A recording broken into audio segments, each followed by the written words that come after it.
Chapter 100. 040 Butcher's Edition. Prescription 3_1 by Lian, in her 2 lifetimes combined, had nearly gone a year without touching the guzheng, so it was understandable that her proficiency was lacking. The main issue was that the guzheng given to her by the student council had 21 strings. But the guzheng she was previously accustomed to had only 18 strings. So she had just found it very awkward to play. Her performance was not even 1/10 of her normal standard. Fortunately, she played the White Robe Journey. If it had been something else, it might have been even more unpleasant to listen to. Who was her teacher? She chose not to disgrace her mentor. Bai Lian silently wondered if the founding master had received her reflections and repentance. Isn't that so? Chief Chen looked at Bai Lian as if she were dissatisfied with herself and couldn't help but exclaim in surprise. He didn't understand guzheng, but he could still feel the music's power. With her performance, Bai Lian could now join the Jiangjing Guzheng Association, and, with another 2 years of practice, it was not impossible for her to become a concert-level guzheng performer. Is Bai Lian setting such high standards for herself? Chief Chen wanted to continue questioning, but the slow, deliberate gaze of the person beside him made him shudder all of a sudden. Looking back, he indeed met Jiang Fulai's faint gaze. Chief Chen stiffened. Thankfully, the arrival of Pu Xiaohan and others eased Chief Chen's stiffness at that moment. Pu Xiaohan and Zhang Xiai's were just as puzzled as Chief Chen, but with Jiang Fulai standing next to Bai Lian, not a single person dared to utter a word. Tell my grandpa I'll go ahead to the school cafeteria and wait for him, Bai Lian said as she took over her phone and 2 pieces of iridium. Pu Xiaohan nodded. Only after Bai Lian and the others had left did Zhang Xiai's wipe his sweat, looking at Pu Xiaohan and relaxing slightly. Who was that just now? He didn't specify whom, but Pu Xiaohan knew he meant Jiang Fulai. Her lack of surprise at Zhang Shi's timidity was because even the top students would. Pu Xiaohan did not answer, instead frowning. What's the deal with that long sword anyway? It's about Chenwei calling me this morning. Zhang Xiai's also calmed down. Over at the auditorium, because only a faint sound of the guzheng could be heard backstage. They missed the grand, overwhelming atmosphere of the live performance. When Bai Lian came out, she returned the guzheng to that boy, her calm face revealing nothing. No one backstage knew she had played the White Robe Journey. The logistics staff removed the guzheng, and several people lifted the piano for Ren Wangxuan's performance onto the stage. Ren Wanxian, stroking her gorgeous custom dress and lifting the hem, stepped onto the stage and bowed slightly to the audience. As she sat down, her eyes lifted, and the smile at her lips suddenly froze. The first row of school leaders' seats in the auditorium were almost all empty. Even Elder Chen was gone. For whom was she performing then? Not knowing what had happened, Ren Wanxian played a piece with a disturbed mind, and sparse applause followed from the auditorium. This had never happened before. Even if she hadn't put her heart into it today, Ren Wanxian knew her piano performance had met the standard. Why was the auditorium's reaction so lukewarm? She was puzzled in her heart but showed no sign of it as she walked backstage, dragging her dress, feeling vaguely uneasy. The Chen family and the Ren family had both been busy with Chief Chen's underground market affairs lately. Nobody had found the time to come today. Ren Wanxian changed into her regular clothes and went outside to find Chen Zhu. Students passing by were excitedly checking their phones, and she could distantly hear words like guzheng and so cool. A bad premonition faintly formed in Ren Wangxuan's heart. Chen Zhu was still sitting in the first row, quietly sitting with his phone, lost in thought. Where did the principal and the others go? Ren Wanxian looked around. Chen Zhu came to his senses and looked up. They probably went to find Bai Lian, I guess? Bai Lian. Ren Wangxuan's heart clenched, yet her face remained indifferent. What do they want with her? Chen Zhu didn't respond, just tossed his phone to Ren Wanxian. See for yourself. Ren Wanxian caught the phone reflexively, looked down. It was the school's forum, with the hottest post just published. Ah, Bai Lian's guzheng performance was epic. I got goosebumps. You really missed out if you weren't there to see her live today. Video attached. Just 5 minutes long. There were already over 200 replies. As Ren Wanxian scrolled further, all the posts were about Bai Lian's performance. She didn't see a single one about her piano. The entire school forum had been completely taken over by Bai Lian. Ren Wangshuan's hand holding the phone was a bit unsteady. She started to understand why the atmosphere had been so tepid during her piano performance. But how could Bai Lian play the guzheng? She didn't return the phone to Chenju. Instead, she stood still and directly opened the video. Chapter 101. 040 Butcher's Edition. Prescription 3_2 The canteen of No. 1 middle school. Bai Lian got her meal and waited for Pu Xiaohan to bring Jiheng back. Jiang Fulai was called away by a phone call halfway there, so Jiang He followed Bai Lian to the No. 1 middle school canteen. Zhang Xiai's arrived before Pu Xiaohan. He brought that male student from class 8 and apologized to Bai Lian. "I'm sorry, Bai student. Was it you who took long sword?" Bai Lian was memorizing words. Hearing the apology, she looked up slightly, leaning gently against the canteen chair, her emerald green skirt spreading over the stool in full bloom. The peonies blossoming in luxurious and extravagant beauty. The boy from class 8 was a bit stunned. "Don't be nervous," Bai Lian smiled, her lips curling up. She was always breathtakingly beautiful, usually lazy and not aggressive, and now, methodically pressing on her phone, she said, "I just want to understand what happened." "Nervous about what?" Zhang Xiai's gave him a glance. "Our Bai classmate here is such a sweet student, not like Chen Wei, she's straightforward." The boy from class 8 looked at Bai Lian, at her.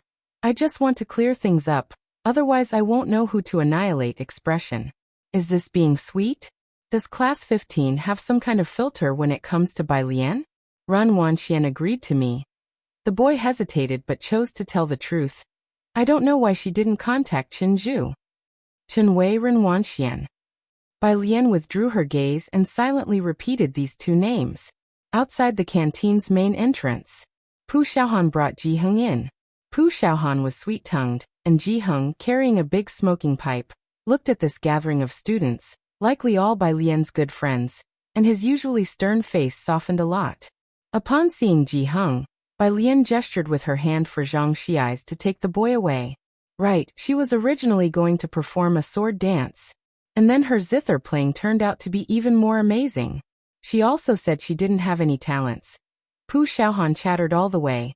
"Grandfather, how can she play the zither so well?"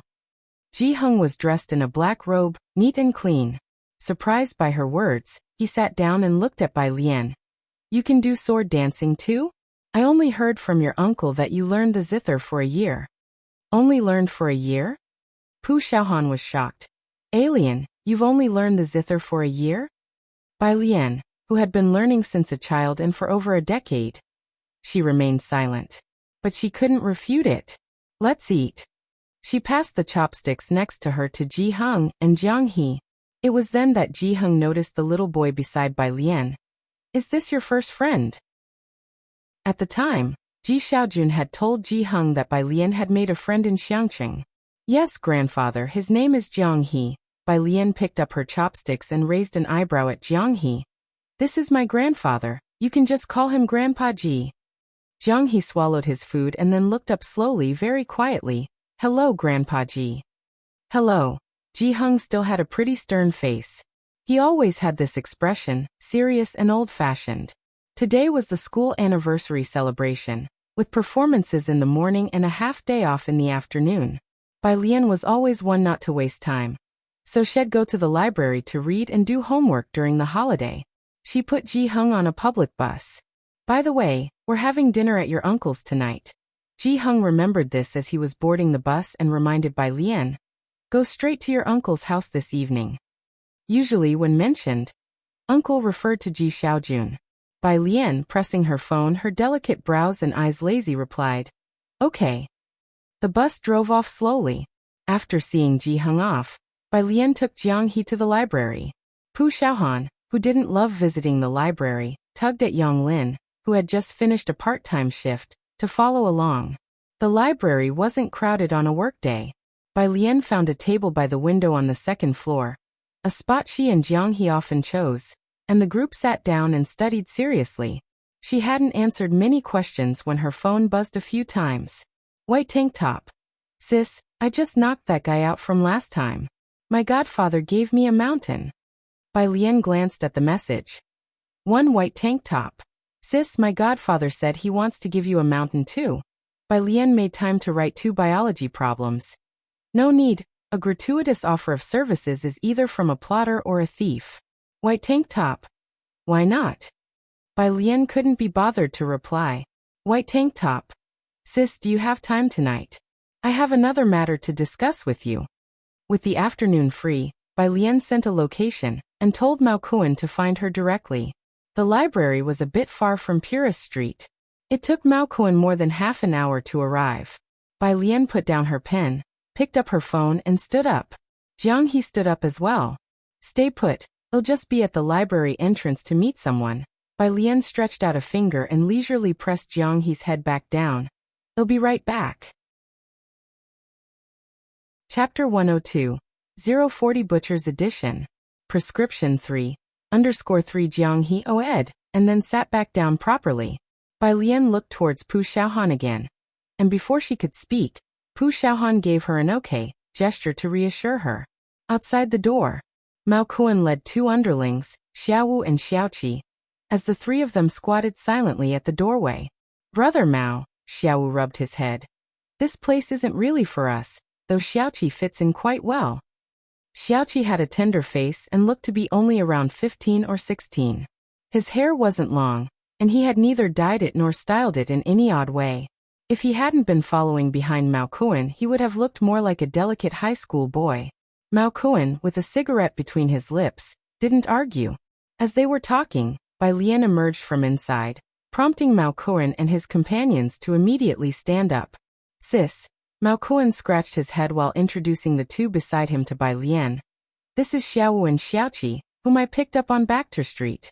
They both share the surname Mao with me. Sister Bai. Both of them called out in unison. Xiao's voice in particular was loud and clear. Bai Lian leaned lazily against the wall, still dressed in her finely decorated robe, exuding grace and willfulness, her snowy face showing a casual indifference. She folded her arms across her chest. What's it about? The plaster you gave me is extremely effective, Mao Kuan said earnestly. Some people want to buy the recipe. Are you selling it? Buy the recipe? Bai Lian narrowed her eyes. Aware that traditional Chinese medicine was declining and Western medicine was prevalent nowadays. But this was a recipe from the Imperial Palace, capable of treating sprains and strengthening the Buddha's foundation. A miraculous drug for martial artists. Why hadn't it been handed down? Sis. Mao Kuan saw Bai Lian lost in thought and not speaking for a long while. He quietly reminded her. Bai Lian came back to her senses, gazing at Mao Kuan for a long moment, her expression tranquil and distant. All right, but the name of the recipe must be stated. Imperial Revitalizing Plaster. Imperial Revitalizing Plaster? Despite never having heard of it, Mao Kuan thought the name sounded cultured. I'll handle this, rest assured. Although I'm not smart, Xiaoqi is knowledgeable about these matters, and will make sure you're not taken advantage of.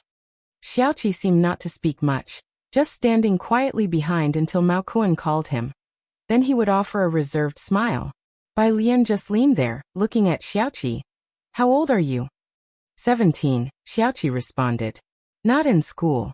Bai Lian tapped her phone screen with her slender fingertips and furrowed her pretty brows. At that age he should be in the first year of high school. 9 years of compulsory schooling. The orphanage only let him finish middle school and didn't allow him to continue. Later, he was tricked into Bachter Street, and I picked him up. Mao Kuan explained for Xiaoqi as if such things were commonplace. Also sis, my godfather wants to meet you. Are you going to Bachter Street? He looked at Bai Lian, seeking her opinion. Mao Kuan was originally just a small-time hoodlum, and it was just good luck that his godfather took him in. His godfather had many capable people under him, and like the poison scorpion, those people called him young Master Mao to his face but didn't really regard him, something Mao Kuan was well aware of. Yet in recent days, his godfather had taken a liking to him. Mao Kuan knew it was all because of someone, so when his godfather said he wanted to see Bai Lian, Mao Kuan didn't accept on her behalf.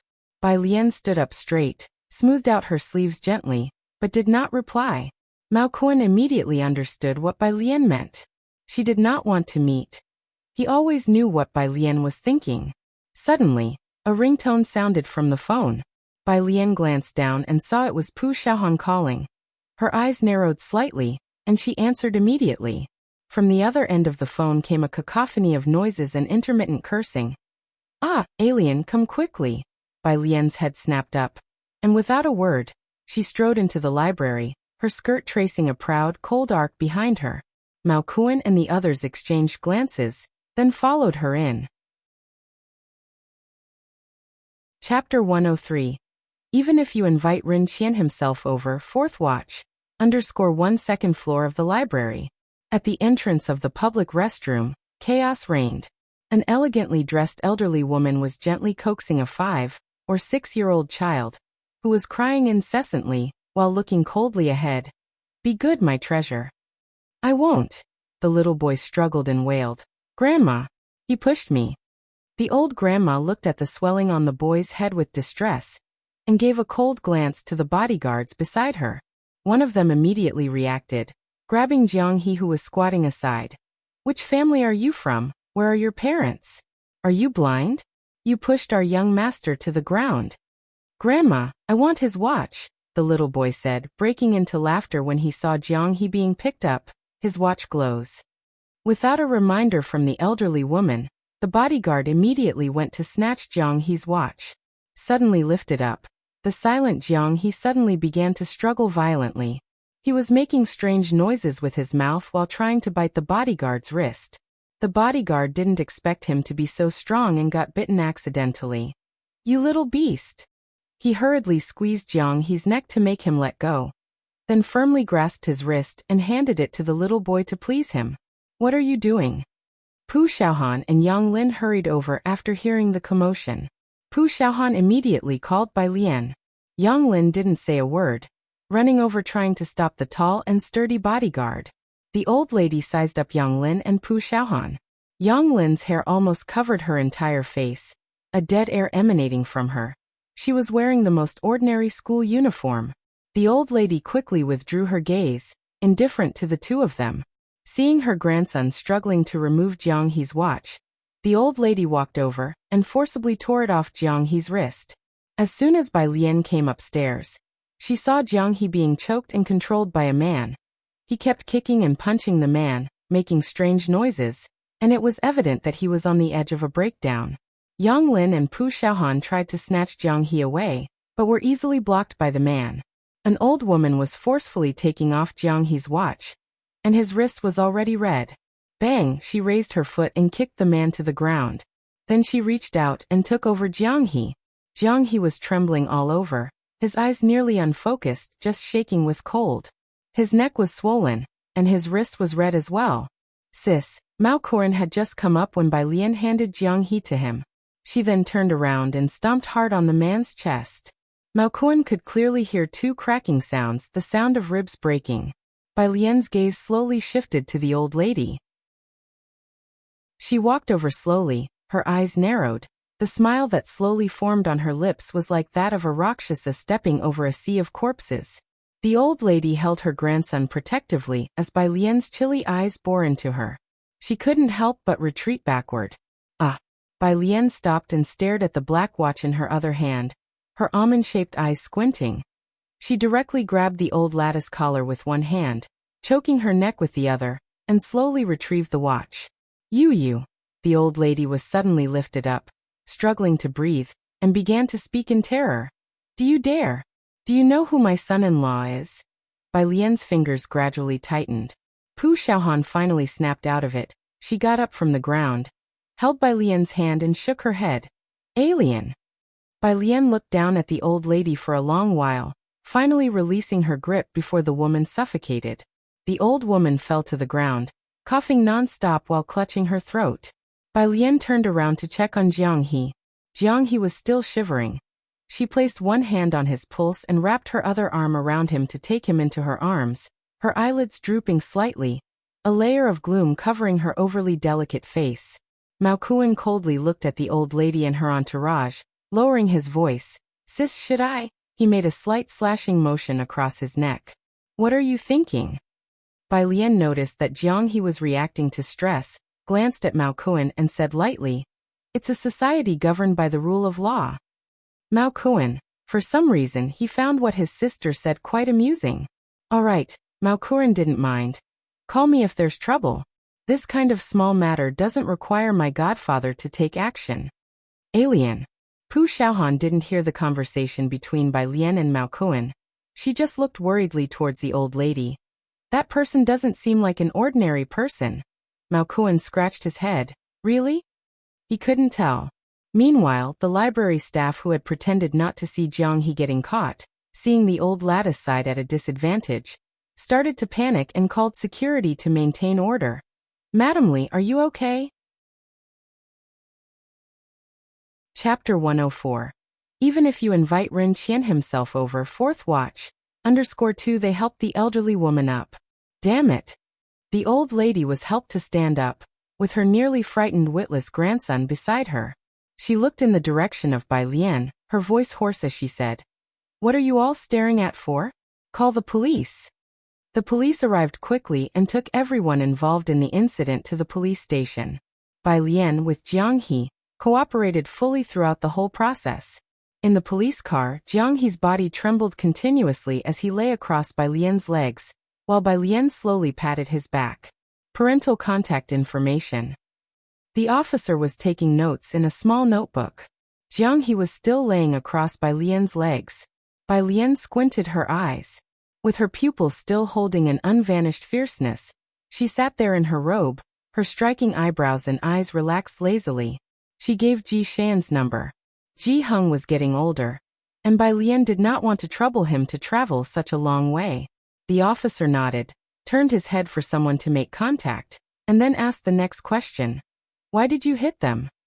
The pale-skinned girl sat on the black car seat, her whole face shadowed. Those half-closed eyes were extremely cold, and her overly delicate features made her seem like a casual, spectral creature. She knew little about this matter, her tone indifferent. They initiated the physical altercation and also snatched a watch. The watch had already been taken by the officer as evidence. Everything was going smoothly. He was probably the easiest suspect an officer had ever interrogated. He sighed and said, "Regardless, hitting people is not right. You can come to us with the issue. The person you hit might have a somewhat troublesome identity." It was difficult for him to imagine how this seemingly obedient girl managed to beat a bodyguard to that state. But the very next second, a cold sweat broke out over the officer's back as he closed his notebook. He suddenly realized, ever since this girl had gotten into the car, she had almost been leading him by the nose. Even at this moment, he was still making excuses for her. This was a major taboo for a police officer. He suddenly looked at Bai Lian, and a chill surged from the soles of his feet. He had never felt this even when facing those highly intelligent criminals before. Ji Xiaojun had just finished tutoring a student preparing for an arts exam. Today, Bai Lian and Ji Heng were supposed to come over for dinner, and he was shopping for groceries with Shen Qing. Having spent so much time together, Ji Xiaojun had also learned from Ji Heng which dishes Bai Lian liked to eat. "Strange," Shen Qing commented on the dishes, quite surprised. "I thought she would prefer Beijing cuisine, but it turns out she still likes Xiangqing cuisine." She remembered the first time Bai Lian came over for a meal. What she cooked was Beijing cuisine. No wonder Bai Lian hardly ate anything that time. Alien is also from Xiangqing. Ji Xiaojun did not like Shen Qing saying that. His phone in his pocket rang. Ji Xiaojun, while helping Shen Qing pick out vegetables with one hand, answered the phone with the other. "Hello." The person on the other end said something. "What?" Ji Xiaojun suddenly looked up, letting go of the vegetable in his hand. Seeing Ji Shan's reaction, Shen Qing's heart jolted, reminding her of something that happened a few years ago. "What's wrong?" She quickly put down the vegetables and followed him to the police station. Ji Xiaojun couldn't afford to explain and headed straight for the market's main entrance, hailing a taxi with Shen Qing to the police station. The police station. The old lady and her grandson were well settled in the reception room. Ji Xiaojun and Shen Qing arrived just as the police finished taking statements. Alien. Seeing that Bai Lian was unharmed, Ji Xiaojun let out a huge sigh of relief. What on earth happened? Jiang He was still looking down. Ji Xiaojun saw Bai Lian half embracing Jiang He and recognized him as her friend. Since the police had taken Bai Lian's phone, she looked up at Ji Xiaojun, touched her nose, and admitted her fault. I beat someone up. You hit someone? Shen Qing looked at the beautiful Bai Lian with furrowed brows, quickly turned to the police, and said, Officer, you mustn't wrongly accuse people. Look at this child. Does she look like someone who would hit others? She was loud, and when she spoke, it was a bit like an unreasonable shrew. She had forgotten that when Bai Lian first visited their home, she had said Bai Lian was a wastrel who only knew how to eat, drink, and be merry. The officers were stunned on the spot by her unreasonable tirade. Bai Lian blinked innocently on the side. Thank goodness she wasn't that good at fighting. The other party's ribs were only broken, maybe only 1 or 2 or 3. Shen Qing and Ji Xiaojun were taken out by the officers.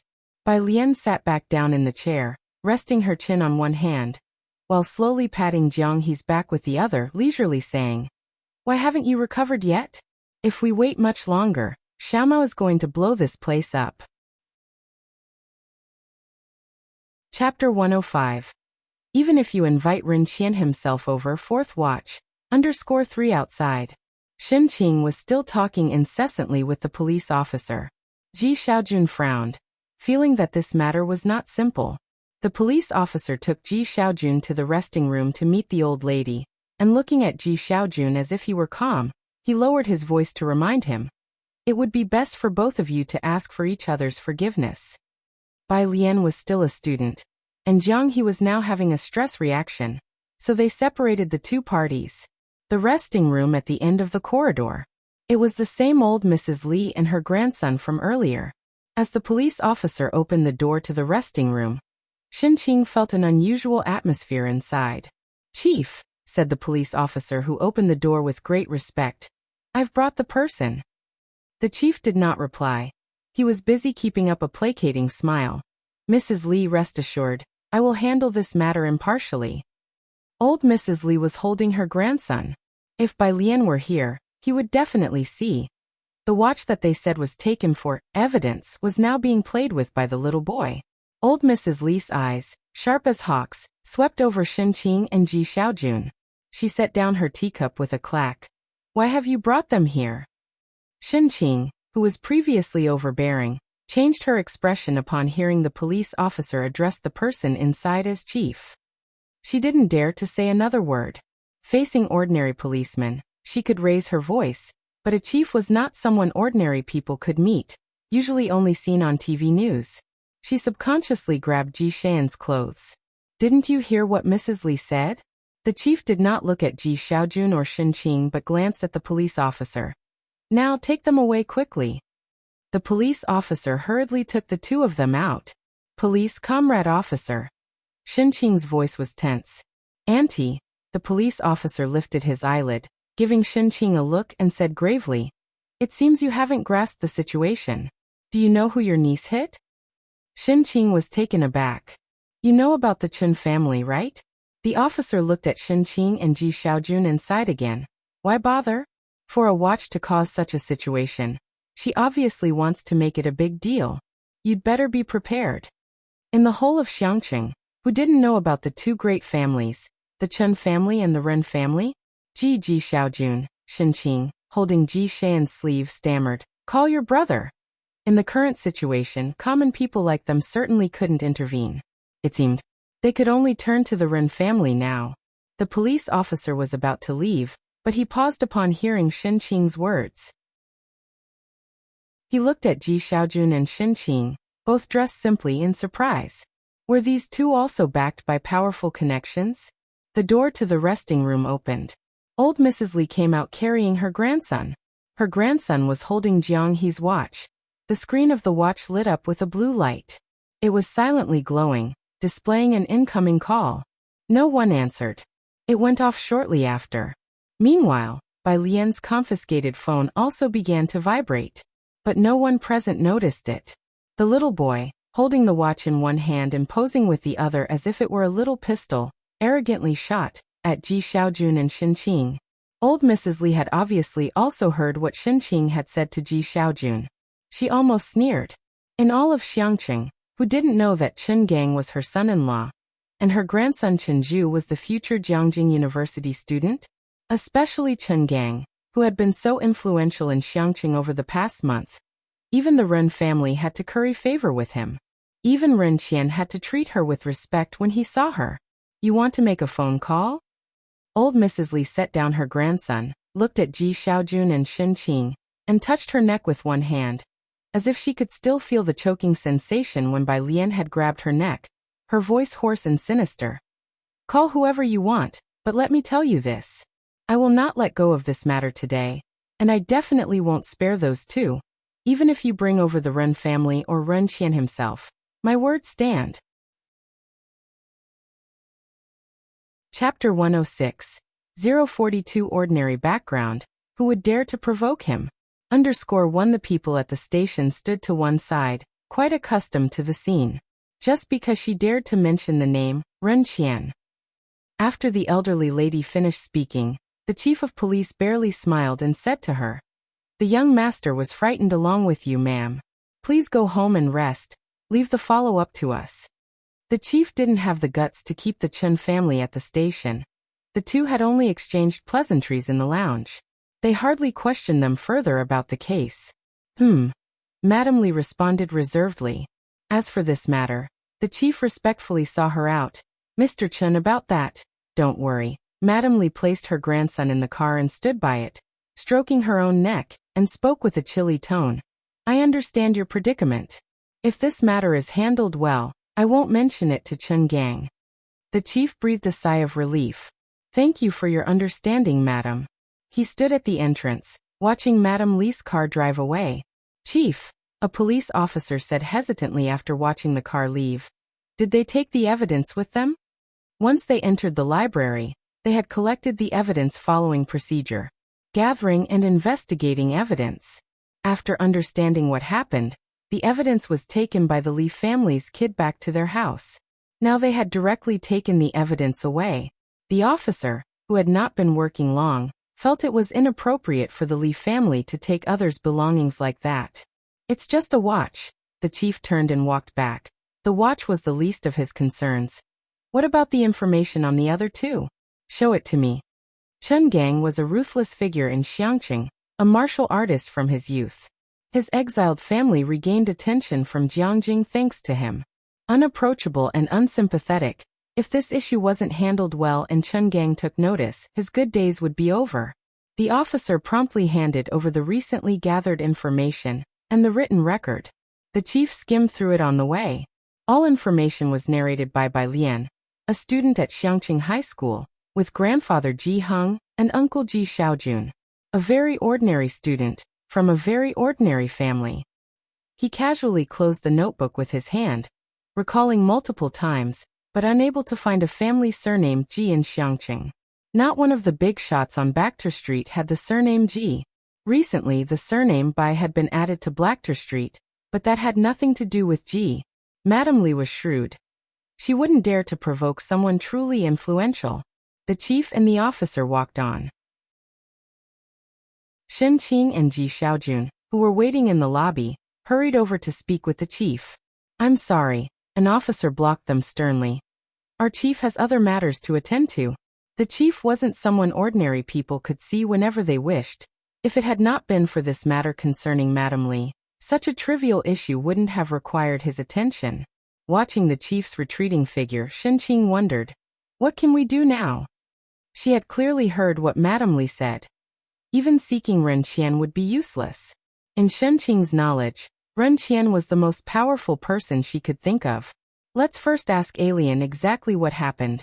Don't tell Dad to avoid worrying him," Ji Xiaojun said calmly. Instead of panicking like Xinqing, he spoke with a composed voice.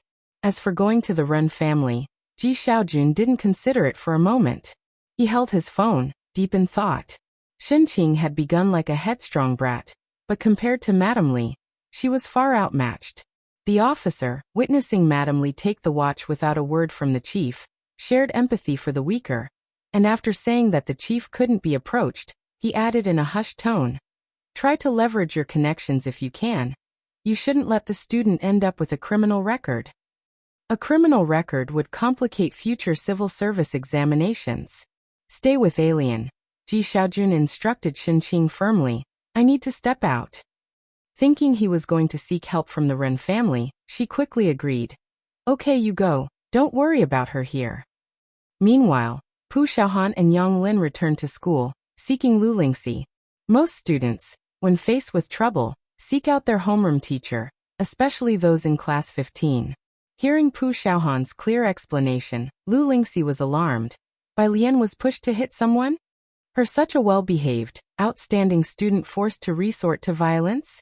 Yes, Pu Xiaohan felt like crying. Ms. Lu, that old lady was unreasonable, snatching things and hitting people, and she seems tough to deal with.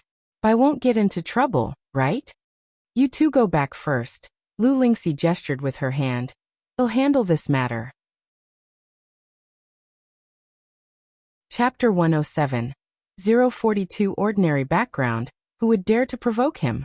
_2 She stepped out of the office and took out her phone to make a call. Pu Xiaohan spoke anxiously about Bai Lian's situation, and the other teachers in the office heard about it too. The news spreading quietly throughout the school. Even Ren Wanxian, who had already gone home, had heard something about it. Ren Qian made a call to ask Ren Wanxian about the incident with Chief Chen. I don't know, Ren Wanxian said, looking out the window. Chun grandpa left after watching the performance and didn't join us for lunch. The school leaders had also not stayed. How did your calligraphy go today? Ren Qian knew that the school intended to have Ren Wanxian showcase her handwriting in front of Grandpa Chen. The best piece I've written recently. Ren Wanxian pursed her lips, her beautiful features slightly furrowed. She was somewhat distracted. Ren Qian naturally had no doubts about Ren Wangshuan's abilities, but now, sensing something unusual in her tone, he put aside what he was doing. What happened? It's just, Ren Wanxian hesitated, biting her lip. She didn't tell Ren Qian about Bai Lian's Guzheng performance at school, merely asking, did someone from the Ji family come looking for you? The Ji family? Ren Qian was surprised. You mean your dad? He hasn't looked for me. I see. Ren Wanxian was a bit taken aback. She had heard that Lu Lingxi's face had turned grim at the time, and she thought someone from the Ji family would go to her grandfather. What exactly happened? Ren Qian had been very concerned about the Ji family of late, and he asked seriously, what's happened with the Ji family? It seems to be Bai Lian. Ren Wanxian withdrew her gaze from the window, lying on her bed. She caused trouble and got taken to the police station, and it's not a small matter. This was something Ren Qian truly didn't know. After hanging up the phone, he promptly instructed the Secretary General to look into Bai Lian. Even though the Ji family hasn't approached me, we cannot pretend to be ignorant of this affair. Ren Qian had his own plans, intending to take the initiative to help before the Ji family reached out to him. The matter that Ren Qian wanted to investigate yielded results in just a few minutes. The Secretary General looked at Ren Qian and hesitated to speak. Is it serious? Ren Qian asked, looking at the Secretary General, actually surprised. He didn't think there was anything in Xiangqing that could cause him trouble, especially considering it involved the Ji family. How big could it possibly get? To Ren Qian, it was just a matter of a few words. The Secretary General bowed and reported to Ren Qian.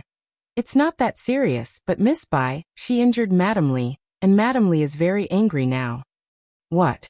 Ren Qian was astonished. Whom had Bai Lian offended, to have clashed with Chun Gang's mother-in-law? Sir, the Secretary General stood to one side, expressing his concern.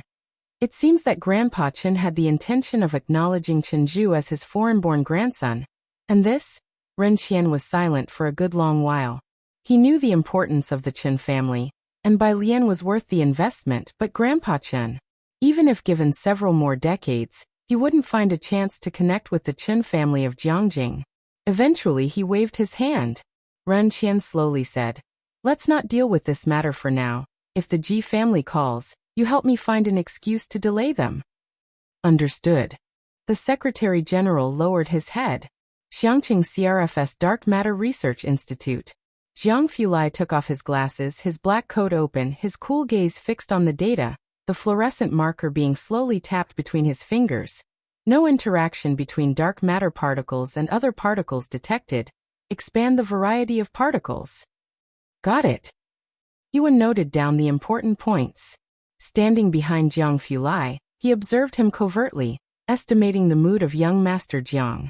Eventually, the quest for knowledge overcame the fear of young Master Jiang, and he won, holding his notebook, spoke cautiously. Young Master Jiang, have you done the new questions from the app recently?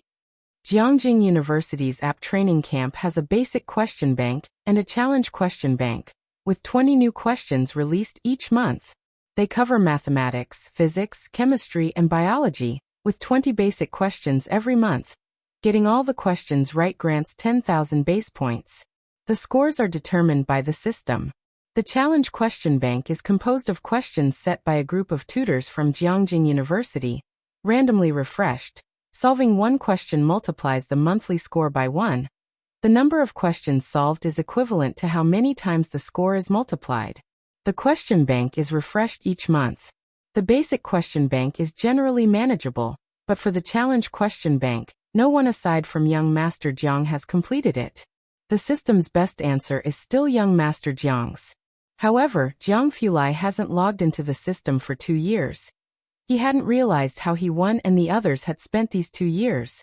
Unable to finish the challenge questions, they dared not ask. A few days ago, someone downloaded the app and even followed someone.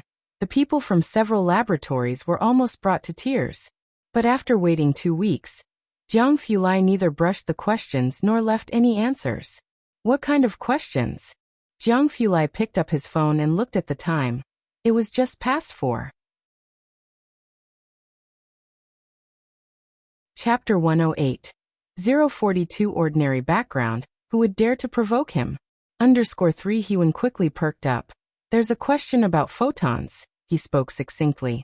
But after he finished, Hewan had a vaguely bad feeling. Sure enough, the next second, Jiang Fulai looked at Jiang He's lack of response, clenched his phone, and with calm and indifferent, emotionless 3 words, high school question. I'll look into it further. Hewan hastily attempted to remedy the situation. Jiang Fulai looked at Hewan, his lips slightly pursed in coolness, wanting to say something, but ultimately held back. He turned and left the room, sometimes really doubting what kind of people he was spending his time with in the same laboratory. Once young Master Jiang left the office, the others looked at Hewan with an expression that said, "You've got guts." Hewan, can you tell me how you dared to ask him high school questions? Hewan, can you do it? That person shrugged. But we wouldn't be bold enough to ask him to do it. Joking, there were standard answers in the question bank, though none as clear and enlightening as young Master Jiang's answers, but they were sufficient. Who would dare to have young Master Jiang do their problems? After all, even academician Ma hadn't been able to trick young Master Jiang into his laboratory. Outside in the office, Jiang Fulai called Jiang He again, but no one answered. It wasn't surprising. Jiang He had been giving him the cold shoulder for several days now. Pale fingers tapping on the phone screen, he dialed Bai Lian's number, telling her that Ming Dongheng would be late picking up Jiang He tonight. Still no answer. Jiang Fulai hesitated in his steps, knowing that Bai Lian was at the library with Jiang He. Computer. Jiang Fulai paused in his stride, made a timeout gesture to the researchers in the office, and set down his fluorescent pen. The assistant quickly handed over his computer. The underground laboratory, to avoid cosmic ray interference, was built deep into the earth, perennially cold and shadowy. Jiang Fulai set the computer on the table, not bothering to sit, one hand bracing the tabletop, the other tapping on the keyboard. The computer's glow made his face seem even more pale and sharp, and a black skull icon soon appeared on the desktop. Line after line of code emerged at his fingertips. The assistant stood 3 steps away, watching expressionlessly. Jiang's business scope was too broad for him to understand anything. Pale fingertips struck the enter key with a snap, and a large map of Xiangqing popped up on the computer screen with a small red dot moving slowly. The assistant behind only saw Jiang keying in several lines of code, with the map continuously zooming in. It finally stopped on a street. He was tracking the location of Jiang He's wristwatch. Jiang He often disappeared without reason due to his personality. In all of the Jiang family, even Shijue couldn't outplay the young Jiang He. Jiang Fulai had taken special time to make a wristwatch for him with a tracking feature. Under normal circumstances, by Lian and Jiang He should be in the library reading. But now they appeared in an unknown location, still slowly moving. Jiang Fulai pulled up the previous movements of the watch to confirm that the last appearance was at the police station. He stared at the route, closed the laptop lid with a cold snap. Postpone the meeting to tomorrow, give half a day off. He straightened up slowly, picked up his phone, and left carrying an air of frost. The entire office fell silent all at once. Someone looked towards the assistant. What happened to young Master Jiang? The assistant pushed up his glasses, making a profound guess. Probably someone who's looking for trouble messed with the young master. The son of academician Jiang Sui? Hewen walked in just in time to hear the assistant's words, and was quite astonished. After Jiang Sui's parents passed away, Jiang He was mistreated by a group of relatives who danced with demons. Jiang Fulai took Jiang He from Jiang Sui home, and severely dealt with that bunch of relatives. It was a well-known event throughout Jiangjing. They would rather provoke Jiang Shijue, who didn't blink an eye when killing someone. Who would be so bold as to provoke Jiang Fulai? Jiang Fulai took the elevator up, looking down at his phone as he dialed Ming Dongheng. Ming Dongheng was with Chief Chen.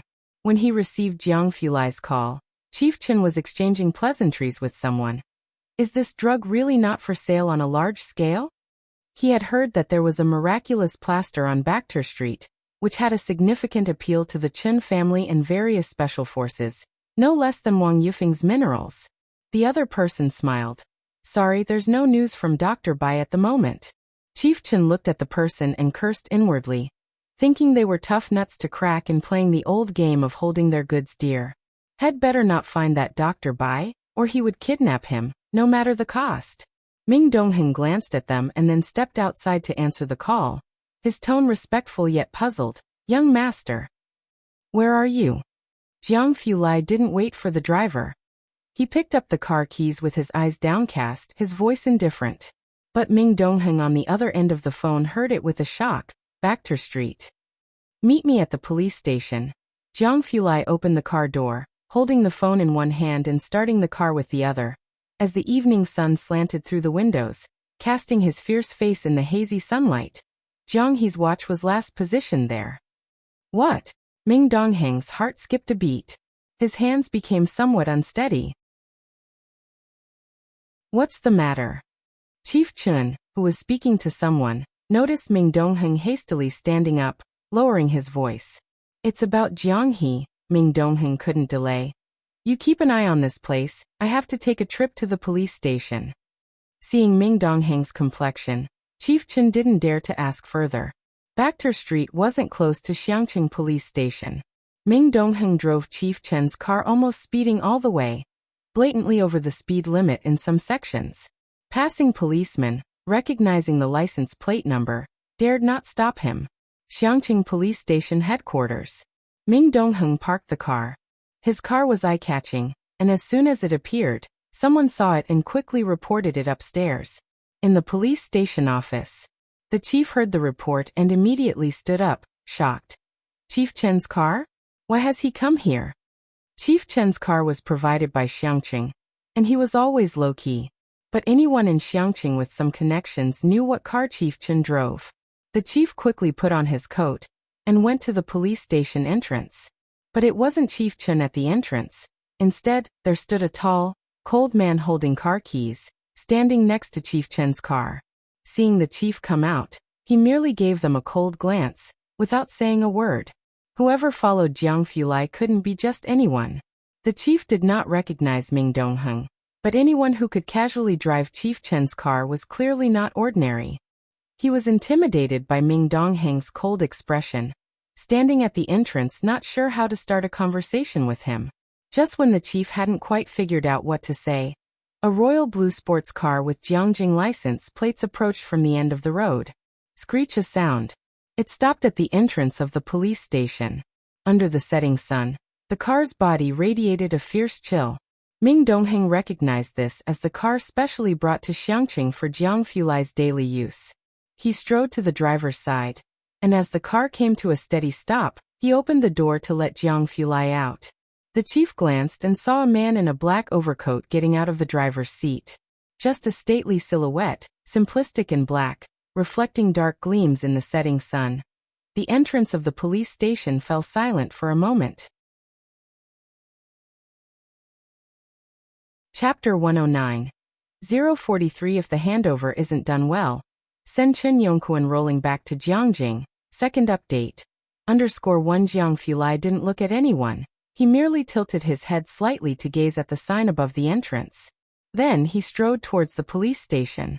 His trench coat swept behind him in a haughty swirl. Young master. Ming Dongheng hurriedly followed him. The chief and others at the entrance were completely ignored, exchanging bewildered looks. This was probably the first person who dared to dismiss the chief so blatantly. Chief? Someone voiced out in silence. Did those two not recognize the chief, or were they simply too indifferent to pay any attention? While still uncertain, they vaguely felt it was the latter. The chief suddenly felt uneasy. Without uttering a word, he followed them directly. Outside the police station, Xiaowu scratched his head, looking at Mao Kuan in the back seat. Brother Mao, are we going inside?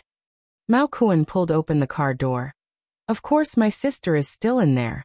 These people really don't know how formidable I, Mao the Younger, am without being shown some color. Xiaoqi, with his hand on the steering wheel, sighed while rubbing his forehead. Brother Mao, Xiaowu, don't rush in yet. Xiaoqi, have you forgotten how you got to where you are today? If it weren't for our sister, the three of us would still be stuck on Purist Street as gang leaders, Mao Kuan bellowed. It wasn't until his sister single-handedly took down Poison Scorpion that he caught the eye of his godfather and was able to shine on Bacter Street. And, if he was a step later and his sister had already wiped out those people, where would his face be? Xiaoqi, hold back, his elder brother is an idiot.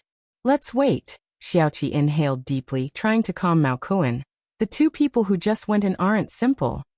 Xiaoqi talked him around, eventually stopping Mao Kuan. Mao Kuan squatted across from the police station, lit a cigarette with a scowl. Fine, I'll wait another half hour. Xiaowu also squatted down beside him. Xiaoqi turned his head away, not wanting to witness their foolishness. As soon as Jiang Fulai entered the lobby, the bustling crowd fell silent. He scanned the room. Ming Dongheng immediately grabbed a police officer by the collar, asking, Is there a brother-sister pair here? The officer was startled by Ming Dongheng's stern gaze. Yes, there are. Take us to them. Ming Dongheng let go. There weren't many cases today, mostly old ones. Speaking of a brother and sister, it had to be Bai Lian and Jiang He, who were still in the interrogation room. The officer hurried to take them to Bai Lian and Jiang He. Xin Qing was with Bai Lian, her hands clutching her skirt, sitting on one side uncomfortably, anxious and restless, and frequently checking her phone. Bai Lian had to comfort the constantly trembling Jiang He while also trying to reassure Xin Qing. When Jiang Fulai entered, he saw the scene. The girl's hand slowly stroked Jiang He's back, her other hand supporting her chin. Her cold black eyes half closed, looking at the tree shadows outside the window. Like a white cat whose peaceful sleep had been disturbed, clearly not in a good mood, lingering on the edge of an outburst. Xin Qing, startled by the sudden entrance of the two, quickly stood up. The pressure from Jiang Fulai wasn't any less than that from the chief. Ming Dongheng, seeing that the two were unharmed, let out a sigh of relief. Miss Bai, just hand the little master over to me. Jiang He's hands were tightly clenching Bai Lian's skirt and wouldn't let go. Bai Lian replied methodically, his mood isn't good right now. Ming Dongheng could only stand aside.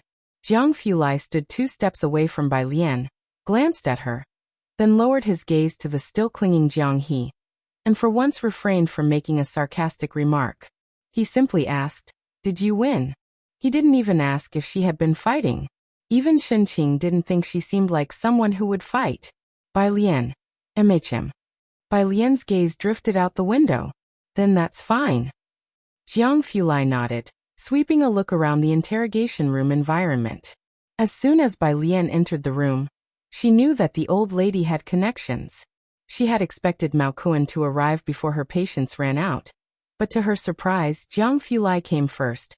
How come you're here? Jiang Fulai was in a bad mood, but tried to speak gently.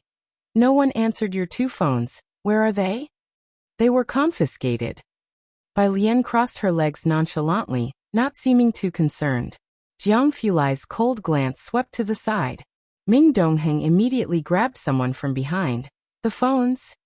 The person, frightened, didn't dare to ask anything and hastily retrieved Bai Lian's phone. Bai Lian took her phone, only to see many missed calls. 2 from Jiang Fulai, 5 from Ji Xiaojun, and over a dozen from Mao Kuan. She opened WeChat. White vest. Sis? White vest. Haven't you come out yet? White vest. I've arrived. Don't do anything rash, sis. Bai Lian. 1. Then she turned to look at Xinqing. Where's uncle? Xinqing was startled by the sudden arrival of Jiang Fulai and another person. She didn't dare to look at Jiang Fulai and answered in a low voice. He's gone out to find someone. Bai Lian lowered her head again to send a message to Ji Xiaojun. Uncle, it's all good now. Ah, this is my aunt. She looked up and introduced Xinqing to Jiang Fulai. This was her first time calling someone aunt, and despite still being nervous in the police station, Xinqing instinctively puffed up her chest. Yes, she is my niece. At this moment, she finally understood Ji Xiaojun a bit more. Ren Wanxian had never once called her aunt. Jiang Fulai looked at Xinqing and paused. The aloof young master Jiang finally softened a bit and greeted her in a very polite manner. Hello. Ah. Xinqing didn't know where to put her hands. Oh, and little Wenmang's watch. Bai Lian frowned. Why didn't you bring it along with you? Having investigated the watch's trail, Jiang Fulai naturally knew where it was. Without asking, he could guess what had happened between the 2. Someone will bring it back, Jiang Fulai said lightly, glancing at the door, then his tone softened when he looked at Bai Lian again. Let's go out first. Ming Dongheng reached out, wanting to take Jiang He from Bai Lian's hands. Jiang He weighed at least 50 kilograms, which was not light for a frail girl. He had just stretched out his hand when he saw Bai Lian easily lift Jiang He up. Ming Dongheng. He remembered. Miss Bai, do you still have a piece of iridium in your hand? Jiang Fulai coldly watched Jiang He, who was burying his face, and he held back. The station chief was still waiting at the interrogation room door, and when he saw Jiang Fulai leaving with people, he hurried over, stiffly addressing Xinqing with a much nicer tone than before. Please wait a moment. The procedure isn't finished yet. You can't leave for now. He didn't dare to speak to Jiang Fulai, so he had to approach Xinqing, who seemed the easiest to talk to among the group. Jiang Fulai stopped, interrupting the chief with 3 chilly words. Who are you? I'm the chief of this substation. The chief lowered his head. The chief? Jiang Fulai withdrew his gaze, not looking at him again. He continued forward. Let Chen Yongquan come and talk to me, he said, turning his head to Ming Dongheng. If it's not handled well, just have him roll back to Jiangjing. The young master Jiang rarely called out people's full names. This was not an instruction, but a notification. Ming Dongheng's heart tightened, and he nodded seriously. Jiang Fulai didn't stop for a moment. Without making a statement or bailing anyone out, he just left with Bai Lian and Jiang He. Nobody behind them dared to stop them. After Jiang Fulai and Bai Lian left, the remaining people at the police station looked at each other in dismay. In Xiangqing, they heard most about Ren Qian and Chen Gang. Who was Chen Yongquan? Was he also from the Chen family? The officer from before looked at the chief and swallowed. Chief, are we just letting them leave like this? How do we explain to the Li family? What is there to explain? The chief suddenly broke out into a fine sweat on his forehead. Hurry up and notify the Li family to send over the watch. His fingers trembled. The upper circles in Xiangqing knew about a big shot from Jiangjing who had been sent down to manage things here. They all referred to this person as Chen Yi, or Chen Bureau. The ordinary officers naturally didn't know Chen Ye's real name, but the chief, who had seen the files, was very clear about Chen Ye's true name, Chen Yongquan. The rest of the officers were startled by his reaction, and they quickly went to contact the Li family. The Li family. The elderly lady had already gone home to change into a new set of clothes. At this moment, the family doctor was carefully applying ointment to her neck, And in just 2 hours, the old lattice neck had turned purple and blue. The servant half knelt on the ground, holding a mirror for her. Lady Li's eyes were full of gloom. Ever since her daughter married Chen Gang, most people didn't dare to speak to her too loudly or too softly. How dare that girl do it? Smack! She slapped the mirror away. The servant hurriedly knelt down, trembling as they bowed their head. Grandma! The little boy ran down from upstairs, holding up a black watch for Lady Li to see. It requires a password. Give me the password quickly. Dear grandson. Lady Li immediately hugged the boy, rubbing the swelling on his head. I'll have someone fetch it for you right away. Just as she was saying this, her cell phone rang. It was from the police station. I was just about to contact you. Lady Li sat upright and spoke indifferently. Ask that little bastard what the password of the watch is. On the other end of the phone, the officer wiped off the cold sweat. Lady Li, the chief has asked me to notify you to return the watch immediately. What do you mean? The old lady was very displeased. What do I mean? The chief snatched the phone away. Lady Li, you may want to die, but I still want to live. You better find Chen Gang. If he has any clout in front of Chen Yi, your Li family might still find a way to survive today.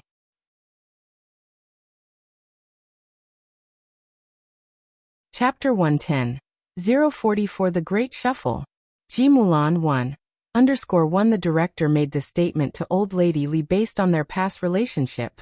It was clear he wasn't joking. He even called out Chen Gang by his full name. Old Lady Li put down her grandson and suddenly stood up, her voice still a bit hoarse. Are you serious? She wasn't oblivious. Judging from the few girls this afternoon, from head to toe, there wasn't much she deemed worthy of attention. The director didn't explain further. He simply hung up the phone as he was already overwhelmed with his own problems. Grandma, the password. Old Lady Li also felt a bit panicked. She didn't tend to her grandson any longer but instead called Chen Gang. Baxter Street. When Chen from the bureau received Ming Dongheng's call, he halted what he was doing and burst into fury. Isn't this, Xiangqing is just a bunch of no-goods. Not to mention whose turf they're digging into. Now they've even escalated to protecting each other like this? The emperor is far away, and in the absence of the tiger, the monkey becomes the king, his subordinate said helplessly. This wasn't an isolated incident. He used 2 classic examples to explain. Even if Jiang Fulai's identity is confidential, the watch on the young master's wrist was personally made by him, and it bears the Jiang family's emblem. Can't they see that? Chen from the bureau slammed the car door hard, his eyes fiercely glaring. That watch, only Jiang Fulai could make something like that in the entire Jiangjing. They really have good taste, don't they? Chen from the bureau's rage wasn't just because they offended Jiang Fulai. It was also because he was furious at the corruption from top to bottom. He was demoted here, and everything had been peaceful. Even Baxter Street hadn't had any major incidents. Chen from the bureau thought his main task was to handle Baxter Street, then help with Chen family and Jiang family's connections, and just relax until he could go back and be promoted. Who knew? All the peace was just a facade. It was all a show put on for him by Xiangqing. It was even possible that even before they had arrived, Xiangqing had already started putting on these facades. If it weren't for what happened today, he wouldn't have known that Xiangqing was only seemingly peaceful on the surface, but was actually riddled with problems to the core. There's nothing that can be done. The driver looked in the rearview mirror as he tried to pacify Chen from the bureau. You know, both Jiang Fulai and the young master's identities are highly confidential. Not to mention Xiangqing. There aren't many in Jiangjing who could be granted an audience with Jiang Fulai. Expecting these people from Xiangqing to recognize it right away is truly asking too much of them. But one thing the bureau chief said was correct. The watch Jiang he wore was indeed rare. There was only one like that in the entire Jiangjing. That's why there's the saying, possess a treasure, become a target. They indeed knew how to pick, landing right on Jiang He's head. The subordinate wiped sweat from his brow as he looked in the rearview mirror at Chen from the bureau's dark expression. Just how they were going to endure Chen from the bureau's wrath, he didn't know. Is it okay for us to just leave like this? Xinqing asked as they walked out of the police station's main door. It still felt surreal to her. She subconsciously looked back at the solemn and imposing doorway. Only a sliver of the setting sun was left overhead, its color a deep red, almost not blinding, but Shinqing still felt dazed. We just walked out like that? It's fine. Ming Dongheng saw Jiang Fulai treated Shinqing with respect, so he lowered his posture and with a cold gaze glanced back before saying, "You can leave with peace of mind, they wouldn't dare to trouble you again." "That's good." Shinqing let out a sigh of relief. As soon as Bai Lian walked out, she saw two people squatting across the street, with Xiaoqi standing expressionless beside them, looking up at the sky. She paused for a moment, then turned to look at Jiang Fulai and handed Jiang He over to him. "I will wait for my uncle. You take Jiang He back first." The sunset outlined her figure sharply, her plain clothes seeming even more assertive than the twilight sky. Jiang Fulai looked at her, then reached out and took Jiang He from her. As a researcher, Jiang Fulai's hands could definitely be considered a work of art, distinctively articulated yet wrapped in a faintly cold jade-like chill. Yet Bai Lian's fingers wrapped around Jiang He's arm were even more slender, in smooth, cold white. Hard to imagine those were the hands that could play out the sounds of charging armies. When he took Jiang he unavoidably touched that cold white. He let go upon contact, not as cool as the palm of his hands. Jiang He clung tightly to Bai Lian's sleeve and wouldn't let go. Jiang Fulai lightly glanced at his tightly closed eyes. "Xiaoniao." Bai Lian gently tugged at her own sleeve, then whispered a comfort. "Sister has something to take care of right now. Let go, and I'll come to see you first thing in the morning?" Jiang He's long eyelashes quivered, and his fingers loosened. Only then did Jiang Fulai, with a cold demeanor, hold him. "Doesn't Ming Dongheng need to send you back?" Chapter 111. 044 The Great Shuffle. Ji Mulan 100 No need. Bai Lian lazily smoothed out her sleeves and skirt hem. Once Ming Dongheng drove off, the three people on the opposite side sheepishly walked over. "Sis." Bai Lian stood against the sunset and casually introduced, "This is my aunt." Mao Kuan and the others spoke up loudly, "Auntie, hello." Xiaomao. Shinqing was startled. Mao Kun's bleached hair always made him seem a bit untrustworthy, but compared to Ming Dongheng, Mao Kuan couldn't be more normal. Shinqing relaxed a lot. "Xiaomao, are you also friends with Alien?" "Yeah." Mao Kuan scratched his head somewhat guiltily. Not far away, Ji Xiaojun, who was on the phone, walked towards them. On the other end was a woman's voice. "She's back in Xiangqing?" "Ji Mulan, what kind of tone is that?" Ji Xiaojun frowned and scolded. "I left her with the Bai family because they have a big family business. With her antics, who else could protect her but the Bai family? And what does she do? Just to gratify a whim, she pats her butt and heads back to Xiangqing, causing trouble for me everywhere." Ji Xiaojun stopped walking. "This has nothing to do with her. Do you think you know better than I do?" Ji Mulan interrupted him, listing the many issues Bai Lian had caused throughout her life. "You reaching out to me is less effective than a single word from Bai Qiming." "You have a new family?" Ji Xiaojun suddenly asked. Ji Mulan went silent. "Found your so-called true love again?" Ji Xiaojun, noticing Bai Lian standing not far ahead, looking obedient and charming, sneered. "Once this matter is settled, we won't need to mention Bai Qiming. You disappeared for over 2 years without a word. You should at least come back to see your daughter and your father when you have the time. Ji Mulan, you're no longer the capricious teenager you once were. Dad is getting old. Don't do something you'll regret." He finished speaking and hung up without waiting for her reply. His expression soured. He had only one sister, and most of the time, he was stuck between Ji Mulan and Ji Heng. But this time Ji Mulan had left Bai Lian alone with the Bai family, which disappointed Ji Xiaojun deeply. Ji Xiaojun had always had Ji Mulan's phone number. He just never contacted her before, and today, for Bai Lian's sake, he reached out for the first time. He pocketed his phone and approached Bai Lian and Shinqing, softening his expression considerably.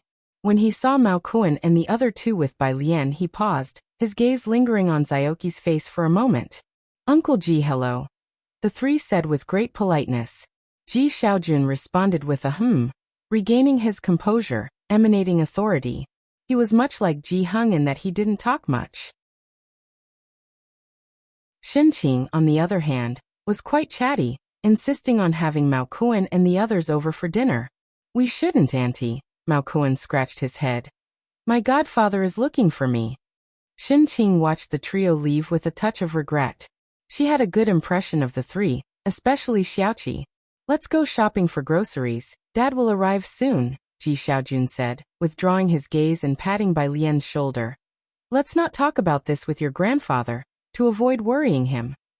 As for what actually happened at the police station, Ji Xiaojun hadn't asked Bai Lian, staying silent, thinking about the matter with Ji Mulan. Today was Bai Lian's second time visiting Ji Xian's home, but her mindset was completely different from the last. Shin Qing and Ji Xiaojun were cooking in the kitchen. On the coffee table in Ji Xian's living room were many trophies and photos. Bai Lian's gaze fell on the photo in the center, featuring Ji Xiaojun in his middle age with a girl in the picture. The girl wore a black t-shirt, holding a trophy, looking very petite and smiling brightly with pure joy. She always felt that person looked familiar. Those are his students. Ji Hung, following her gaze, noticed the picture, took a deep drag on his cigarette, his voice muffled. Each of them got into Beijing University of Arts, except for Yang Qiong. Beijing University of Arts was the best art school among the 4 major cities. You could say that in his years of teaching, Ji Xian's students were everywhere. Ji Heng's gaze turned distant, and he didn't continue. Yang Qiong. Bai Lian lounged on the couch with a carefree posture, her eyes narrowing slightly. She had never heard the name before. Dinner's ready, what are you two doing there? Shin Qing came out with a dish, interrupting Bai Lian and Ji Heng's conversation. Come prepared to eat. Oh. Bai Lian withdrew her gaze. She went to wash her hands in the kitchen, helping with the serving. Don't bother, Shin Qing chased her out. Let your uncle do it. He's thick-skinned, he'll be fine.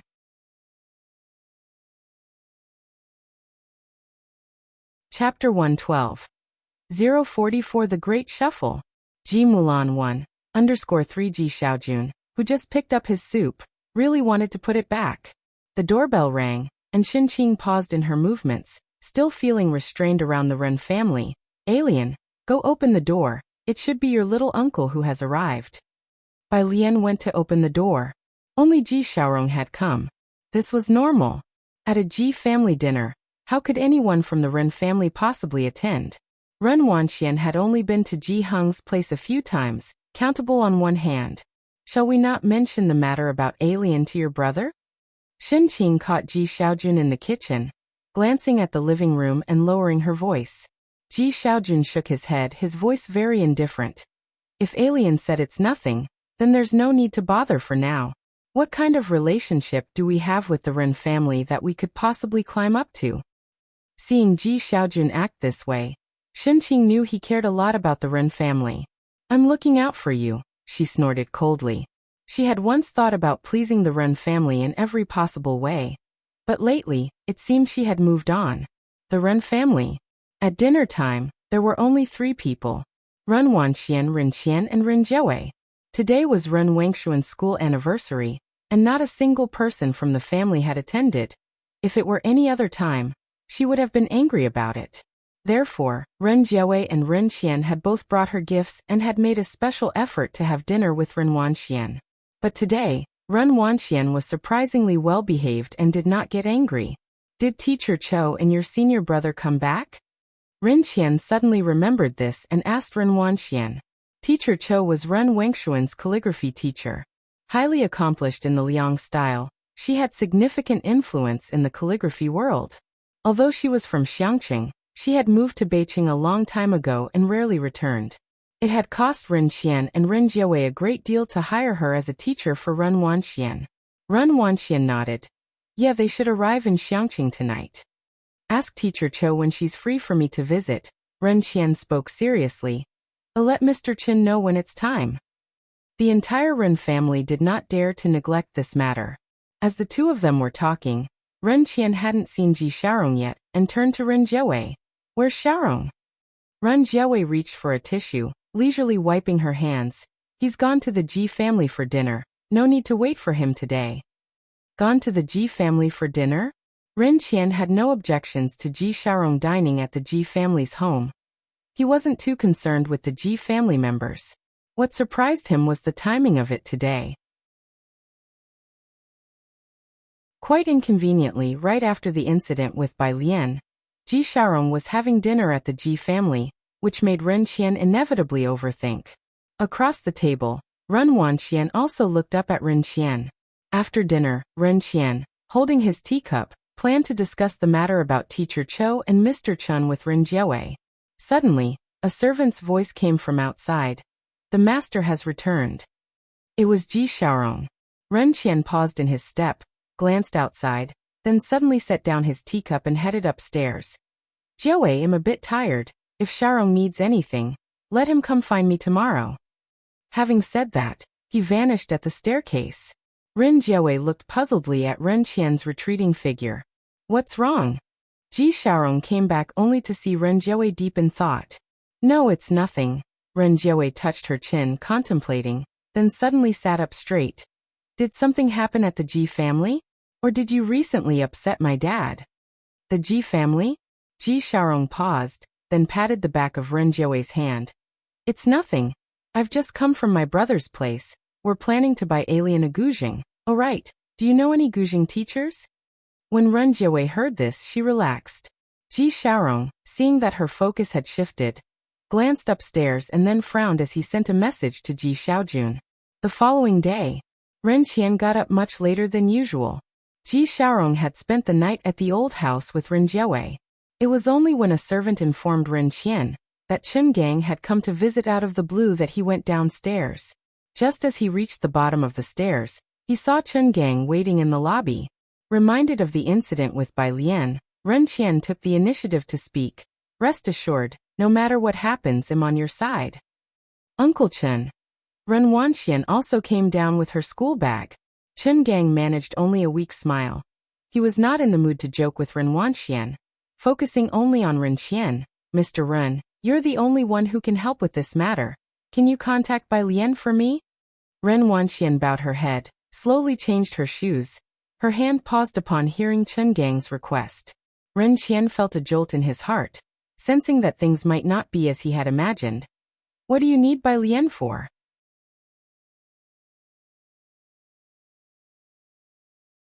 Chapter 113. 045 The New God of the Fighting Ring, the Guzheng Teacher. Second update. _1 Chen Gang held the cup in his hand. Overnight, Xiangqing had turned upside down. It seems you haven't received the news yet, he looked at Ren Qian. The Li family got into trouble yesterday and was sealed off. Xiangqing took over a group of people from Jiangjing overnight, and the only thing I could find out is that this matter is related to Bai Lian and Chen Yi. Chen Gang didn't even meet the Li family. He asked the relevant personnel, and the answer he always got was it's classified. Fortunately, he had made the right connections in his daily life, and finally someone told him that one of the parties involved was Bai Lian. This is why he came to the Ren family. He remembered Bai Lian was Ji Xiaorong's niece. Ren Wengshuan's hand, which was tying her shoelaces, suddenly stopped. She's related to Chen Yi? Ren Qian also lost his color considerably. As for the Ji family, he never took them seriously. How could they be related to Chen Yi? Ren Wanxian stood up. She clutched her school bag tightly and suddenly spoke up. Maybe it's because she played the white robe journey at the school anniversary. Ren Qian and Chen Gang both looked at her. Bai Lian learned the Guzheng, Ren Wanxian said. Her eyes downcast and her mind in disarray. That day at the school anniversary, she intentionally played the white robe journey.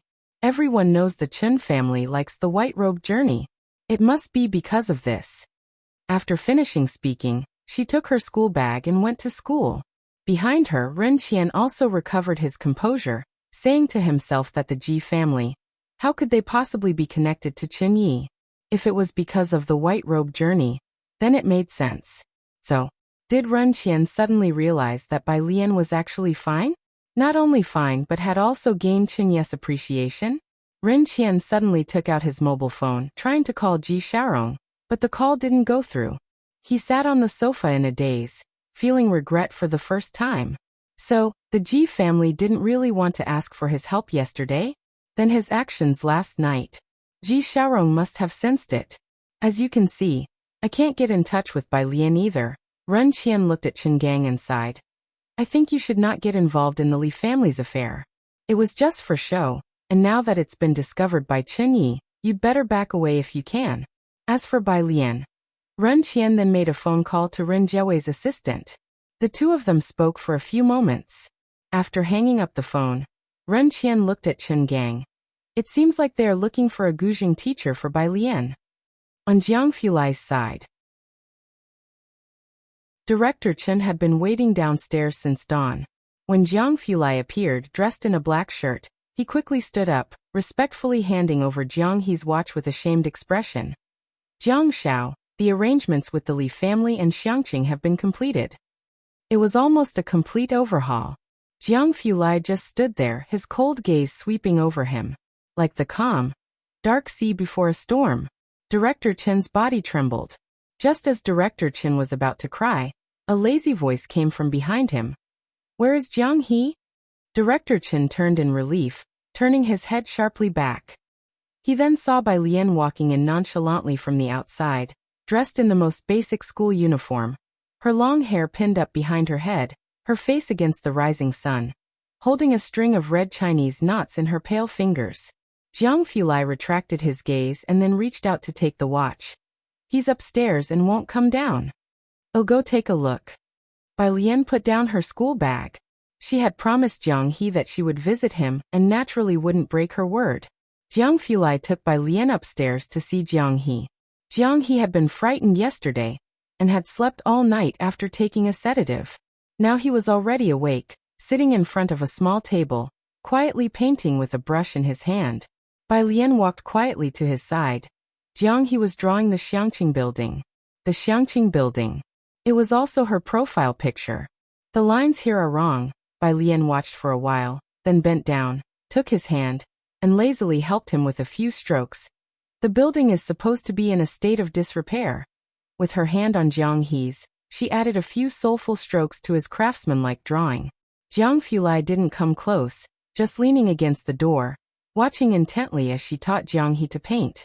The morning sun had not yet fully risen, and a few rays of light passed through Jiang He's small window, quietly shining on the girl's translucent profile, creating a play of light and shadow that brought a burst of vitality to the room. After completing a painting, Jiang He looked at the vivid and perfect drawing, raised his head, and admired Bai Lian's little face filled with amazement. His mouth slightly ajar, his round eyes brimming with adoration. Jiang Fulai snapped out of it, surprised that Bai Lian could paint too. He approached, bent slightly, and took a glance. After looking, Director Jiang, the human photocopy machine, was somewhat silent. He began to understand why his teacher had trembled while saying he didn't have the talent when he first tried painting.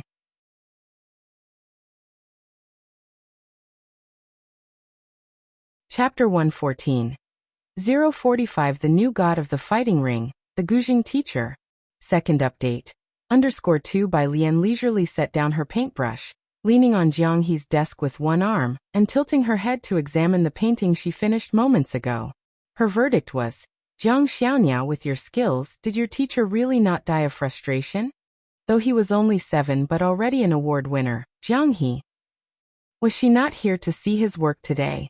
Speaking of this, Bai Lian suddenly remembered the cat on Jiang Fulai's notebook. She tilted her head. Teacher Jiang Yu. Jiang Fulai suddenly stood up, glanced at the time on his phone.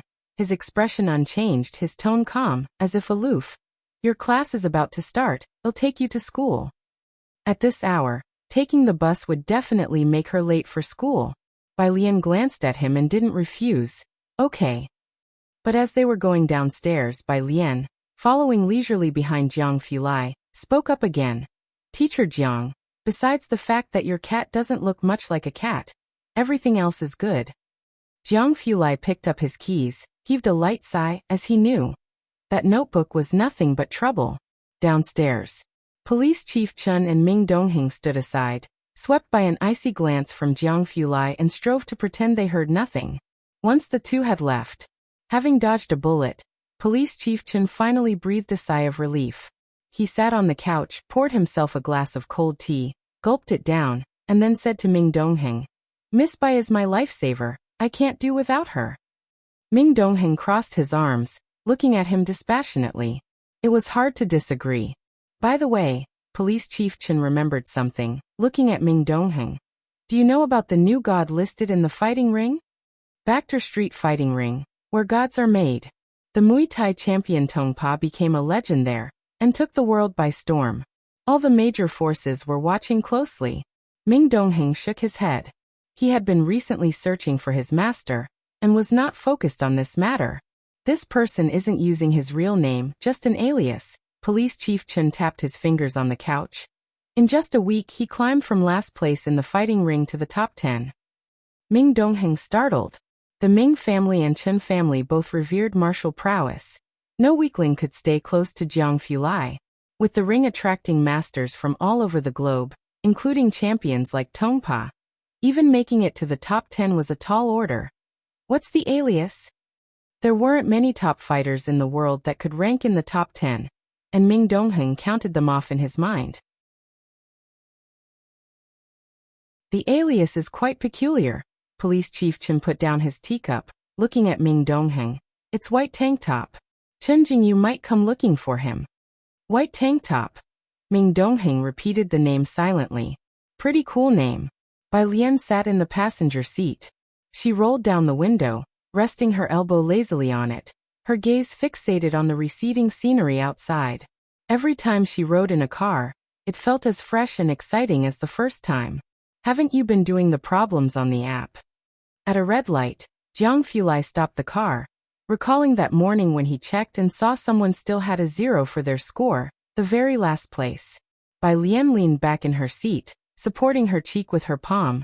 It's difficult, Teacher Jiang. Isn't a score of 0 quite embarrassing for you? Inside there were biology and chemistry problems, and as luck would have it, the first question she encountered this month was chemistry. What a pain. No. The light turned green. Jiang Fulai glanced at her and earnestly explained, they wouldn't dare. Shortly after, they arrived at the entrance of the first high school. Jiang Fulai parked the car. Bai Lian waved at him before blending into the sea of students entering the school. It was the busiest time for the school rush hour. Jiang Fulai didn't drive off immediately, watching Bai Lian's figure until she was out of sight. It was apparent that she was quite popular at school, especially after the weekend celebration. No sooner had Bai Lian joined the crowd than a burst of exclamations erupted from the students. Jiang Fulai sat in the car, an icy expression on his face as he watched the group of students. His demeanor as chill and sharp as a longsword's blade. When Bai Lian reached class 15, classes had not yet started. Yang Lin hasn't arrived yet? Bai Lian put away her backpack, looked at Yang Lin's empty seat, and knocked on Ning Xiao's desk behind her. Pu Xiaohan and Zhang Xiai's were always late, but Yang Lin was almost certainly at school by 6. Ning Xiao looked up. She hasn't come. Not for the first time either. Bai Lian took out her books one by one. Her brows furrowed. Yang Lin had missed the first 2 classes. Bai Lian went to the office to ask Lu Lingxi about this. And when Lu Lingxi heard Yang Lin had not arrived, her brows also tightened slightly. Never mind, focus on your class.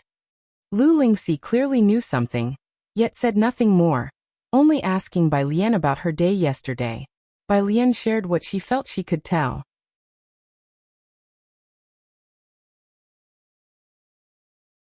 Chapter 115. 045 The New God of the Fighting Ring, the Guzheng Teacher. Second update. _3 There are as many Guzheng teachers in Xiangqing as there are hairs on an ox. But among them, only one is the most famous. Teacher Yu. Ji Xiaorong took Ren Jiawei's words to heart, especially when it involved Bai Lian. It's my fault, Ren Jiawei, thinking back to their first unpleasant meeting which caused her to be unfriendly, as Bai Lian had been described in the same way as Shen Qing by the Secretary General, decided, I'll go find the Guzheng teacher myself. Ren Jiawei also found it strange. Although Guzheng isn't as valuable as the piano, learning it still requires a certain family background and artistic cultivation. She hadn't expected Bai Lian to play the Guzheng. Ji Xiaorong knew very little about Ji Mulan and Bai Lian. Dad said she really likes the Guzheng. As for her performance, nobody had seen it except for Ji Heng. Even Ji Heng had said so. You bring Alien to Wanhe building at noon, Ren Jiawei haphazardly decided as she put on her sunglasses and grabbed her car keys to meet Teacher Yu. I'll have Teacher Yu wait there with you. Ji Xiaorong didn't have a chance to say a word. Ren Jiawei had already stepped on the gas and left. He could only pick up his cell phone and send a WeChat message to Bai Lian. At noon, Ji Xiaorong waited for Bai Lian at the school gate. Dad. Ren Wanxian spotted Ji Xiaorong from a distance. Seeing Ren Wanxian, Ji Xiaorong slowed down and pondered for a while. Knowing he could not hide this matter from Ren Wanxian, he explained, I'm taking Alien to meet a Guzheng teacher. Ren Wangshuan's fingernails dug deep into her palm. She lifted her head, seemingly indifferent. Bai Lian arrived quickly. Ren Wanxian watched as Ji Xiaorong took Bai Lian away, her eyes darkening. Guzheng teacher? Bai Lian trailed behind Ji Xiaorong, thumb pressing on her notebook, unfazed, and looked up slightly, thinking they had been joking just yesterday.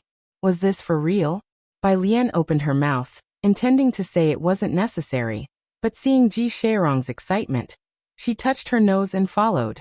That teacher is Teacher Yu, the best Guzheng teacher in Xiangqing, but he rarely takes on disciples.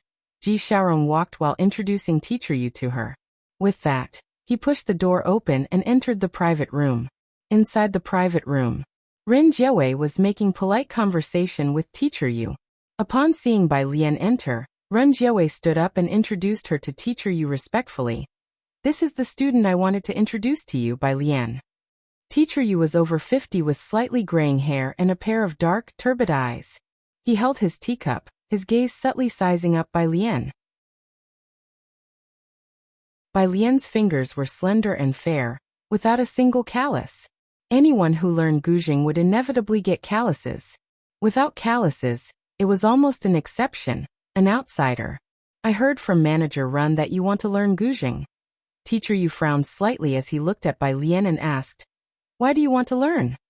Bai Lian paused but was always polite to teachers. After a moment's thought, she answered honestly, Because my mom asked me to learn. Just for that. Teacher Yu's brow furrowed tighter.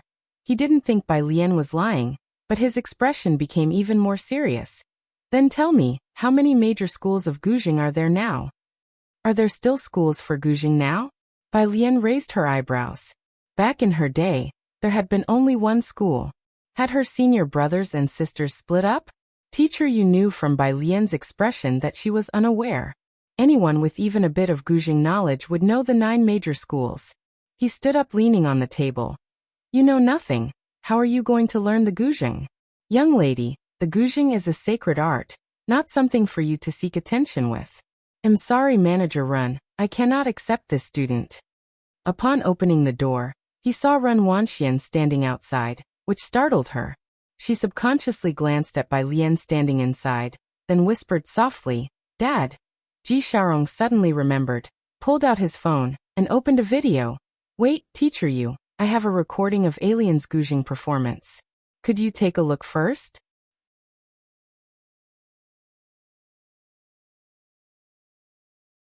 Chapter 116.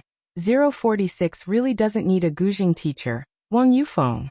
_1 This video was sent to Ji Xiaorong by Ji Heng. Last night, their family had a rare dinner discussion, and Ji Xiaojun knew that Bai Lian had studied the Guzheng at the Bai family for a year. Now that they have returned to Xiangqing, they couldn't let their child miss out on learning the Guzheng. Bai Lian was memorizing vocabulary on the side, multitasking and listening in. She didn't expect that today, only the second day, Ji Xiaorong had already made arrangements. Ji Heng had heard that he found the best teacher in Xiangqing, and had specially sent the video to Ji Xiaorong.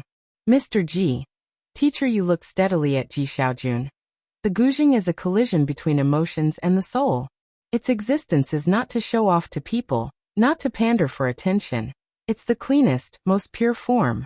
Those who come to learn the Guzheng with a utilitarian mindset will never be able to reach the pinnacle. I'm sorry, I don't want to listen. He had no intention of listening. He walked right past Ren Wanxian, who was stunned, and left. Teacher Yu, I respect your views, but I don't agree, Bai Lian said slowly as she turned around. She didn't defend her decade-plus years of Guzheng study, nor did she explain why she didn't understand the different schools of Guzheng. She just made eye contact with him. The development history of the Guzheng spans thousands of years. Inheritance and promotion are the most important aspects. But the world is diverse.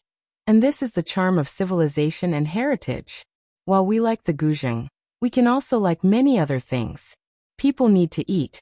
Have you truly understood them by setting aside all your own perspectives? Why deny them? Teacher Yu paused in his steps, looked indifferently at Bai Lian. A successful artist should marginalize themselves, and esteem for art should be their initial aspiration. Life is a form of cultivation. Let me tell you this, you will never succeed. He had come today with hopeful expectations but left in disappointment. He didn't have the luxury to expect a student as talented and devoted to guzheng as Master Jian's pupils. He merely wanted a student with a bit of spirit and willingness to work hard. Not one tainted with utilitarian motives, who lost their original intention, or even touched the guzheng only a few times. Xiangqing had produced many renowned guzheng masters since ancient times, and Teacher Yu was one of the well-known ones. Even Ren Wanxian had heard of him. Ren Wanxian had come to find out which master teacher Ji Xiaorong and Ren Jiewei had found for Bai Lian, and upon learning it was Teacher Yu, Ren Wanxian could not help but feel a pang of jealousy. But at this moment, this teacher, unlike others, did not acknowledge Bai Lian, did not think she was good at the guzheng, and even thought she would never succeed. The slight feeling of jealousy that had just arisen suddenly dissipated. The praises for Bai Lian in the school's online forum that had accumulated in her heart for a long time finally scattered into nothingness. Her head bowed. She suppressed the urge to let her mouth curve upward. Dad, I came to tell you there's a parent-teacher meeting this week. Since you're busy, I will be taking my leave first. After saying this, she forcibly held back, then left. What artist? Ren Jiewei sat down crossing her arms and scoffed, then couldn't help but say to Bai Lian, this Mr. Yu is just like your grandfather, useless in his loftiness and bad temper. Don't listen to him, look at your grandfather, busy with art and tradition every day. What has that brought him? He's speaking without feeling the pain. I'd like to see him perform in public without taking a penny. Enough, Ji Xiaorong said, his head aching as he looked at Ren Jiewei. Don't say that anymore, or you will be heavily criticized. Ren Jiewei was indifferent. She was a worldly person after all. To her, all art was the same. Weren't all those art students burning through money? Bai Lian, with her brows and eyes downcast, was multitasking by memorizing vocabulary while listening to Ren Jiewei talk, occasionally nodding along. She sat politely, her slightly loose hair softly framing her face and eyes. Quiet and serious. Accustomed to her own way at home, Ren Jiewei had never seen someone who listened to her so seriously and responded. She paused, then started to say, don't worry, I'll find another master for you in Beicheng. Bai Lian's wrist rested on the table as she leisurely traced a word. After a few seconds of contemplation, she seriously said to the two, thank you for going through all this trouble for me, but I really don't need a guzheng teacher. Her teacher had already taught everything that was needed. The rest was up to her, and how much she could comprehend on her own. Got it, Ren Jiewei waved dismissively, not really paying attention. Let's eat first. After finishing her meal, Bai Lian returned to class. Teacher Yu's words had no impact on her.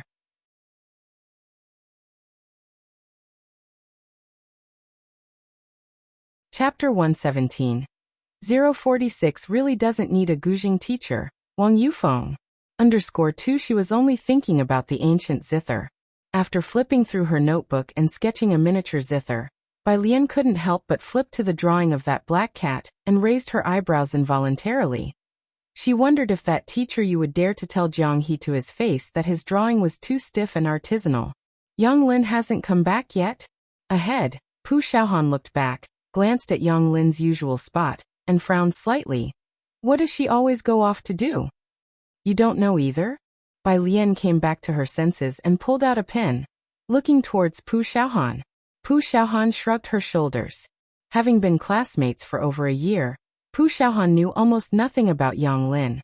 Yang Lin never spoke to others, even more introverted than Ning Xiao.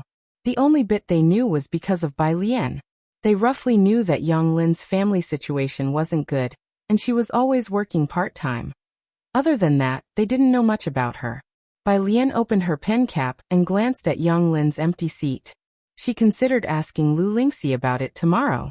With the pen in her hand, she didn't start on her homework immediately. Instead, recalling something, she lowered her eyes and drew a line on the blank paper, then pushed the wet ink around with her clean fingertips, quickly completing the drawing. After looking at it, she opened her phone, took a picture, and sent it to Jiang Fulai. As Jiang Fulai was reviewing results, he saw the message on WeChat, casually opened it, and saw a black and white cat. Its entire body was low to the ground, lazily sprawled out and sleeping, with its tail curled up, revealing its fluffy fur spread out lazily. Jiang Fulai was somewhat silent, typing the words, "Your drawing is very good." Before he could send it, the next second, another message from Bai Lian came through. It was good, the cat he had drawn before. The contrast was stark. Jiang Fulai looked at the words he had typed and deleted them one by one. He opened the image of the lazy cat again. Then he placed his phone on the desk, glancing at it from time to time. Such a beautiful ink painting. He, one who passed the laboratory report to Jiang Fulai, immediately saw it on Jiang Fulai's phone left open on the desk. He was somewhat astonished. Jiang Fulai's cool fingertips accepted the report, giving him a glance, and spoke indifferently. This was drawn with a black pen. Really? Hyun took a closer look and realized it wasn't an ink painting after all. He was even more amazed. As a result, that afternoon, all the team members who came to see Jiang Fulai learned that the young master Jiang had received a beautiful ink-style painting drawn with a black pen. It was very attractive. With a casual stroke, Bai Lian impressed a group of engineering students in the laboratory. After school in the evening, instead of going to the library, Bai Lian went straight to see Jiang He. The latter had sent her more than a dozen commas that afternoon. When Bai Lian arrived, Jiang He was holding a tablet, messaging someone. He, tell the teacher who exactly added those few strokes to the painting. Jiang He, comma. It can't be young Master Jiang, nor can it be Mr. Ming. Jiang He, comma. The other party sent another flurry of guessing texts, and as Jiang He heard someone knocking at the door, he quickly ditched the tablet and scrambled up from the floor to open the door.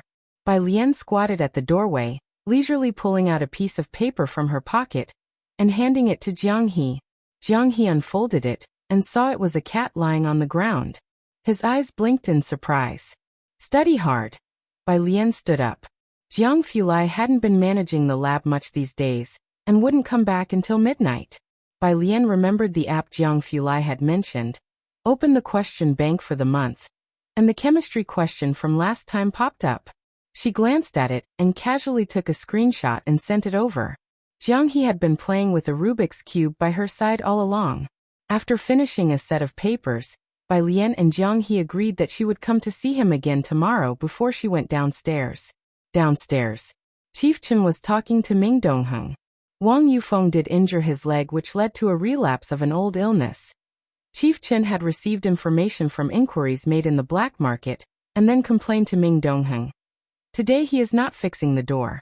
Instead, he's repairing floor tiles. Once Chief Chen could still believe it. After all, Chen Beixian had indeed helped an old lady. But time and again, Chief Chen felt that Wang Yufeng was up to no good. As the two talked, Bai Lian came downstairs, and Chief Chen stood up even faster than Ming Dongheng. Miss Bai? Are you heading back? I happen to have things to do at Bacter Street as well. Can I give you a ride back? Ming Dongheng, who had just stood up, stared at Chief Chen slowly. His gaze was very cold. Bai Lian knew that Chief Chen often went to Bacter Street. She lightly lifted her eyes and nodded politely to Chief Chen. Thank you. Chief Chen was overjoyed, not caring even about Ming Dongheng staring intently at him. Miss Bai, my car is just outside. Mr. Ming, Chief Chen picked up the keys. Then I will take Miss Bai with me first. The two left. Ming Dongheng stood outside the big iron gate, watching Chief Chen's car drive away. Bai Lian would rather take the bus than let him pick her up. Ming Dongheng thought for half an hour, but he couldn't figure out why the hell. Purist Street. Bai Lian asked Chief Chen to stop the car at the entrance to Purist Street. Once she got out of the car, she saw an old man leaning against the wall, squinting his eyes as if he was about to make a phone call. Recognizing that this was the old man who had fallen on the roadside last time, Bai Lian adjusted her backpack, put away her phone and supported him. "Where do you live?" The sky was getting dark. The old man squinted his eyes, his cloudy gaze resting on the girl in front of him. She had a pale face and delicate features, wearing the tidy and clean uniform of Yizhong School. "Young girl," she recognized Bai Lian and instantly smiled. "It's you. Do you live nearby?" Bai Lian supported her with ease and tilted her head slightly. "I'll walk you home." "When you get old, you get a few aches in your legs," the old lady hesitated. "Will it trouble you? I was just about to call my grandson to pick me up." "It's fine." Knowing that the old lady lived in a nearby alley, Bai Lian helped her to walk slowly forward. Chief Chen slowly drove towards Bacter Street, and seeing Bai Lian supporting an old person in the rearview mirror, he couldn't help but sigh. Miss Bai is truly a good student. But Chief Chen looked into the rearview mirror. Didn't that old person look a bit familiar? Before he could recall anything, in the rearview mirror, the two of them turned a corner, and were no longer visible. In less than 10 minutes' walk, Bai Lian found out that the old lady was Grandma Wang, whose family had lived on Purist Street for generations. Alien look, wearing a baggy camouflage outfit that made her look even more frail, Grandma Wang pointed at the small yard ahead and said with a smile, "That's my home. Come in for a cup of water." She patted Bai Lian's back of the hand. As the two approached the gate, someone in the yard heard the noise. He was in his 30s or 40s, with a light beard on his face and bare-chested, revealing a blue and white tiger tattoo on his chest and shoulders. One hand holding a shovel and biting a cigarette in his mouth, he swung open the half-shut door. "Godmother, I said I would go get it." Before he could finish, upon seeing the girl supporting Grandma Wang, his words halted midway.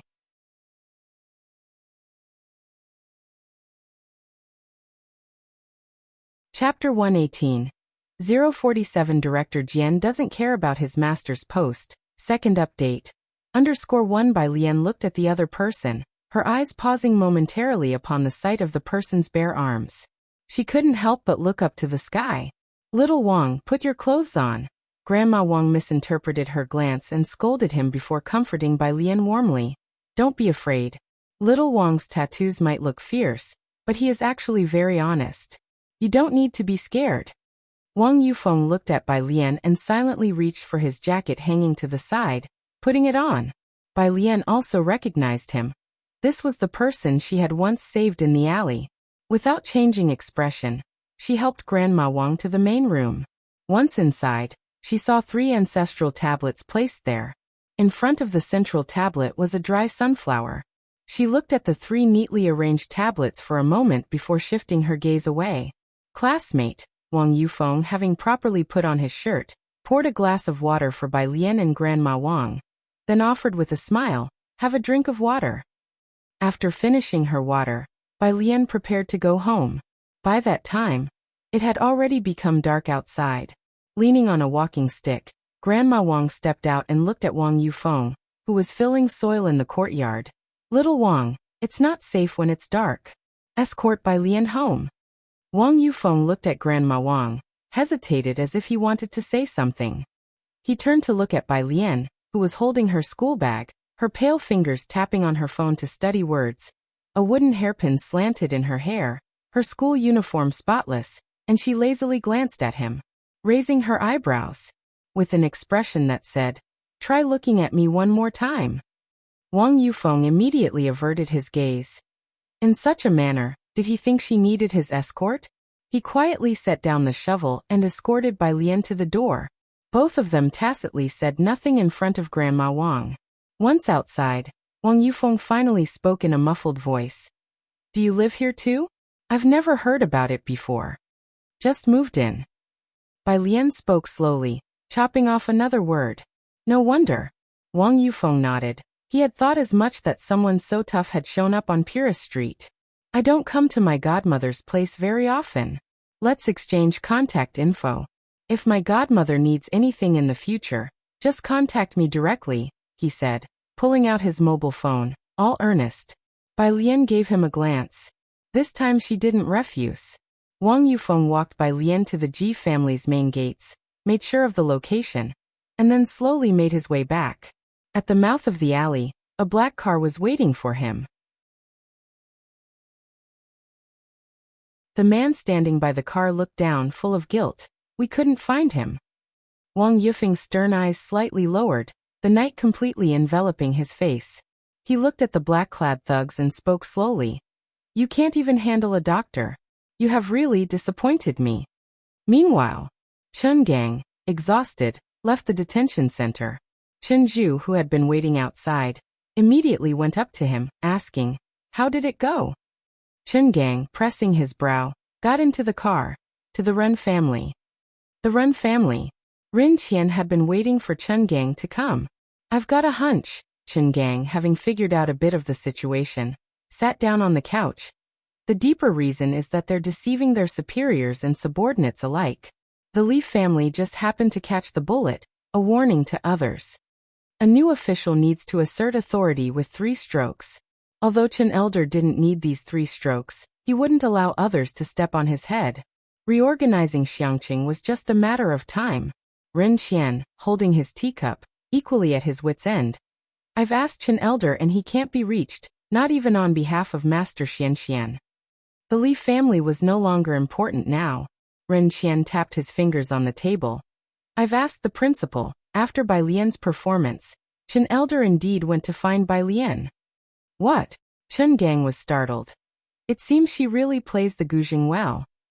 Chen Zhu, also surprised, looked towards Ren Qian. He didn't understand guzheng, but could appreciate emotion. He had been waiting for Ren Wanxian that day, and did not know that Chen Elder eventually went to Bai Lian. Ren Wanxian had been silent all this time. It wasn't until Chen Gang and the others turned the discussion to Bai Lian that she said indifferently, "My mother helped her find Master Yu. And even with a high price, Master Yu refused to take her." Master Yu. Both Ren Qian and Chen Gang had heard of Master Yu, and were surprised to hear this. Both knew Master Yu. Ren Qian, pondering, said, "Master Yu is talented and has declared that he wants to take on a disciple with real talent." It wasn't surprising that he didn't take Bai Lian. Ren Wangshuan's gaze dropped, feeling her smile was somewhat improper, and said lightly, "She doesn't really know the guzheng. She didn't even sort out the different schools of playing. She just played white robe on a whim because she heard Chen Elder was there, trying to be opportunistic. Otherwise, Master Yu wouldn't have scolded her for seeking attention and infuriating him to death."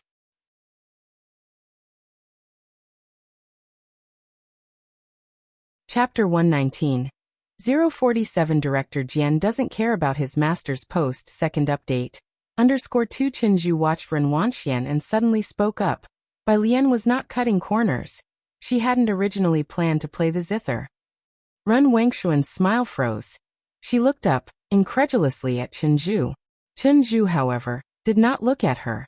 Bai Lian's program was originally a sword dance. Chen Wei asked me to go back and fetch the longsword, but Wanxian did not inform me of this.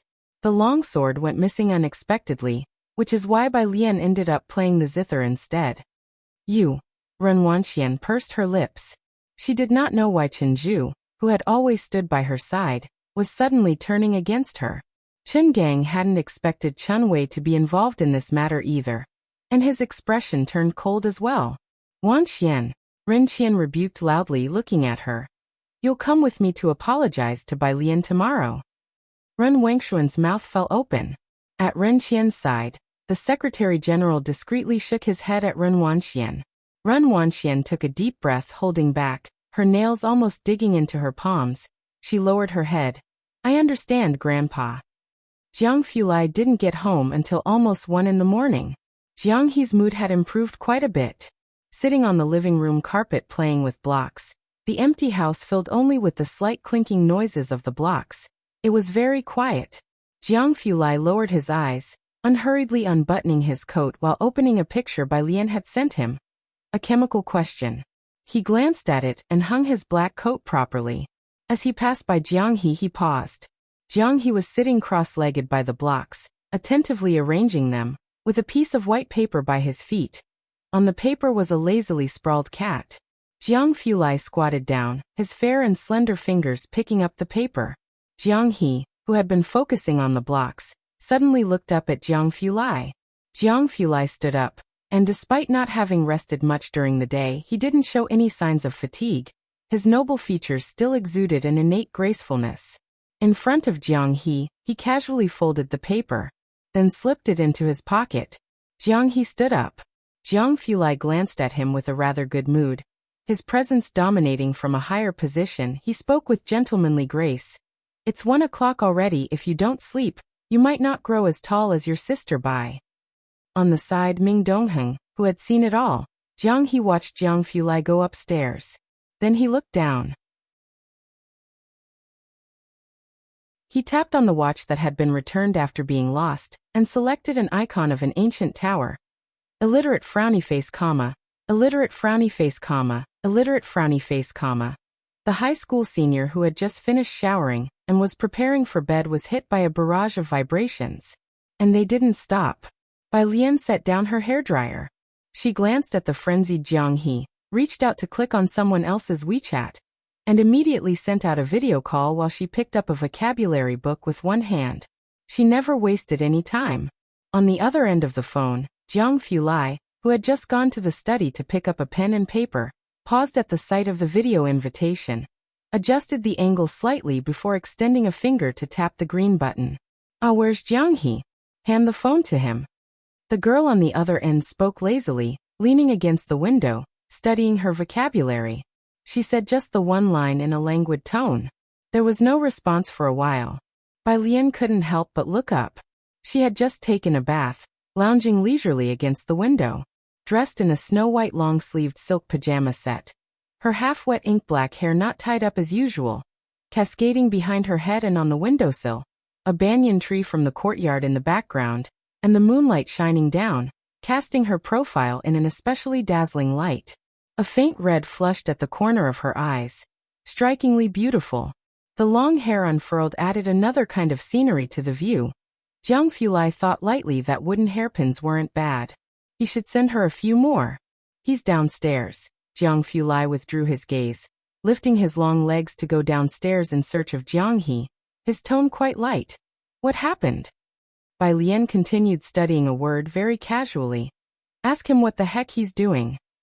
"He does need a lesson," Jiang Fulai said, one hand in his pocket, quickening his step slightly. Returning downstairs, he handed his phone to Jiang He, who was poking at his watch, his gaze contained. Shadows enveloped him from above, like a chill descending. Jiang He didn't even need to look up to know who it was.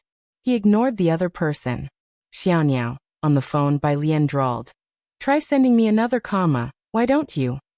Jiang He's small fingers stalled midair. He looked up, his round eyes meeting Bai Lian's dark almond-shaped eyes. Jiang Fulai looked at him nonchalantly. "Hold on to it, go upstairs to bed." Jiang He carried the phone upstairs. Jiang Fulai watched Jiang He with cold eyes as he took the phone to his small room, and then went to take a bath. When everything was settled, it was already past 2. He gently pushed open Jiang He's bedroom door. Jiang He was asleep, with the phone upside down on his chest. Only the sound of Jiang He's long breathing filled the room.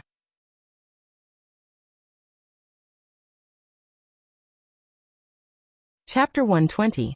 047 Director Jian doesn't care about his master's post. Second update.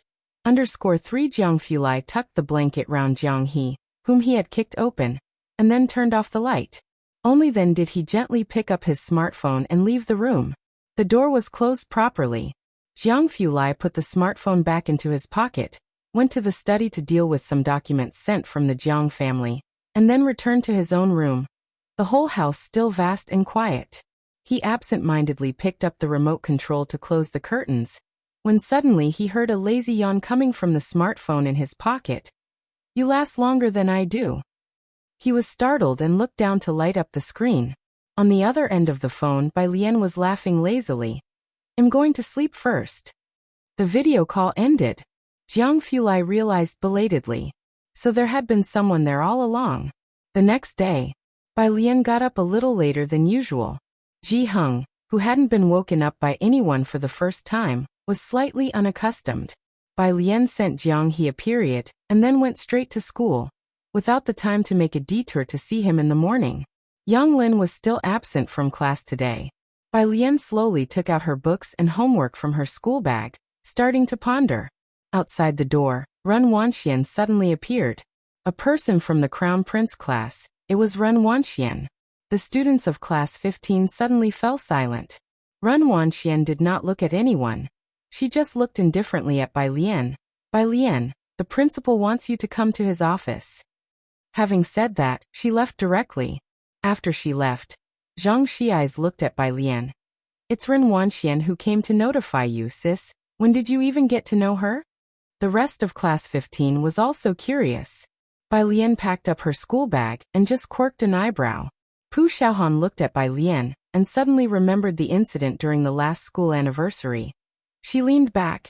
Alien, let's leave the school anniversary issue as it is. We can't afford to provoke Ren Wanxian or Qin Wei, especially Ren Wanxian. I heard. She glanced around and lowered her voice. Her grandfather is that Mr. Ren from our Xiangqing. These were all rumors around the school, but the students hardly doubted them. Right, Zhang Xi's frowned. Even Qin Wei doesn't dare to mess with her.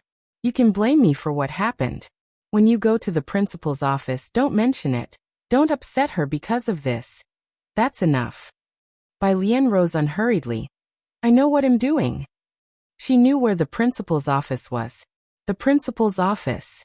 The principal was sitting at the conference table, smiling obsequiously. Seeing Bai Lian coming, the principal stood up and then introduced her one by one. Student Bai, this is Mr. Ren, this is his secretary, and you know this one too, Ms. Ren Wanxian. Ren Qian looked at the principal, very surprised. He hadn't expected that no one in the school was aware of Bai Lian's relationship with the Ren family. Ren Qian said with a smile, Bai Lian is my son-in-law's niece, principal. You don't need to introduce her. By Ren Qian's side, Ren Wanxian gave him a glance, her lips pursed. Upon hearing that Bai Lian was a relative of the Ren family, the principal was also very surprised, but his astonishment was fleeting as he surmised that Ren Qian was there to see Bai Lian for a reason, and then he left his office to them. You talk. Bai Lian, with her school uniform unbuttoned and a cell phone in her hand, half closed her eyes, leisurely watching the principal walk out. Then she dragged a chair across and casually sat opposite Ren Qian. One hand rested on the table while she placed her cell phone on it, leaning back slightly. What's up? Ren Qian's secretary looked Bai Lian up and down with a frown. Wanxian. Ren Qian turned his head and spoke sternly. Ren Wanxian pursed her lips, her head lowered, almost in humiliation. I'm sorry, Bai Lian, I didn't ask Qinzhu to go back for the longsword. Bai Lian's almost pale fingers crossed out a word, then memorized another word. Hearing Ren Wanxian speak, Bai Lian just slightly raised her eyes. Ren Qian met her seemingly mocking gaze. Even though Bai Lian had a pair of very attractive and seemingly non-aggressive almond eyes, they still appeared exceptionally cold at that moment. Bai Lian, Ren Qian looked at Bai Lian, trying to mediate between the two. I heard from your uncle that you're learning the ancient zither. I have a zither teacher from Xiangqing who's quite well known there. If you mention my name, you'd be able to study under him. As he spoke, he slid his business card toward Bai Lian with a smile that seemed quite casual. Maybe he could even recommend you for further training in Jiangjing in the future. For someone from Xiangqing, Jiangjing was undoubtedly an insurmountable mountain. Even Ren Qian himself held Jiangjing with reverence. Having the opportunity to advance in Jiangjing was pure fantasy for someone who had lived at the bottom of Xiangqing society since childhood. I hope you can forgive what Wanxian did, and that henceforth, we can shake hands and make peace. Ren Qian didn't believe Bai Lian would refuse as he played the emotional card coupled with a tempting offer. Forgive. Bai Lian's fingertips pressed on the workbook. She glanced at the business card and simply laughed. I'm afraid that's impossible. Ren Qian was stunned. He hadn't expected that after bringing up Ji Xiaorong and the opportunity in Jiangjing, Bai Lian would still refuse. Bai Lian picked up the tea that had been poured for her on the table and gave Ren Qian a toast. I have a class to attend, goodbye. She rose unhurriedly, picking up her workbook and preparing to leave. Miss Bai, the secretary standing behind Ren Qian stepped forward appropriately. I know President Ren has been trying to find Master Yu for you, but you may not be aware that Master Yu doesn't just accept anyone. He only takes diligent students with talent. Trust me, this is the best teacher our senior has found for you. I think you'd better not dwell on any unrealistic aspirations. He was very polite, but his every word implied that Bai Lian's dreams were too lofty and her lot in life too slight. Ren Wanxian looked at Bai Lian with a sneer. Enough, no more talk, Ren Qian scolded the secretary, a master of playing good cop and bad cop, and sighed to Bai Lian. But he's right. Master Yu also only takes in talent that can perform at concert level. He can't be swayed by money, and Jiawei, a businessman, doesn't have many avenues to explore. Believe me, this is the best teacher I could find for you. A slap, followed by a sweet date. It was a trick Ren Qian was accustomed to. The best teacher you can find for me? Bai Lian stopped, grasping her cell phone tightly. She leaned forward slightly, her 2 fingers picking up the business card from the table. Ren Qian, however, thought Bai Lian was coming around. He was just about to happily say, from now on we're family. I don't care about Dean Jian's letters of recommendation, Bai Lian clarified after reading the name on the business card. Let alone this Mr. Sure. Did you think I would care? She flicked the business card lightly, and it fluttered to the ground.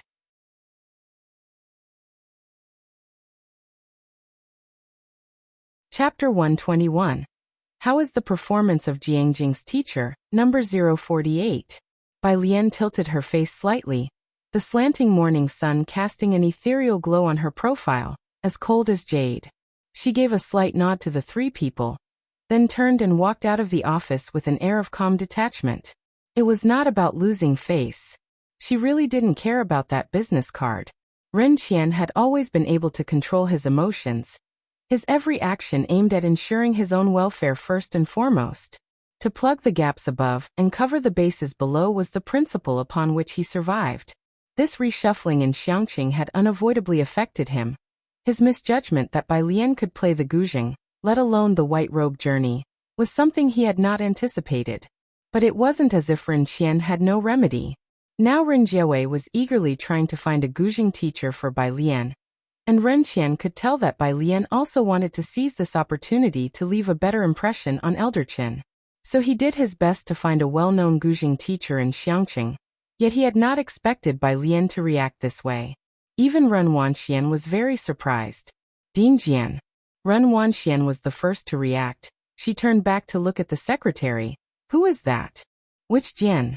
There's no such person in Xiangqing. The secretary also regained his composure, bending over to pick up the business card from the ground.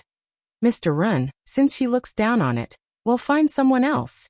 Forget it. Ren Qian stood up, his eyes growing dark. Since she looks down on it, let her find a better teacher. After all, she's from the Ji family, she'll experience setbacks eventually. Lacking vision, overestimating oneself. Ren Wanxian apologized. He took out the business card. In the adult world, there are no permanent enemies. They scorn each other, yet also court each other's favor, being hypocritical and inconsistent. The first step into society is to adapt to this resilience, to the rules of this world. Bai Lian like this, Ren Qian had seen before. But even the toughest bone would eventually be broken, bit by bit, by this world. She had the ability and was smart enough, but her backbone was too rigid. Hearing Ren Qian's words, Ren Wangshuan's eyes lit up with pleasure, but fearing it would show, she quickly looked down again. But even teacher you won't take her. Where else in Xiangqing can we find a better teacher? As for Dean Jian, none of the 3 people on the scene, Ren Qian, Ren Wanxian, and the secretary, had ever heard of him. They weren't particularly familiar with the guzheng. As far up their circles went, they only dared dream of Beicheng. They would never think of, nor guess, that the person they looked down upon had obtained a master's invitation from Dean Jian, who was not from one of the 4 great cities, but a teacher from Jiangjing. Mr. Ren. The principal smiled warmly as he saw Ren Qian off, then walked back to the school side by side with Ren Wanxian. I saw on the news that Mr. Chiu has returned. Do you think he could spare some time for a lecture to our senior students? Mr. Chiu mostly resided in Beijing and rarely spent time in Xiangqing. He was the cultural development ambassador of Xiangqing, having risen from a humble background to profound achievements in calligraphy. Having him lecture would undoubtedly be the best example to set. Ren Wanxian was Mr. Chiu's last closed-door disciple. This was no secret. I'll ask my teacher, Ren Wanxian said. That would be great, Ms. Ren. The principal was very pleased. Ren Wanxian was much easier to deal with than Bai Lian and Ning Xiao. Also, there is a tourism promotion activity for our city next week with journalists attending. Please come to school on Saturday to go through the process. When Bai Lian returned to her class, it was almost time for lessons to start. Is everything okay? Pu Xiaohan turned to look at her, followed by Zhang Shi's inquisitive gaze. Bai Lian pulled out her textbook, shaking her head. Her gaze glanced at the school bag on the neighboring seat, causing her hand to pause momentarily. Yang Lin has returned. Pu Xiaohan noticed her gaze, his delicate brows furrowing. Lu Mum called her to the office. The office? Lu Lingxi reached out, wanting to brush aside Yang Lin's hair to check if her forehead had been injured, but Yang Lin stepped back. Teacher. Yang Lin's voice was always quiet, her eyes calm, with scarcely a ripple. Yet her entire demeanor was like a high wall erected, cutting her off from everyone else. You, Lu Lingxi's eyes reddened slightly. Come stay at my house. Yang Lin shook her head. He will find out. Yang Lin's hair was long, nearly covering her eyes. The little that was visible, which should have shown the vibrancy of youth, seemed instead like a stagnant pool. Yang Lin. Lu Lingxi wanted to touch her head but withdrew her hand. You must make it out of Xiangqing. Listening to Lu Lingxi's words, Yang Lin seemed slightly dazed. She turned and left the office. Lu Lingxi watched her hobbling figure recede. The bell signaling the start of class rang.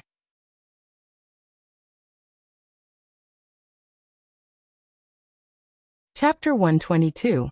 How is the performance of Jiangjing's teacher, number 048? _2 Yang Lin returned to her seat. Bai Lian only glanced at her when she stood up to let her sit down, and didn't ask more. This gave Yang Lin a sigh of relief.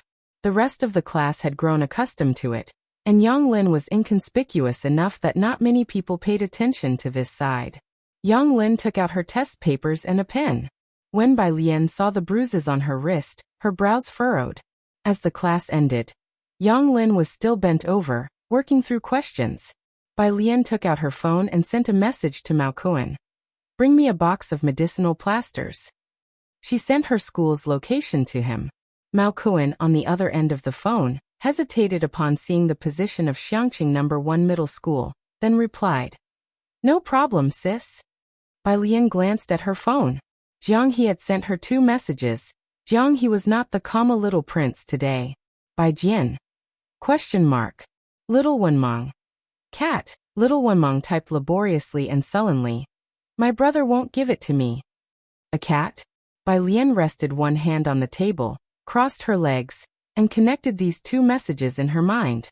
Her fine hair slightly brushed over her brow and eyes while her pale, slender fingertips tapped on the screen. Bai Jian. Wait for me after school.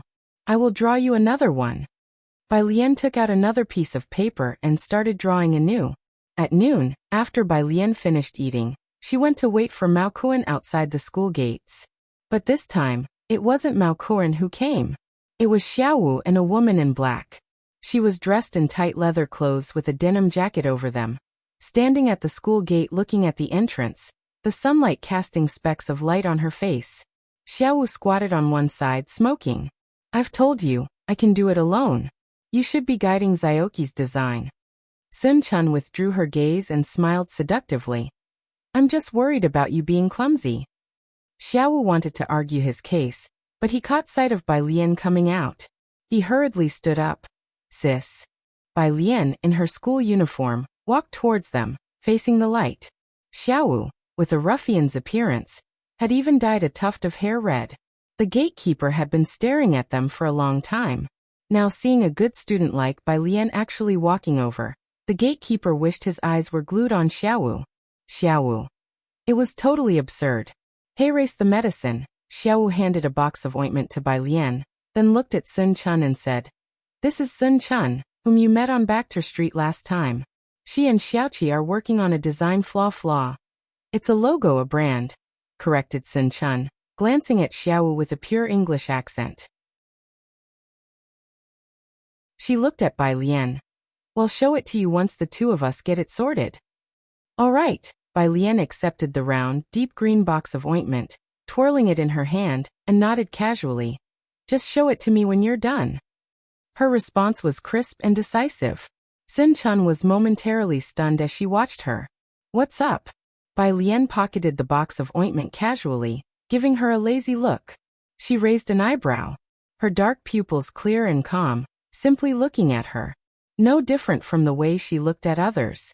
It's nothing, Sun Chun shook her head. After that night, she had been following little Mao. He didn't ask her to do anything else. Once he found out she had been to school, he let her help Xiaoqi out. She had thought Bai Lian might not trust her or even detest her. Bai Lian waved them off and went back with the ointment. The gatekeeper, seeing her return, even asked, "Is everything okay, student? They didn't bully you, did they?" Bai Lian blinked, her long eyelashes casting shadows. Not at all. Not far away, Xiaowu. Really, did that damn gatekeeper think he couldn't hear? Bai Lian, with the medicine in hand, returned to class 15. Most students had gone to the snack shop after lunch or to the dormitory and hadn't come back yet. Young Lin had remained seated without stepping out. She had eaten only a piece of bread for lunch, which Bai Lian had seen at the milk tea shop. Bai Lian pulled her chair back with a schluff and sat down, then took the box of ointment out of her pocket and unscrewed the lid. Young Lin was bent over, buried in homework. She had missed the previous day and had a lot of assignments to catch up on. Just as she was writing a word, her left hand was suddenly grabbed. Young Lin looked up in surprise to see Bai Lian looking down, left hand grasping her wrist, right hand dabbed with brown ointment, methodically pressing it onto the injured part of her arm. Young Lin started to speak.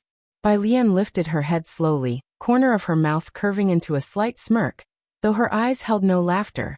Don't talk. I feel like cutting someone. She said it with an air of nonchalance. Her eyes narrowed, and the face that typically exuded grace now seemed devilishly charming, as though she had emerged from a sea of corpses. Young Lin whispered very softly, "Okay." The bruise on her arm had spread a day later, a shocking expanse of purple. Bai Lian's touch was neither too light nor too heavy, and even somewhat soothing.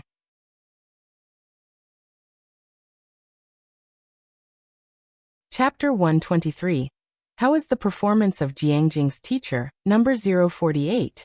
_3 Young Lin was already used to this kind of pain. Her body had become immune to it long ago. Yet now, she felt a faint pain where the ointment had touched her skin. After applying the medicine to the visible injuries on Young Lin's arms, Bai Lian took a tissue and at a relaxed pace, wiped her fingers clean before screwing the lid back on the container. "Take this," she said, handing the medicine box to Young Lin with an indifferent expression. Young Lin, holding the medicine box, looked at Bai Lian. "This is..." Bai Lian tilted her head, crossed her legs, pointed her index finger in the air towards the green medicine box in her hands, and flashed her a wicked smile. "See this? A product with no brand, no producer, and no ingredients listed. Slather this on for 2 more days, and you'll be ready to meet King Yama." Young Lin, after a long while, she seemed to explain in a low voice, I accidentally fell down the stairs." Be careful next time," Bai Lian said. Her gaze lowered as she pulled out a book. With such a calm tone, it was hard to tell if she believed her or not. The last class of the day was chemistry. Usually the teacher revises worksheets, but today, after glancing at Bai Lian, the chemistry teacher decided to take the students to the laboratory to experience the magic of chemistry. The lab was located on the 3rd floor of the comprehensive building, and was seldom used. It was perennially gloomy and cold. The teacher unlocked the door and went in. The high school chemistry lab was practically ornamental, hardly used, with a bunch of equipment placed around. Bai Lian followed the others in and took a look around. Glass cabinets were placed alongside, with glass bottles inside labeled with various chemical substances, most of which were unrecognizable. 2 to a group. The chemistry teacher put on gloves and took a beaker, slowly pouring diluted sulfuric acid into it before adding copper sulfate. The transparent solution suddenly turned green. After glancing at Bai Lian, the teacher methodically added aluminum foil and ignited it, the blue flames instantly leaping up in a beautiful and spectacular dance. Everyone watched the blue flames, and the chemistry teacher was very pleased with their reaction. He leaned on the lectern, fixing his gaze on Bai Lian, Classmates, if you study it earnestly, chemistry is a very interesting subject, much simpler than physics or math. Next to him, Pu Xiaohan had her head buried and was on the verge of dying from laughter. Zhang Xiais raised his hand. Teacher, you don't have to say classmates. The others, who had been holding back their laughter, finally burst out laughing. Everyone knew that Bai Lian got perfect scores in physics and was now buried in biology books every day. But chemistry? She didn't even glance at it. The chemistry teacher was rendered speechless by these students. He taught several classes, but class 15 always had the best atmosphere. Of course, as we all know, learning makes no distinction between high and low, rich and poor. While the teacher lectured, Zhang Xiais lowered his voice to Bai Lian. Did Teacher Lu tell you about coming to school on Saturday to record some material? She said we need good-looking people, so both of us have to go. Bai Lian, lazily propping up her chin while watching the chemistry teacher, spoke calmly. She did. So will you go? Zhang Xiais scratched his head. Yeah, I'll go, Bai Lian replied languidly. Zhang Xiais uttered. Oh, while Pu Xiaohan sounded a bit excited next to him. Has Xiangqing finally been noticed? Are they coming here to promote tourism? Don't get excited, it's not the first time, Ning Xiao pointed out coldly. The previous attempts didn't attract any investors. Zhang Xiais and Pu Xiaohan glanced at Ning Xiao, feeling that the student genius was a buzzkill. But they didn't dare to say it to his face. School was dismissed not long after. The lab emptied quickly, but Bai Lian didn't leave. She was actually quite curious about the act the teacher had performed and asked the chemistry teacher for the materials to try it herself. The chemistry teacher was beyond delighted, leaving the lab at her disposal. No worries, feel free to use it, and if you have any questions, come to me. He left humming. Zhang Xiais and Pu Xiaohan stayed back, helping Bai Lian clean up the aftermath. After being cooped up for 2 days, Jiang He finally ventured outdoors today. He squatted on the left side of the milk tea shop, holding his little bok choy, staring in the direction of the No. 1 middle school gate. By his side, Jiang Fulai stood half-hunched, his trench coat reaching past his knees, one hand tucked into its pocket, the other holding a phone, scrolling through his email inbox with an air of indifference. With his tall, slender silhouette, natural nobility, and aloof demeanor, even the sunlight scattered in the air seemed to shatter into ice and snow around him. Although the milk tea shop was usually bursting at the seams, today a bunch of people stood across the street, pushing and shoving each other, too intimidated to come near. Those who dared to enter practically sprinted past him. When Bai Lian arrived with Pu Xiaohan and others, they just so happened to witness a middle-aged man bowing his head and dashing into the milk tea shop.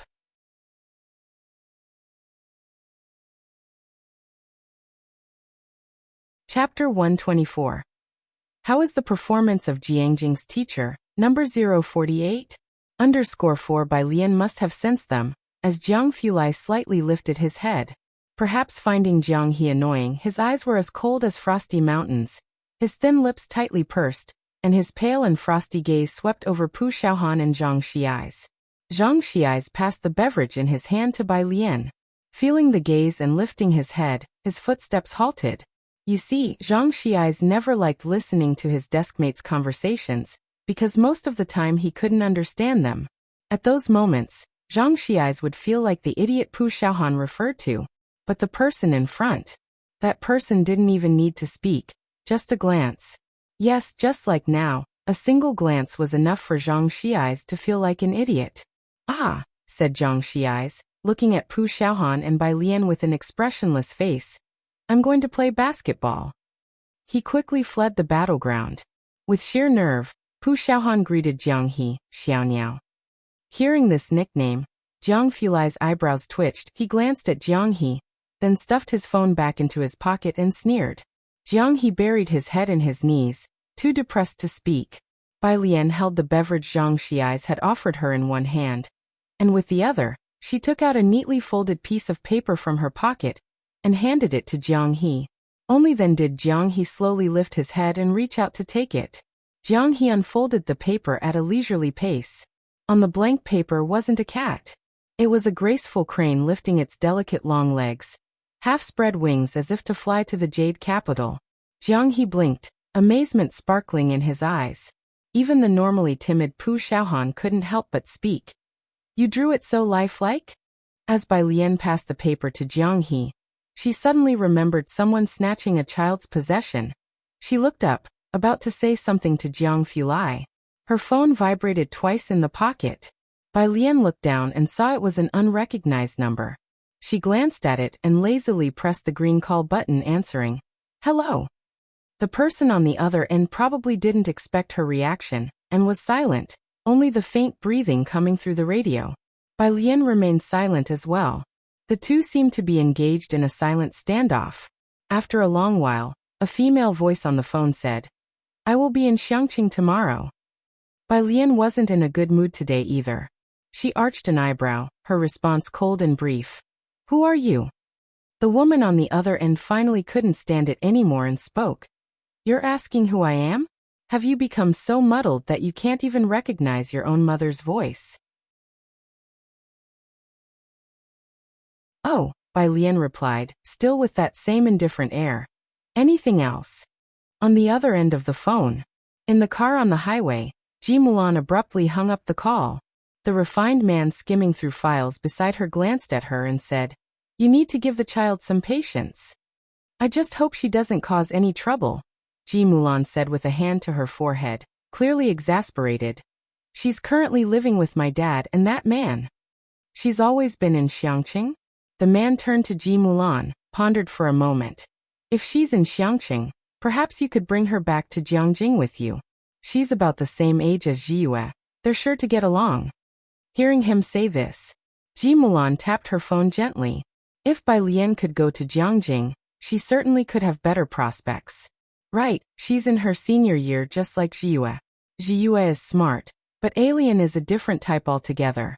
You wouldn't know, but her father kicked her out of the house. Ji Mulan's voice was almost a sigh.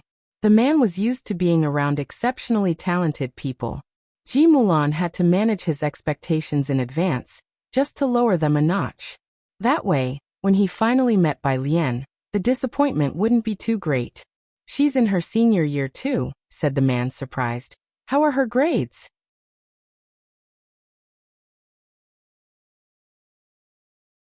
Chapter 125. Ji Mulan's desire for control, the handwriting of Bai Lian. _1 She's studying arts. Ji Mulan couldn't help but recall the frustrating past, as she had originally intended for her to study sciences. Ji Mulan was naturally competitive and naturally hoped her daughter would stand out from the crowd. Since she was young, she forced Bai Lian to learn everything. But Bai Lian seemed to be inherently rebellious. The more she was pushed, the more she would go against her, resulting in hanging out with a bad crowd and indulging in all sorts of hedonistic activities. Ji Mulan looked out the car window and didn't bring up the topic any further. Her grades are really average. When you see her, please be a little more lenient with her. The man sensed Ji Mulan's shift in mood. He knew that her child must be doing quite poorly in school. Thoughtfully, he did not press further, only offering a comforting smile. Grades aren't everything. Every child is different, and as parents, we have to accept all of their achievements. Ji Mulan smiled without saying anything. But it was more than just grades. She forcefully sent Bai Lian to the best science class, and in less than a day, the science class rejected her. If not good at academics, then what else? She went to great lengths to get a letter of apprenticeship from Master Jian, hoping she would practice the guzheng diligently. But Bai Lian slept during guzheng lessons, angering the teacher so much that she never returned to the Bai family's home. She provided Bai Lian with the best environment and hired the best tutors for her, but to no avail, which also led to Ji Mulan's breakdown. Ji Mulan had been outstanding since childhood, and she really couldn't accept that her own child could be so mediocre, especially when Bai Kaiming's two illegitimate sons were so exceptional. "Once I finish up with things in Xiangqing, I'll take her to Jiangjing." The man closed the documents, comforting Ji Mulan. "Let's find her an international private school. Everything will be fine." Hearing this, Ji Mulan did not respond. Of course, neither of them had considered that Bai Lian might disagree with going to Jiangjing with them. Not to mention Ji Mulan, the man hadn't thought about it either. They hadn't even arrived in Xiangqing yet. and were already planning Bai Lian's life in Jiangjing afterwards. Meanwhile, Bai Lian hung up the phone. She was utterly unaffected by Ji Mulan's call. In the memories of her original self, her relationship with Ji Mulan wasn't too good either. You'll be busy later. Bai Lian glanced at Jiang Fulai, who was looking at Jiang He with indifference, and couldn't help but smile. Leave Jiang He with me and later, have Xiaoming come to pick him up. She asked Pu Xiaohan to take Jiang He to the milk tea shop first. Pu Xiaohan fled into the shop with Jiang He. Jiang Fulai, with one hand in his pocket, lashes lowered, his face colder than jade. Bai Lian, seeing that he was still not leaving, met his gaze calmly. Is there something else? Not really, Jiang Fulai spoke casually. I'm just a bit thirsty. Ha! Bai Lian raised the cola that Zhang Xiais gave her, then felt it didn't quite fit his overall aura. This is all I have. That's fine. Jiang Fulai took the cola from Bai Lian's hand with polite ease, his cool middle and ring fingers clasping the bottle top. Eyelashes half lowered. Thank you. Bai Lian watched him walk away with the cola. The noble and aloof young master Jiang holding a bottle of cola. All the way to the laboratory.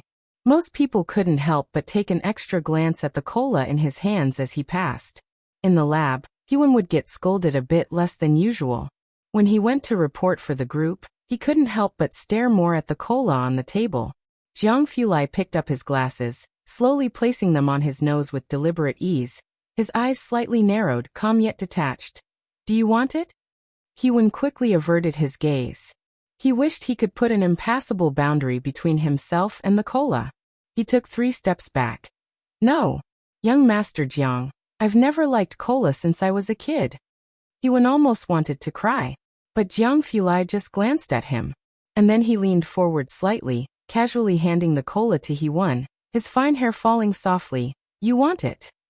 This time, young Master Jiang's statement was declarative, not interrogative. Ha! Hewen confusedly took the cola. Anything else? Jiang Fulai withdrew his gaze, his icy look sweeping over through the lenses. Hewen quickly shook his head, holding the cola as he left the office with some bewilderment. Only then did Jiang Fulai leisurely open his computer to check on the experiment's progress. Cola, too unhealthy for his taste, he coldly thought. The following day, Saturday, Bai Lian got up early, first taking her backpack to the library, and entrusting Jiang He with Ning Xiao and Tang Ming. She went to the school first. Today, the school had a dress rehearsal for Xiang Cheng's promotional video. Zhang Xiais, who lived next to the school, arrived at the recording room at the same time as Bai Lian, yawning.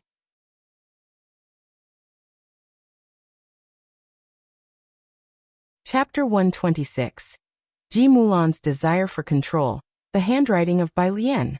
_2 When they arrived, the photography crew responsible for the shoot was already there, including Bai Lian, Zhang Xiais, Ren Wanxian, and Chen Zhu. At that moment, they were shooting the segment where Ren Wanxian was writing large characters.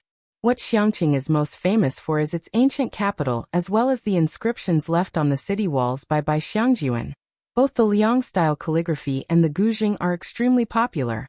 To attract investors, naturally, they had to showcase the elegance of Xiangqing, and the recording staff was teaching Ren Wanxian the best angles. When Bai Lian and Zhang Xiais entered, Ren Wanxian and Chen Zhu were startled. Neither party had expected the other to be there. The staff members brightened up when they saw Bai Lian. Today, Bai Lian was wearing a 2-height-long dress that reached her ankles, with delicate orchids embroidered on the hem and sleeves, and a pale aqua waistband tied loosely at the waist, accentuating her slender figure. Besides that elegant yet simple attire, she wore no other accessories. The hem of her dress swayed gently with her steps, like a misty, ink-washed painting of Xiangqing. Our school really does produce good-looking guys and girls, a female worker whispered, looking at the planning book, and said to someone next to her. The 2 who came later are even better looking. What are they here to shoot? Nothing specific, just reading poems from the city tower, mainly because they look good, you know. That's it. Aren't they just background props? The female worker asked in surprise. The focus isn't on them, the main thing is Master Chio's apprentice. Let's shoot the calligraphy first. As long as they are good-looking, they're like living advertisements. Bai Lian Zhangxi eyes, you're here. Please wait a while. Have a seat over there. The principal, while watching Ren Wanxian write, smiled and turned his head to Bai Lian and Zhangxi eyes. Let's finish shooting these students first. After speaking, he quickly turned back, fixating his eyes on Ren Wangshuan's writing. Bai Lian could study at any time and any place. She nodded, found a spot, took out her phone, and began memorizing vocabulary in an unhurried manner. Zhangxi eyes, a bit bored, leaned to the side, seeing Bai Lian memorizing words again, couldn't help touching his nose and went to watch Chenju and Ren Wangshuan shoot. Ren Wanxian was writing the Liang style over and over again. At the school, Ren Wangshuan's calligraphy was the stuff of legends. Zhang Xiais didn't really understand much about calligraphy, only praising Ren Wangshuan's work as really cool, when occasionally seeing it on the bulletin board. Today was the first time he saw her writing large characters with a brush. The characters were still bold and unrestrained. An uninhibited expression of personality. He glanced at it, and thought it looked quite good. But Zhang Xiais lazily returned to Bai Lian's side with hands in his pockets and lowered his voice. But I think your writing is nicer. Her characters have an indescribable feel, not as comfortable to look at as yours. Zhang Xiais wasn't wrong with that comment. Bai Lian's clerical script had consistent, precise and elegant characters, especially since she had trained her wrist strength well. Even with the strict norms of the clerical script, she also managed to imbue it with her unique style. Compared to Ren Wangshuan's Liang style, which lacked maturity, Bai Lian's clerical script was already refined to perfection. Over the past month, Class 15 had been tormented by Bai Lian's calligraphy, especially Zhang Xiais. Because after most teachers saw Bai Lian's writing, they started to pick on other students' work. Bai Lian idly flicked through vocabulary words, and upon hearing him, she replied without looking up. Is that your excuse for writing chicken scratch? Zhang Xiais looked to the heavens, wondering why he even bothered speaking with Bai Lian. He went to talk to the principal. Don't you think Bai Lian writes well too? Zhang Xiais was popular at school because he was handsome, participated in many activities, and got along well with the principal and teachers. Why not let Bai Lian give it a try as well? The principal was standing just a few steps away from Ren Wanxian and Chenju.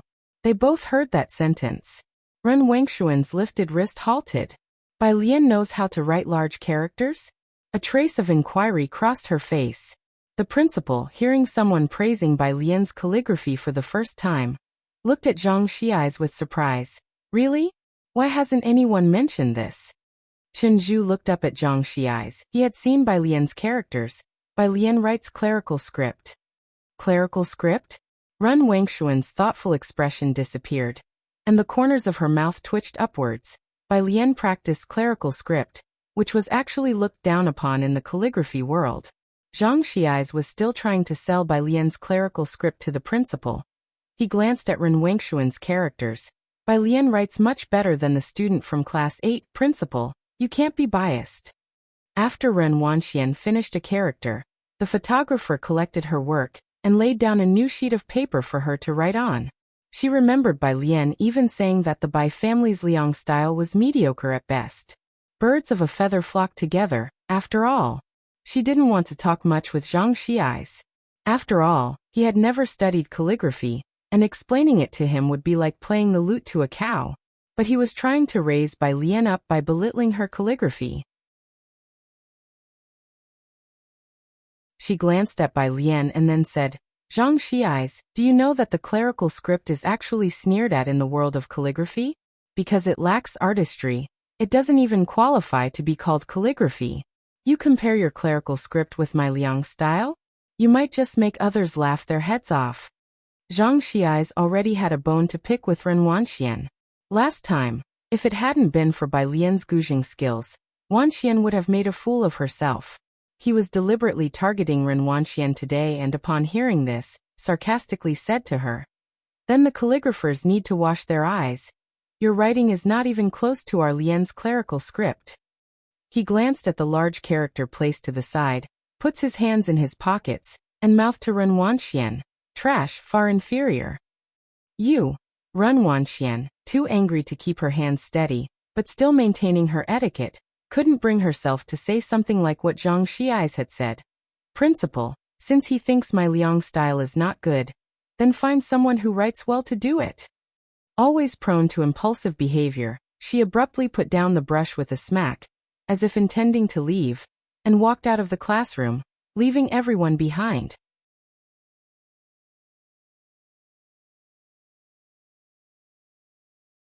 Chapter 127. By Xiangjuan, mother and daughter reunion _1. The staff members fiddling with the equipment were also extremely surprised, as they exchanged bewildered glances. Ren Wanxian had already left a group of people behind and exited the classroom. As the sole descendant of the Ren family, she was extremely willful in front of Ren Qian, throwing a tantrum at the slightest dissatisfaction. So naturally, she would not restrain herself here either. Ren student. The principal hadn't expected that in the blink of an eye, Ren Wanxian would have left. He called out twice, but far from stopping Ren Wanxian, she instead walked away even faster. Principal, what should we do now? The photographer awkwardly closed the front cover of the machine, looking towards the principal. Chen Zhu stood up from his seat. Glancing at Zhang Xiais, he said coldly, "You don't understand, you could just keep quiet." Then he nodded to the principal. "I'll go check on her." After Chen Zhu left, the principal didn't know how to look at Zhang Xiais. "With that mouth of yours, can't you just not provoke her? So speaking the truth is not allowed?" Zhang Xiais touched his nose. The conflict between Class 8 and the regular classes wasn't new. Because of the longsword incident, he hadn't even played basketball with the class leader of Class 8 lately. "Alright, I'll handle this. You two coordinate with the photographer." The principal finally looked at Zhang Xiais with a mix of headache and helplessness. "Don't worry, I'll go talk to her." The principal was also aware of the discord between Class 8 and the regular classes. He had assigned Teacher Li to lead Class 8, hoping it would resolve the conflict between Class 8 and the other classes, with limited success. This time, Xiangcheng's cultural tourism promotion was very important. They couldn't afford to miss anyone, especially not Ren Wanxian. In an instant, 3 people had left, and Zhang Xiais looked at Bai Lian. "Fellow students," the photographer quickly spoke up, breaking the awkward silence. "Let's go downstairs and take some pictures of the school's Millennium Stone Stele." On this side, the Ren family's car was parked by the school gate. Ignoring the words of Chen Zhu and the principal, Ren Wanxian got straight into the car. To the teacher's house. Ren Wengshuan's teacher was Teacher Qiu, which the driver also knew. Teacher Qiu lived near the Xiangqing building, a bit remote, but in a standalone building. When she arrived, Teacher Qiu was meeting with officials from the Cultural Tourism Bureau. "This is Wanxian. As you know, she's a student I took on in my later years," Teacher Qiu, who looked to be in his 60s with hair already graying, said with a smile to the people from the Cultural Tourism Bureau. "She's very talented." The head of the Cultural Tourism Bureau, who had just been transferred here, was unclear about the Ren family members. Had also never heard of Ren Wanxian, and her name didn't come up in any major calligraphy competitions, so he offered polite but hollow praise. Eventually, the conversation shifted back to Teacher Qiu's grandson. True heroes emerge in their youth indeed. Wuxia is also the same, earning a nomination for the Orchid Pavilion Award at such a young age. Is he aiming for the Orchid Pavilion Award again this year? The Orchid Pavilion Award was held every 3 years, and Qiu Buqing had received a nomination 6 years ago. It was a sensation in the calligraphy world at the time. Many were speculating whether Qiu Buqing would participate this year. "It's up to him." Teacher Qiu smiled, a clear sense of pride evident on his face. Ren Wanxian watched as the topic was diverted to Qiu Buqing after just a sentence or two. She stood by her teacher's side, her head lowered, while the smile at the corner of her mouth twisted for a moment. Once everyone had left, Teacher Qiu finally turned to Ren Wanxian, setting down his teacup. His demeanor was calm, but his eyes were incredibly sharp. "I heard from your grandfather that you've made progress in calligraphy recently. Come, write a couple of characters for me to see." The two headed to the study, and Ren Wanxian picked up a wolf hair brush. She seriously dipped her brush and wrote the character, "Eternal." The brushwork was meticulous, and it was clear she really had some skill, especially as a female, naturally endowed with less wrist strength. In the realm of calligraphy, she indeed possessed a genius talent. Teacher, may I participate in this year's Orchid Pavilion Award? Ren Wanxian put down the brush, inquiring. Teacher Chiu scrutinized the character she had written. He shook his head. You're still too young. When your senior brother was your age, his brushwork was much steadier than yours. Wait a little longer. All right. Ren Wanxian nodded her head, appearing quite obedient. She could be willful with Ren Qian and at school, but she wouldn't dare before Teacher Chiu. However, in the corners unseen by the teacher, her eyes held a trace of brooding darkness. Always the senior brother, always him. Weren't you at school today? Teacher Chiu reached for a copybook, smiling as he began making small talk. Ren Wanxian curled her lip, sharing half of the story. What style is that girl studying? Teacher Chiu was surprised. The world of calligraphy already had few females, and Ren Wanxian was one of the rare talented ones he had seen. He didn't expect there to be another one at Xiangqing No. 1 High School. Guanga style, Ren Wanxian responded. Guanga style? Upon hearing this, Teacher Chiu didn't inquire further.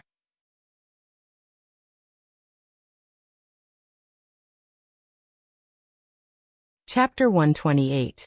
By Xiangjuan, Mother and Daughter Reunion _2 Ren Wanxian saw Mr. Chiu was busy with a meeting, so she took out her phone and sent a message. Senior brother, the teacher won't let me participate in the Orchid Pavilion Award this year. Can you help persuade him? The other party replied slowly. You are too young, not yet qualified. But you also participated when you were 18. Ren Wanxian pursed her lips. Her skills were clearly on par with Chiu Boking's, but he was well known within the circle for being promoted by the team, because he got nominated at 18. It was evident that Mr. Chiu proactively recommended Chiu Buqing to compete at the age of 18, but when it came to her own turn, there were continuous delays. Wait some more, and the next chance will be in 3 years. She took out her phone and sent a message to Ren Qian. The teacher doesn't agree to recommend my work this year. Is he really that afraid he'll replace senior brother as the youngest nominee for the Orchid Pavilion Award? On Bai Lian's side, she cooperated with the photographer with an expressionless face. Classmate, could you show some expression? The photographer, targeting Bai Lian with his camera, said somewhat in exasperation. Just a little bit of expression. Behind you is the only ink trace left by Xiangjuan in Xiangqing. How can you be so expressionless? Zhang Xiais was standing off to the side, wishing he could step in for Bai Lian. Sis. Zhang Xiais also couldn't stand it, pointing to the engraved words on the monument. Do you see any lack of expression in these characters? This was her last battle, the words she carved on the stone with a long spear. How can you be so indifferent? Bai Lian looked at Zhang Xiais indifferently. Try raising your voice at me again? Zhang Xiais. He silently looked at the photographer, shrugged his shoulders, as if to say there's nothing I can do. The assistant photographer walked over, slowly approaching Bai Lian, and softly educated her.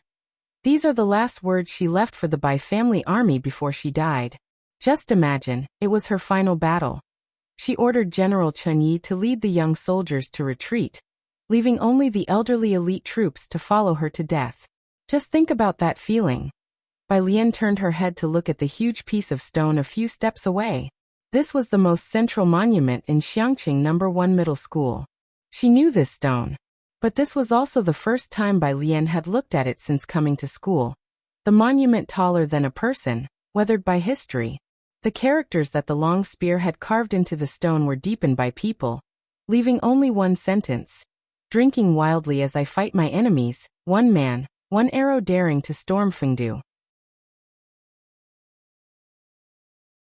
Every character was deeply embedded, the spear strokes wild and unruly, with each character dancing furiously, and at a glance all one could feel was the fierce aura rushing towards them, the heroic and wild sentiments fully displayed. Under the sunlight, it seemed as if the next moment, they could break free into the air. Bai Lian looked at the row of characters for the first time. The sunlight was dazzling. The girl looked sideways at the massive stone quietly, the cold gleam reflected by the sunlight making her appear excessively hazy, her graceful figure faintly visible. She was dressed in clean, plain clothes, wearing a wood hairpin. At this moment, it was as if she had traversed millennia, stepping through the mists of history and overcoming numerous dangers to witness this magnificent scene before her. Got it. The assistant quickly looked at the photographer. The photographer had already seized the opportunity and captured the moment. Indeed, this is perfect. This scene is too good. This scene alone can be used for the promotional film, no editing needed. Both of you did really well. The photographer looked repeatedly at the scene he had captured and then looked up, smiling with his eyes. Your camera presence is just too good.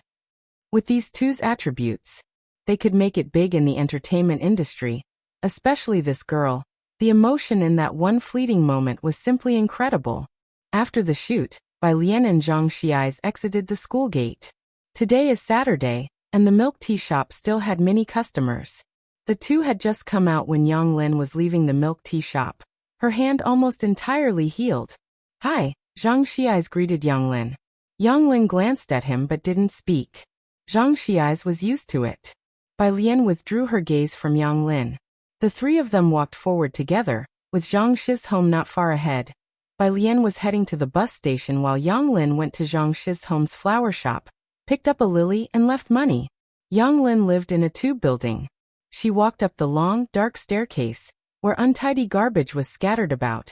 And even in this weather, flies buzzed around. Her family was on the 4th floor.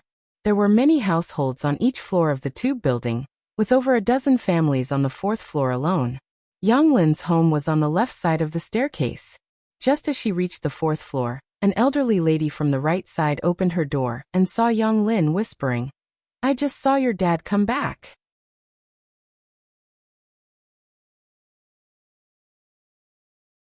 Chapter 129. By Xiang Juan, Mother and Daughter Reunion _3 Yang Lin nodded, her dark eyes undisturbed. The old man sighed, then handed a bun to Yang Lin. It seems he didn't drink too much today. It'll be better once you're grown up. Yang Lin shook her head. She didn't take the bun. Nor did she speak. She simply took out the keys to her home, and quietly went to open the door. She had grown numb to that phrase. How big did she have to get before she was considered grown up? Since she was 5, she had been looking forward to growing up. Now at 18, was she grown up? She didn't know. As soon as she opened the door, she was greeted by the blaring sound of the television, with smoke swirling in the cramped hallway.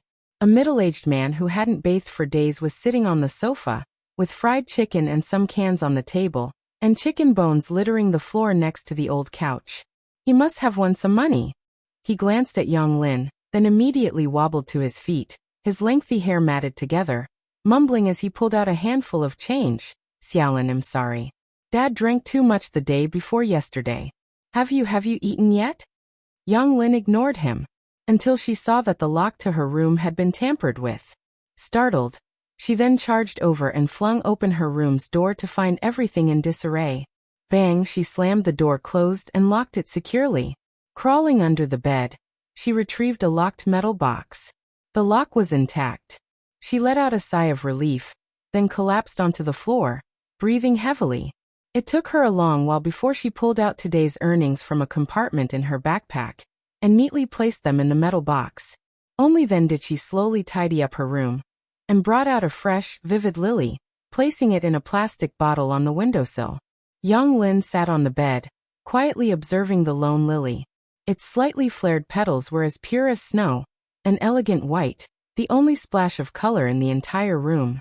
She watched for a long while before slowly taking out a bottle of green ointment from her backpack and applied it to the bruises on her arms, legs, and torso. The brownish paste slowly melted over the dark purple bruises. A dull ache radiated from the spots. Meanwhile, a car slowly drove into Xiangcheng. Ji Mulan watched the unchanging streets ahead with an expressionless face, her mood listless. "There's news that they're looking to develop tourism here." The man smiled at Ji Mulan, explaining his reason for coming to scout the possibility of opening a hotel here. Hearing this, Ji Mulan sat up straight. She looked at the man, knowing his information was always sharp. When he said this, it meant the possibility of Xiangcheng's tourism development reaching 80%. The largest hotel in Xiangqing was in the city center, a 26-story building. When can I meet your dad and your daughter? We're going to be living together after all. He pressed the elevator button and turned his head to ask. Never mind my dad. He definitely won't see me, Ji Mulan said indifferently, pausing when she mentioned Bai Lian. She has also had a tough time these past 2 years. I hope she knows to work hard this time. Don't put too much pressure on the child. The elevator doors opened, and the man stepped in, pressing a floor number. Ji Mulan was beautifully made up, every movement exuding grace. Even past 40, her charm had not faded, and on the street, she turned heads effortlessly. Listening to the man's words, she tugged at the corner of her mouth but remained silent.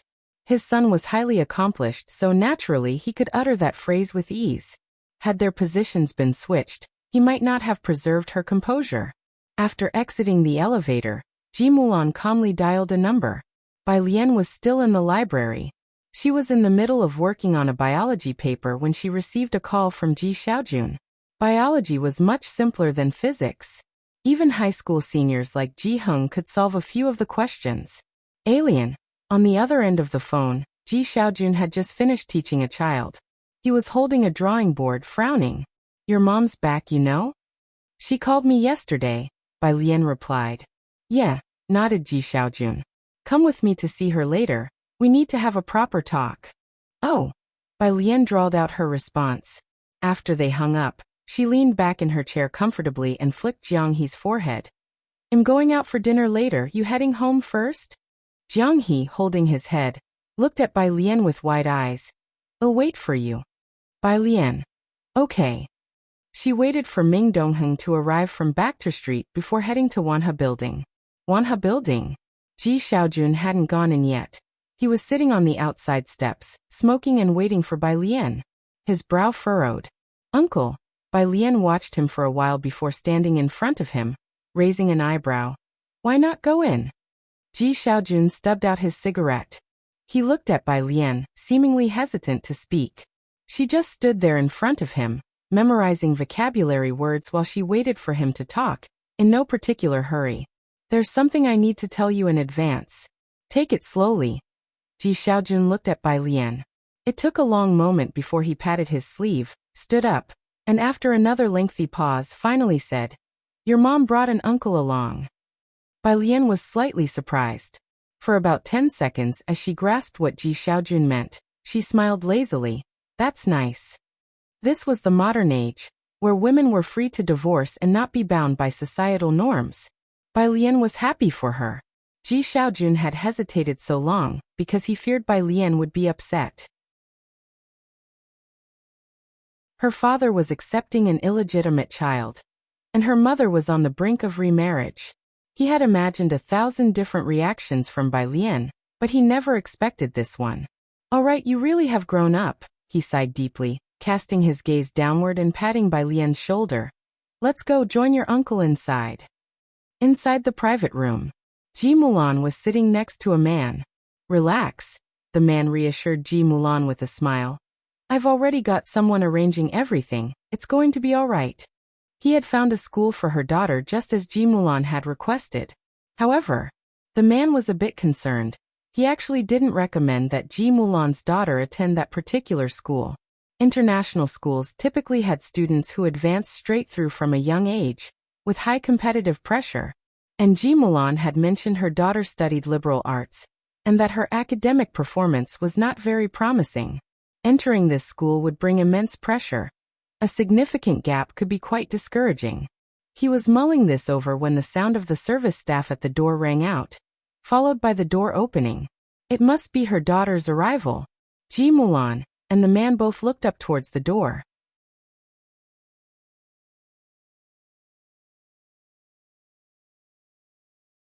Chapter 130. 051 Young Master Jiang comes out to save someone, Part 2. _1 Ji Xiaojun brought Bai Lian through the door. Ji Mulan had not seen Bai Lian for over 2 years, and upon seeing her now, she felt a sense of unreality. She was so different from her memory. Her daughter came in wearing a white long dress, with a light green belt slightly cinching her waist, each step as delicate as orchids. Holding a smartphone in her hand and with a slight air of indolence, the booth was brightly lit, and at a glance, her pitch-black eyes resembled those stained by an ink brush, reflecting a sky full of stars. The man was also startled, having always thought from Ji Mulan's description that her daughter was a badly behaved young girl. He hadn't expected her to seem so quiet. And there was Ji Xiaojun, who he originally thought would be somewhat nervous growing up in Xiangqing. But he didn't expect him to be so confident and at ease. The man stood up, surprised yet politely greeting Ji Xiaojun. He wore glasses, had a distinct profile, and it was clear he was well maintained, his figure not at all out of shape despite being close to middle age. "Hello, my name is Suen. I met Mulan at a maritime exhibition." He was cultured, dignified, and courteously modest. It was obvious he came from a good family and upbringing. His manner was nothing like the piercing scrutiny of the Ren family. Ji Xiaojun glanced at Suen, his expression much improved, and shook hands with him. "I am her brother, Ji Xiaojun." They sat down. Bai Lian looked at Ji Mulan and remained silent. "Why are you always playing with your smartphone?" Ji Mulan, dressed in a finely tailored dress with a shawl draped over her shoulders, squinted her shapely eyes. She watched Bai Lian fiddling with her smartphone, her gaze growing deep. Bai Lian paused for a moment. She looked up at Ji Mulan again and put away her phone. "Ji Mulan." Ji Xiaojun lifted his gaze.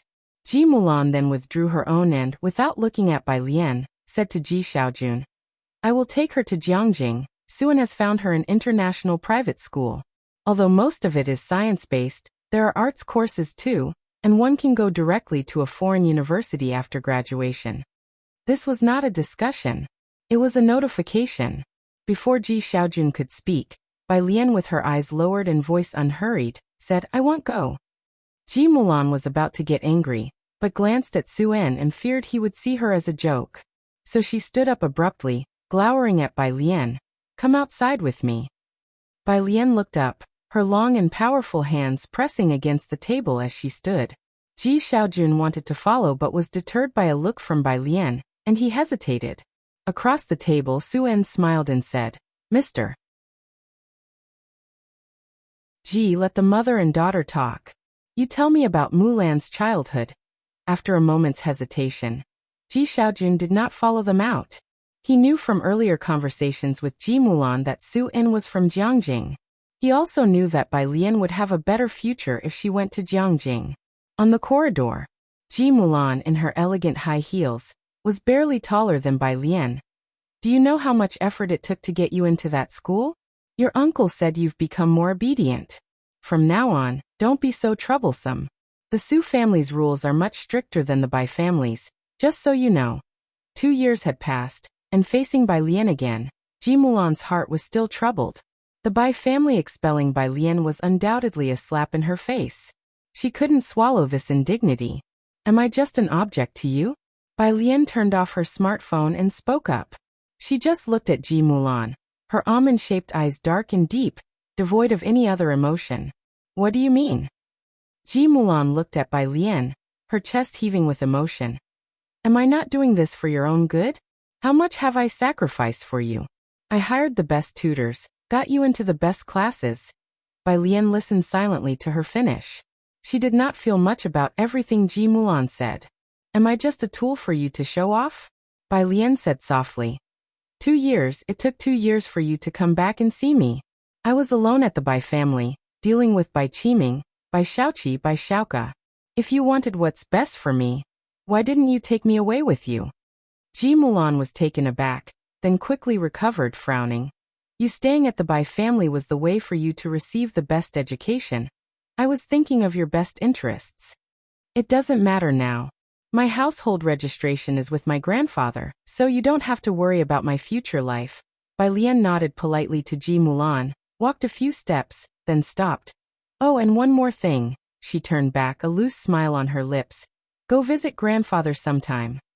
With that, Bai Lian pulled out her smartphone, sent Ji Xiaojun a message, and left the Wanha building. She felt little affection for Ji Mulan.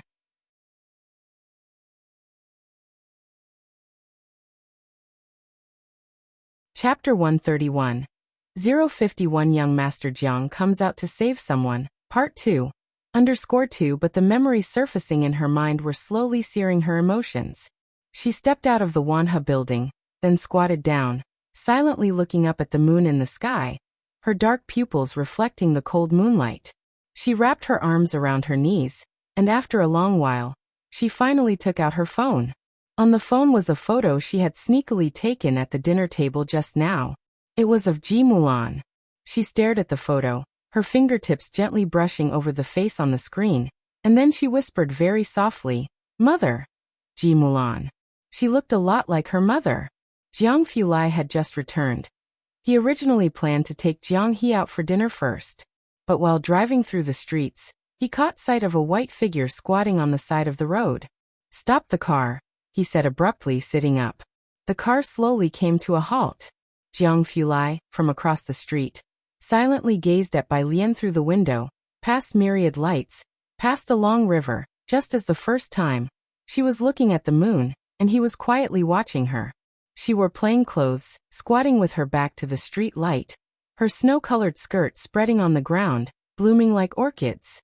She seemingly had no expression, just quietly looking at one place. But Jiang Fulai always felt that at this moment, she was fragmented, shattered into pieces, scattered on the ground. Jiang He also saw Bai Lian. He was about to get out of the car after climbing down from the chair. But he was coldly seized by the back of the neck by Jiang Fulai. Jiang He's eyes widened, full of reproach. Jiang Fulai glanced at him and casually pressed him back into his seat. "You can't talk anyway, let's go back." He got out of the car, and then closed the door behind him. "Jiang He, is there really no police to deal with this?" Ming Dongheng in the driver's seat glanced at the rearview mirror, indicating he was helpless to intervene. Jiang Fulai walked up to Bai Lian. A person usually so alert at this moment didn't sense his approach. He squatted opposite Bai Lian, following her gaze to see a full moon. After gazing for a while, Jiang Fulai commented, "Did you calculate that from this angle the moon looks brighter?" Bai Lian snapped back to reality, and upon lifting her eyes, she saw a face of extraordinary features. The sudden sight was impactful. The man's pair of phoenix eyes were squinted lightly, his brow raised as he looked at her. Even while squatting, his posture remained remarkably graceful. Ah, Bai Lian thought he would return very late today. She turned off her phone. "Why would you say that?" "I used to like sitting in the last row of the classroom, in one particular spot," said Jiang Fulai. Looking at her, his eyes exceptionally shallow and clear. "The school forum rumored that spot had the best study efficiency because I had calculated it. But in fact," Jiang Fulai continued leisurely, "the professor felt intimidated speaking with me in the front. So he asked the dean of the Ma Institute to have me sit at the back whenever possible." Bai Lian felt like laughing. She rested her chin on her arms. She could imagine it. The professor not daring to speak, and not daring to find him directly. He could only silently ask someone else to pass on the message. "You came out early, have you eaten?" Jiang Fulai asked after seeing her expression before he stood up. Bai Lian shook her head. As expected. He saw she was still reluctantly squatting on the ground, not very eager to move. Jiang Fulai extended his hand, his gaze lowered. "Come on, I'll take you to eat something that ordinary people can't get." Bai Lian looked up with half-lifted eyes. She stared at that glistening, slender hand for a long while. In the air, a faint scent of silvergrass seemed to flow, with continuous traffic on the road, and behind her were lights from 1,000 homes. She extended her hand and grasped that bit of warmth from Xiangqing. Jiang Fulai took Bai Lian out for a meal, not to Wanha building, but to a private residence in an alley. When Ming Dongheng knocked on the door, a man inside came out cursing and holding a kitchen knife. "What are you knocking for? Do you need me to knock some sense into you with a hammer?" "Hammer." Creak, the door opened. The man's gaze fell upon the tall figure in an ink-colored trench coat, standing behind Ming Dongheng. The man's light eyes, cold as a spring, swept over him dismissively. The man's machine gun-like mouth seemed to be hit by a switch, instantly shutting. He opened the door politely, a smile playing at his lips. He stepped aside to let the line of people enter. His eyes widened when they met Bai Lian's gaze. Then he grabbed hold of Ming Dongheng's hem tightly, gesticulating with his eyes to Ming Dongheng. How come there's a girl? Ming Dongheng looked at him in surprise. Qi lawyer, why are you grabbing me? Qi Yundai. He tilted his chin slightly, his peripheral vision fixed on Bai Lian, gesturing fiercely with his eyes, as if they were about to spasm. Ming Dongheng frowned. Do your eyes hurt? Qi Yundai. He was tired. Suddenly, Qi Yundai let go, turned without expression, and closed the door. He went to the kitchen with the knife. Wanha building. Ji Mulan re-entered the private dining room trying to suppress her anger. Ji Xiaojun knew the moment he received the message from Bai Lian that the mother and daughter hadn't come to an agreement. He wasn't surprised. Ji Mulan had a strong personality and a strong need for control. Bai Lian was obedient but had her own thoughts, such as sitting by Ji Heng's bedside every day. Brother, you help me persuade her. Ji Mulan sat down, calmly speaking to Ji Xiaojun. I must take her with me. Ji Xiaojun didn't say a word. So Ji Mulan turned her gaze toward Su-en. Su-en gave her a reassuring look and then said with a smile, throwing out the bait, Mr. Ji, you know that Jiangjing Private School has strong faculty and international connections. It's a breeding ground for diplomats in liberal arts. If she goes there to study, she will absolutely do better than anywhere else in the future. The position of a diplomat was an unattainable job for someone from Xiangqing. Ji Xiaojun shook his head. She wants to finish high school in Xiangqing. Those were the exact words Bai Lian had texted to Ji Xiaojun just now. Brother. Ji Mulan frowned. She slammed down her chopsticks with a snap. Don't you want to leave this place, or do you want her to stay here forever? Ji Mulan. Ji Xiaojun looked up. How long have you been back? And have you ever asked what Alien is thinking? Do you know that she has now switched to science? Switched to science. Ji Mulan's brows furrowed. In her senior year? Switched to science. She glanced at Su-en, holding back because he was present. She didn't mention that Bai Lian had been driven to switch from the science class to the humanities by her teachers in her first year of high school. Su-en's son was a junior at Jiangjing University, currently applying for graduate school. For her to mention this in front of Su-en was something she simply couldn't bring herself to say. Can you please stop making things worse? Ji Mulan poured herself a glass of cold water. She needs to suffer to know the value of hard work. Don't you know that she can fall asleep while practicing the zither, frustrating her teacher to the point of leaving? If we don't discipline her properly and just let her do as she pleases, how will she ever get by in society in the future? Every child has a rebellious phase. Su-en was surprised to find Bai Lian so rebellious. Afraid that the siblings would start arguing, he consoled Ji Mulan. Studying science is fine too. Maybe the child likes science. It's not like there are no opportunities. Su-en was just saying it casually. Switching from humanities to science in her senior year. It must be rebellion, as Ji Mulan said. What opportunities? He hadn't really considered it. Ji Xiaojun didn't answer Su-en. Suppressing his anger, he pressed his hand on the table and stood up. Ji Mulan, it was bad enough you left her alone with the Bai family, but can you not impose your own ideas on her? Dad and I don't care about her getting into Beijing University or what grades she'll get, so what's wrong with letting her study science if she wants to? Also, Alien has only been learning the zither for a year, and she already plays so well.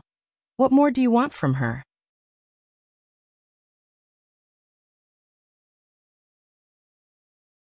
Chapter 132. 052 Mediocre Little Lanlan. Grandpa calls Xiaochen_1 she can play the guzheng? Mulan placed her glass on the table with a clatter. Are you joking? Was she unaware of Bai Lian's learning progress? At first, Mulan personally supervised Bai Lian, the first student from the Bai family to have a teacher storm off in frustration. During that time, Mulan nearly never left the house, fearing the sight of those people at the Bai family's ancestral hall. She played at the school's anniversary celebration, Xiaojun said, looking at Mulan's incredulous expression. You really didn't know? Mulan stared at Xiaojun for a long moment, then shook her head. There's a parent-teacher meeting tomorrow, Xiaojun said, softening his tone. Let's just leave the matter of moving to Jiangjing as it is for now, let her study science. If necessary, she can switch back to humanities next year. Xiaojun and Ji Heng were indifferent about these things. Su En started to feel surprised when he heard that Bai Lian could play the guzheng, as he was particularly sensitive to guzheng players. Is she good at it? Only after 1 year? Mulan looked out the window. Yes, I didn't expect that after a year. She actually learned it. Really only 1 year? Su En didn't know much about the guzheng, but he supposed that one couldn't get very good after only a year. Xiaojun said she played well. Perhaps he hadn't heard many good performances. Su En felt a bit regretful. If she had talent, she should have started earlier. She might have even joined the Chun family. He stopped mid-sentence. Saying more wouldn't necessarily make the others understand. When the three finished eating and went downstairs, Xiaojun declined Su En's offer for a ride and took the bus home instead. He also found time to call Bai Lian. Su En's assistant came to pick them up. What? Mrs. Jis' daughter doesn't want to transfer here? Zu's assistant, who had come to help with transferring Bai Lian's school registration and household registration, didn't expect to hear this news from Su En. Utterly surprised. Between Xiangqing and Jiangjing, wouldn't anyone know which to choose? Su En nodded at his assistant. Xiaojun was eloquent and cultured, but he lacked a bit in vision. Going to Jiangjing was an opportunity most people could never get. He planned to marry Mulan during the new year, and Bai Lian would be his adopted daughter. To the Su family, raising one more person made no difference, and raising one fewer made no difference either. He was marrying Mulan, not her daughter. So whether her daughter stayed in Xiangqing or went to Jiangjing made no difference to him. Did he actually expect Mulan's daughter to help him gain favor with the main family? Mulan. Su En sighed from the back seat, speaking to Mulan. Your brother is right. Sometimes you have to learn to accept the mediocrity of your children. The assistant listened to their conversation and roughly understood the situation. If Su En could nonchalantly use the word mediocre in front of Mulan, that must mean quite ordinary. President Su, the assistant waited for the two to finish before reporting. I've confirmed it, Patriarch Chen is indeed in Xiangqing. Really? Su En sat up straight. Then this matter is settled. Mulan listened quietly to their conversation. Even though she had spent some time in Jiangjing, she still wasn't clear about the state of affairs there, and she had no idea who this Patriarch Chen was. Just like how now, she didn't understand why Su En was so confident that Xiangqing could develop. She had previously thought the Bai family in Beijing was already at the peak of prosperity. But the higher she climbed, the more she realized how limited her vision had been. On Bai Lian's side, Ming Dongheng entered the kitchen to cook for Qi Yundai, and was driven out with a cold face after about 3 minutes. He's a lawyer. Jiang Fulai surveyed the hall, his light eyes and thin lips emitting an air of detached coldness as he introduced with indifference. He's pretty good at cooking. After Ming Dongheng came out, he brewed tea for Bai Lian and Jiang Fulai. After smelling the tea leaves and feeling something was off, he glanced at the kitchen. Then Ming Dongheng took a jab at Bai Lian. Last month, during an economic case, he was in a rush because of a cake at home. He felt he had the upper hand, so he left 10 minutes early. As a result, some funds were lost. Jiang Shijue didn't dare to confront Jiang Fulai but had someone else report back. Jiang Fulai erupted in a rage, lashing out at everyone from top to bottom in the Jiang family, suspended Qi Yundai from his job, and ordered him to focus on making cakes in Xiangqing. Ming Dongheng placed the teacups in front of Bai Lian and Jiang Fulai. When he turned around, he was startled by Jiang He staring at him, poker-faced. Ming Dongheng jumped. Young master, you're so quiet, I wouldn't see you if I didn't bend down. Jiang He was too short. Even shorter than Bai Lian, let alone from Ming Dongheng's perspective. Jiang He swore that not only did Jiang Fulai give him a glance, but he also scoffed.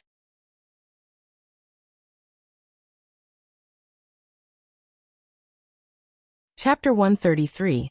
052 Mediocre Little Lanlan. Grandpa calls Xiaochen_2. He silently climbed next to Bai Lian, ignoring Jiang Fulai and Ming Dongheng. As Bai Lian was quietly reading an English text, a message appeared at the top of her phone, sent by Mao Kuan. Picture. Mao Kuan. Sis, Xiaoqi and the others have finished the logo design, take a look. Bai Lian opened it and glanced at it. The logo was very thoughtful, overall shaped like a gourd lying on its side, with a silver needle stuck upside down at its waist, and the head of the needle was 2 small leaves. The overall tone was a soft shade of green. Fresh, saving the world by dispensing medicine, a silver needle. A very atmospheric logo. Bai Lian rarely praised. Very good, Mao Kuan was excited. Right? You know Sun Chun has studied painting before. Mao Kuan. And Xiaoqi he hasn't studied it, but he's very good too. With that, Mao Kuan became somewhat melancholic. Everyone was talented, except he couldn't seem to make out anything special.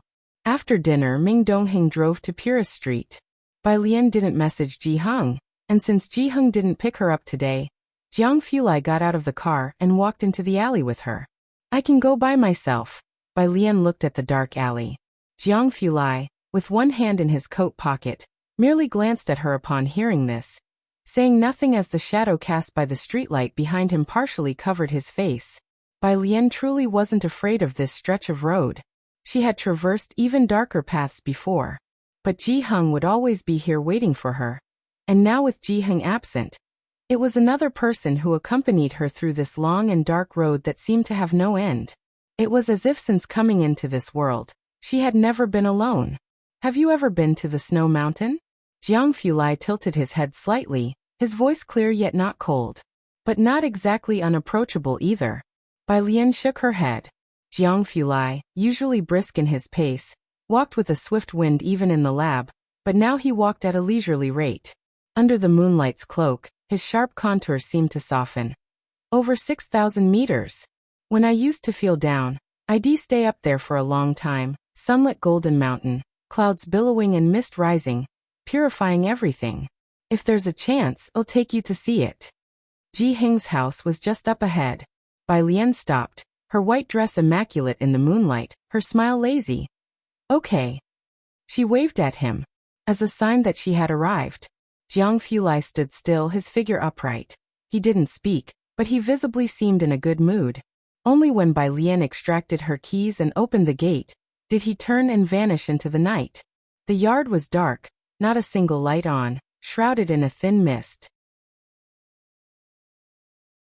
Ji Heng sat by the stone table, quietly smoking, his attention snapping back when he heard the gate. Bai Lian was latching the door as she looked back. Grandpa, why didn't you turn on the lights? Having secured the door, she casually reached for the yard light. The pitch-black yard instantly lit up. Ji Heng, still holding the smoking pipe, looked at Bai Lian in surprise, his mouth opening but no words emerging. What's up? Bai Lian put the book down. Her eyebrows slightly raised. Your uncle told me. Ji Heng looked down and took another drag of smoke, his voice muffled. Your mom's back and she wants to take you to Jiangjing. He thought she wouldn't come back today. Oh, Bai Lian lazily returned to her room. I had a falling out with her. Ji Heng was taken aback. Then he stood up again. Why? Because I'm not going to Jiangjing. Bai Lian's voice lazily floated out the window. While Ji Heng was reluctant to see Bai Lian leave, he knew that children eventually need to spread their wings and fly out of the nest, and he would come to terms with it in a couple of days. Even he knew Jiangjing offered much better opportunities than here. Actually, Jiangjing. He took 2 steps forward, pipe in hand, about to explain to Bai Lian. Then Bai Lian methodically picked up her biology book. Grandpa, since you're not sleepy yet, let's discuss the DNA replication process, ACGT is. Ji Heng abruptly halted, and took 2 steps back, his demeanor calm. Never mind, Jiangjing isn't that great. He dejectedly went back to his room with the smoking pipe. Behind him, Bai Lian leaned lazily against the window, arms crossed and eyebrow raised. Sunday. There was a parent-teacher meeting. The meeting was at 9, but Bai Lian had gone to the library to read first, and only around 9:30 did Ji Heng arrive at the bus stop, waiting to go to school with Bai Lian. And this gentleman is... Chen was looking for Ming Dongheng and saw Bai Lian waiting at the bus stop, so he joined her there. Upon seeing Ji Heng, Chen was taken aback. Bai Lian stood up straight and casually introduced the two. My grandpa, last name Ji.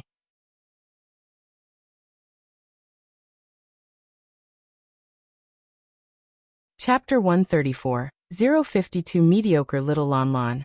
Grandpa calls Xiaochen _3 Director Chen hurriedly greeted. Mr. Ji, hello, just call me Xiaochen.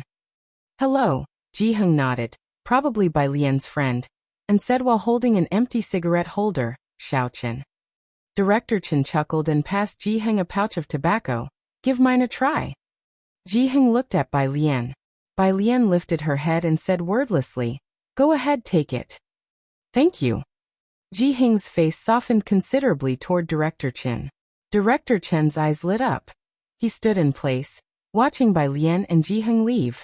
Rubbing his hands, he began to take out his phone to find some tobacco for himself. This was Ji Heng's first time attending a parent-teacher meeting. He had deliberately worn the robe from last time, his entire presence exuding scholarly elegance and authority as he sat in Bai Lian's place. Feeling a bit uncomfortable. Do I look all right? Ji Heng whispered. Students weren't allowed at parent-teacher meetings, so Bai Lian, standing in the aisle, reassured Ji Heng. Yes, you look cool. Okay. Ji Heng was finally at ease. Bai Lian saw he had adjusted and started to walk outside. Heaven knows this was her first time attending such an occasion too. As she reached the doorway, Bai Lian glanced at the seat of the student sharing her desk. No one had arrived, and she hadn't seen them today either. Behind her, Zhang Xiais came in with his head up, leading his mother. Physics 37. Why do I even have to attend this parent-teacher meeting for you? His mom scolded, twisting his ear. Do you think I don't feel embarrassed? Zhang Xiais bent over and shouted his grievances.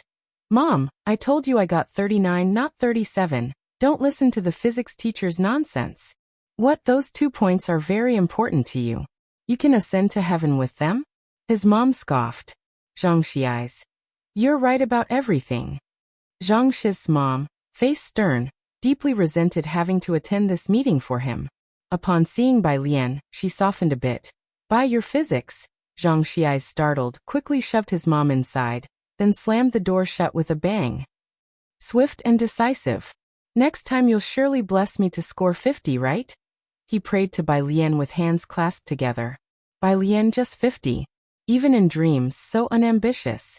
Lu Lingxi, holding a stack of papers, began distributing each student's results to the parents and started talking about important matters for senior high school students, including their physical and mental health. Ji Heng received Bai Lian's grades and ranking. Slightly surprised. He had learned about the college entrance examination before. 750 points. Bai Lian, from humanities to sciences, scored in the 400s. These were excellent results.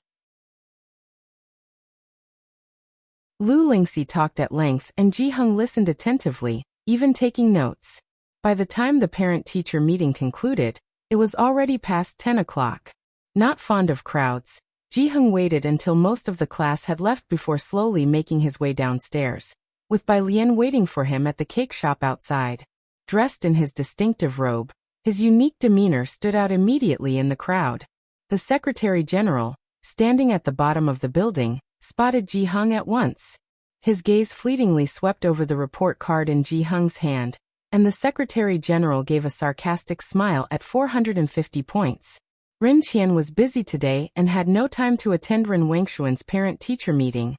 Ren Jiawei was always very busy, and Ren Wanxian didn't want Ji Xiaorong to come, so it was almost always the Secretary General who showed up.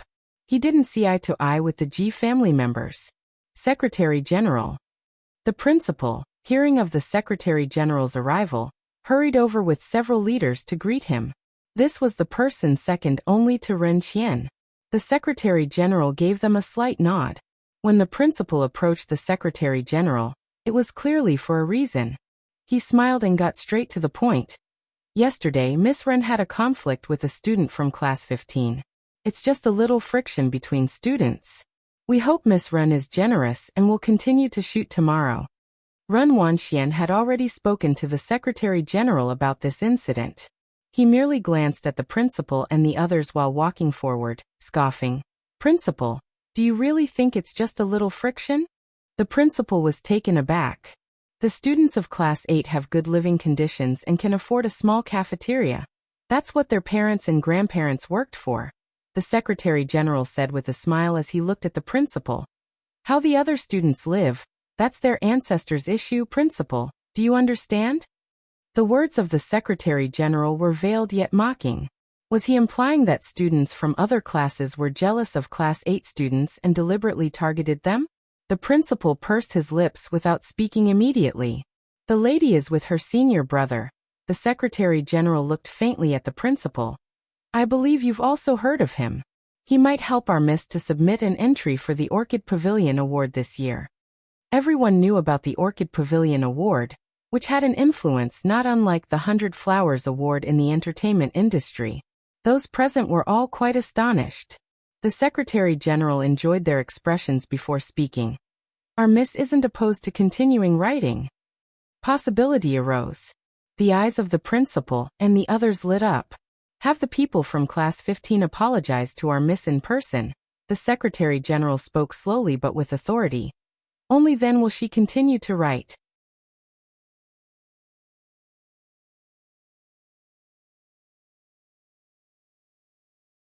Chapter 135.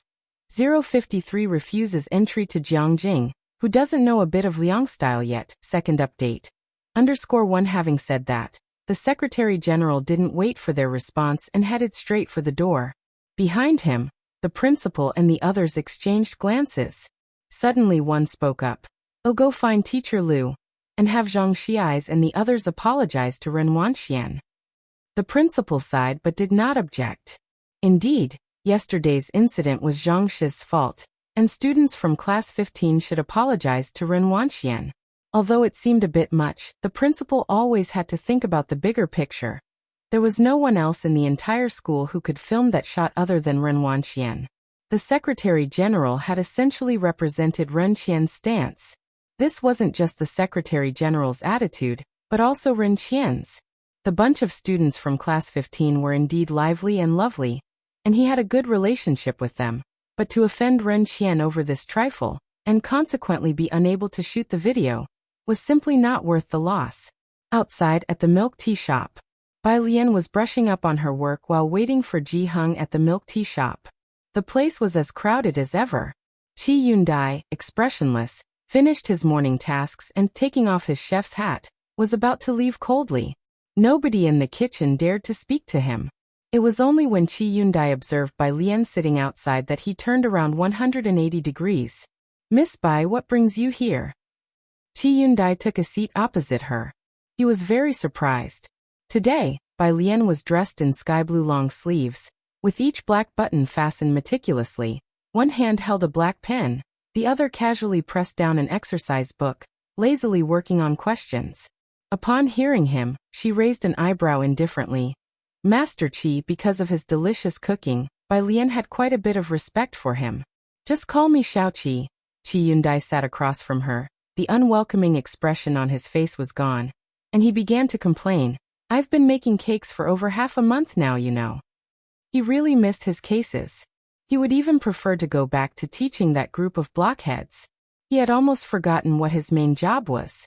Qi Yundai was around 40, a bit older than Chief Chen. Bai Lian couldn't bring herself to look at his face. But don't you like it?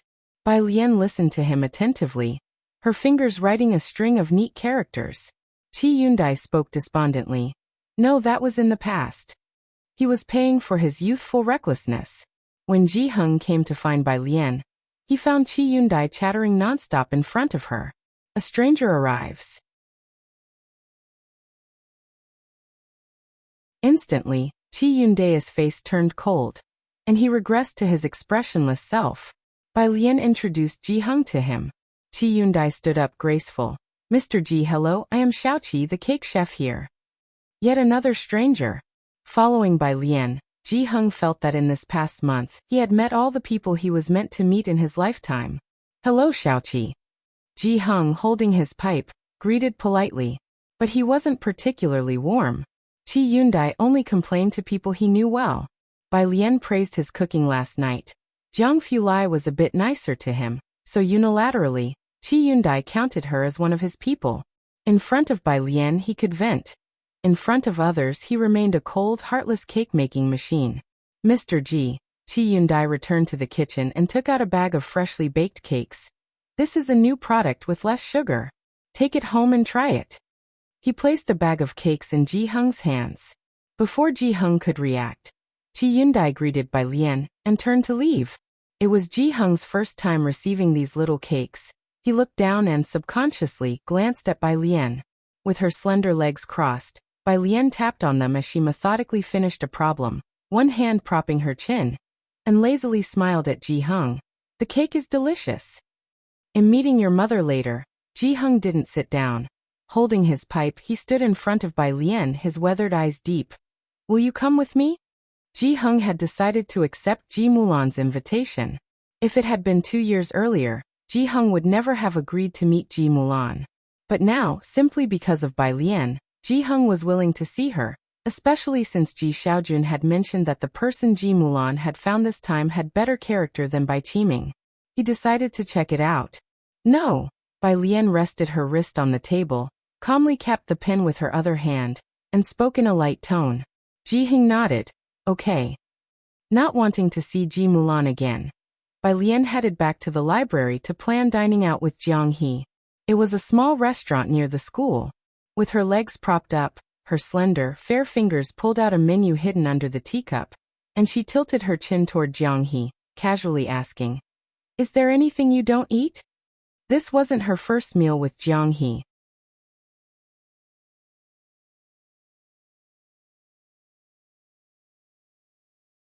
Chapter 136.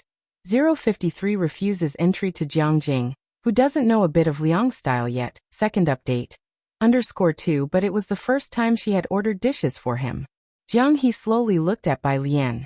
Bai Lian did not realize the seriousness of the issue, only squinting her eyes slightly. Jiang He bowed his head and began to list the dishes. I don't eat celery, potatoes, carrots, lotus root, cucumbers, lettuce, soybeans, asparagus. A lock of black hair fell by Bai Lian's forehead, her fair fingers holding a pencil, her dark eyes filled with self-doubt. Ah? Jiang He quietly added the last one. Tribute vegetable. Although he only said it once and listed a long string of names, Bai Lian remembered them all. She looked at Jiang He with a smile that was not quite a smile, and then casually ordered a few dishes, avoiding those he did not eat. After she finished ordering, she took out her phone, wanting to complain to someone. Bai Lian. This world actually has so many dishes. Jiang Fulai was still busy at this time. His team member had placed his lunch next to his desk, which he put aside dismissively to attend to later, after finishing his tasks. He massaged his forehead and removed his glasses. He looked coldly at the team members, his brows and eyes frosted over as if sunlight shone onto a snowy field. Has your brain grown mold? He-Wen led the apology. I'm sorry. Don't ask if you do apologize. Are you apologizing to me? You're apologizing to Euler. If he had known that you would treat his formula this way, he would have preferred to take it with him to King Yama. Jiang Fulai said icily. He-Wen's head almost drooped to the floor. Here he was, the up-and-coming prince of mathematics, only to find his reputation ruined in the laboratory today. Jiang Fulai bowed his head and closed the file. Looking at his phone screen, he took a deep breath. Don't be angry, at least He-Wen is a person. Get out, we'll have a group meeting at 2, he said as he looked up, his tone cold and clear. Considerably calmer. He-Wen and the others left as if fleeing, and the moment they exited the office, He-Wen was pinned by the neck. Didn't you say to write it like this? I believed you and didn't check. How could you betray our trust? It's not cough. He-Wen struggled and waved his hand. Doesn't anyone care about our life-saving benefactor? In the office, Jiang Fulai opened his lunchbox with one hand and unlocked his phone with the other, replying to Bai Lian's message. Jiang Fulai. What dishes? Did you also just have lunch? Bai Lian. Image. Bai Lian. What a pity so many dishes did not grow into Jiang Xianiao's liking. Jiang Fulai clicked on the image Bai Lian sent. It was the 2 dishes she had ordered. Jiang He does not eat a lot of things, which Jiang Fulai was aware of. He raised an eyebrow and slowly, deliberately replied. Don't worry about him, he's just picky, that's why he's so short. He quickly switched to Jiang He's WeChat. Jiang Fulai. Smile. Meanwhile, Ji Hung also met Ji Mulan. In front of others, Ji Mulan was assertive, but facing Ji Hung, she became much more silent. The two hadn't sat down for a proper talk in almost 20 years. It was Ji Mulan's first time sitting across from Ji Hung, and as she reached a certain age, people aged faster. In Ji Mulan's memory, Ji Hung was still a middle-aged man with not much white in his hair, but the Ji Hung sitting across from her now had his face filled with deep lines, and his eyes were no longer as bright as before, especially his hair, which was almost entirely white. Ji Mulan instinctively felt a twinge of anxiety in her heart. After so many years of separation, the father and daughter were now very silent in each other's presence. Having calmed significantly over more than 20 years, Ji Hung put down his tobacco pipe and the cake, looking across at Suen. "You're getting married at the end of the year?" "Yes," Suen, holding Ji Mulan's hand, replied earnestly. "Don't worry, I will take good care of her." Old people are accurate judges of character. And so was Ji Hung. He could tell at a glance that Suen was indeed different from Bai Qiming. Bai Qiming had never once brought Ji Mulan back after they got married. Suen, even before marrying her, had already brought Ji Mulan back with him. "You should be able to see the difference in our family's circumstances," Ji Hung mused aloud. Anyone in Jiangjing from an ordinary family was beyond their comparison. This time Suen fell silent for a moment. His mother, indeed, was not willing. "Life is for two people to share," Suen pondered for a moment before seriously saying. "I don't live with my parents anyway, so she won't feel pressured being with me." That was when Ji Hung refrained from speaking. The atmosphere fell silent once again. Suen changed the subject, looking at the cake Ji Hung had placed on the table. "This cake you bought for Alien is very nice looking." Ji Hung glanced at the cake, his tone much warmer when mentioning Bai Lian. He bowed his head and methodically opened his tobacco pouch. "No, it was a gift from her friend Xiaoqi. The tobacco was from Xiaochen."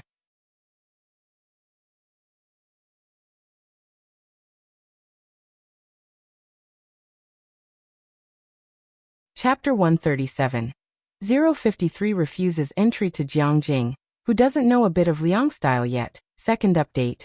_3 Xiaoqi. Xiaochen? Suen nodded. He didn't care who this Xiaoqi or Xiaochen was, as long as the atmosphere wasn't awkward. Alien got 450 on her monthly exam.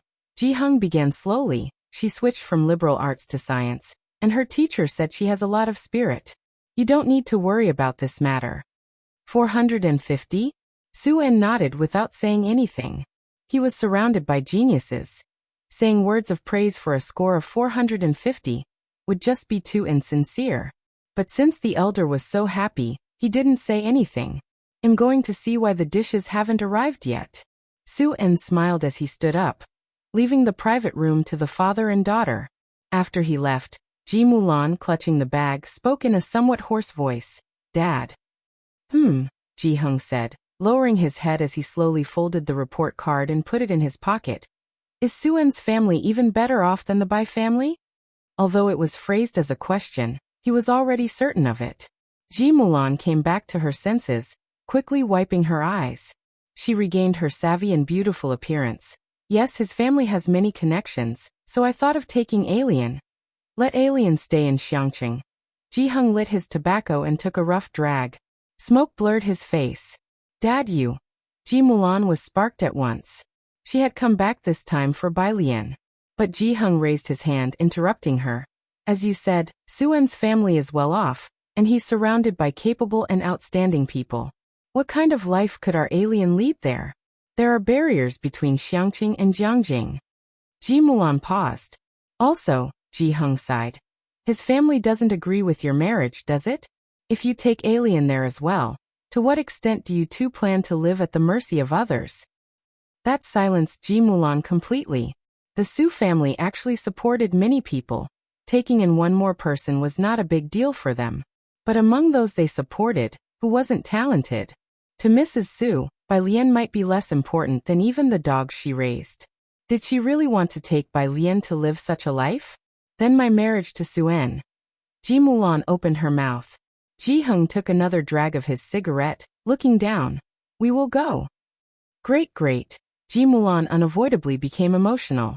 It was the first time she spoke calmly with Ji Hung, and he was willing to attend her wedding. "I'll have someone come to pick you up when the time comes. We'll talk about it later." Ji Hung shook his head. The three of them finished their meal in peace. After escorting Ji Hung away, Ji Mulan finally confirmed with Su En that they would not be bringing Bai Lian back to Jiangjing. Not going back? Su En glanced at her. Although he was surprised, he didn't ask much. He didn't try to persuade Ji Mulan to bring Bai Lian back to Jiangjing. After all, Bai Lian wasn't some irreplaceable lab talent. Not yet to the point where he'd be troubled. Go and find out what Mr. Chen's recent likes are, Su En instructed his assistant. And present my card of respect. Monday. After lunch with Pu Xiaohan and Yang Lin, Bai Lian returned to the class. Passing by the office, Lu Lingxi hadn't left yet. She was arguing with the principal. You must be joking. Having Zhang Xiai's apologized to her? Let me ask you. What did he do wrong? I haven't even dealt with you yet about Ren Wanxian, Chen Zhu, and Chen Wei tricking our class longsword. And you have the nerve to speak up. The principal helplessly tried to appease Lu Lingxi.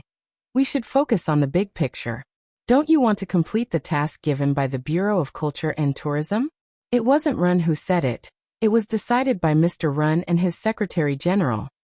The principal hadn't expected Lu Lingxi to react so strongly over just an apology. Lu Lingxi knew that getting angry with the principal was pointless. She fell silent for a moment, then called the Secretary General.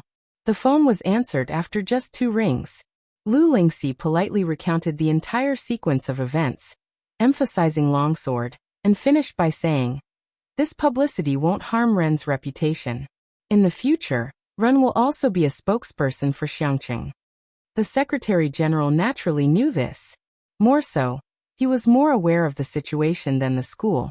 The development was initiated by Mr. Chun. From beginning to end, the Secretary General hadn't planned for Ren Wanxian to step down. His tone remained calm. Do you think our Ren family would care about this? Lu Lingxi pressed her temples. This is also a request from the Bureau of Culture and Tourism. You wouldn't want to cause them embarrassment, would you? So, the voice from the phone, while the Secretary General glanced at the conference room's Ren Qian, revealed a smile. Why should the Bureau come to us about something concerning your miss? Unless there's an apology, apologize, forgive our miss for not cooperating. He hung up the phone with a click. Office. The principal looked helplessly at Lu Lingxi, and then sighed. Then should we just let Zhang Xiai's apologize? Outside the door, Bai Lian heard everything loud and clear. She was dressed in a white shirt, casually holding her school jacket. Her black eyes narrowed slightly, a lock of hair lazily resting across her brow as she raised a hand. Do they have to have her? The principal and Lu Lingxi were both startled. They turned around. Bai Lian looked at them, tilting her head slightly. Or is anyone who knows Liang-style calligraphy all right?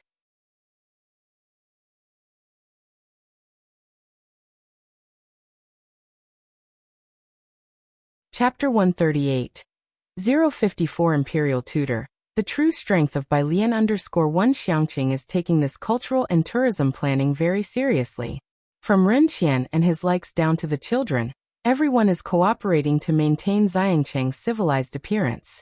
From ancient times till now, Xiangqing No. 1 Middle School has carried on its traditions for many years. The stone in the middle of the schoolyard is the biggest highlight.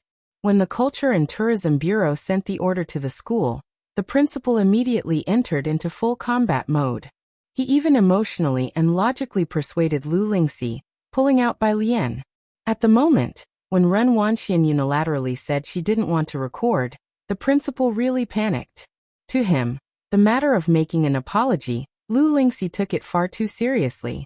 Calligraphy is most important. The principal had a very good impression of Bai Lian. He knew she always studied earnestly everywhere. Others might not know, but the principal was very aware that her physics grades had caught the attention of Jiangjing. But in our school, only Ren Wanxian has achieved the highest level of study. The history and culture of Xiangqing are profound, especially the Bai family. The most glorious stroke of the Great Yong dynasty was like a brilliant firework. Resplendent yet fleeting.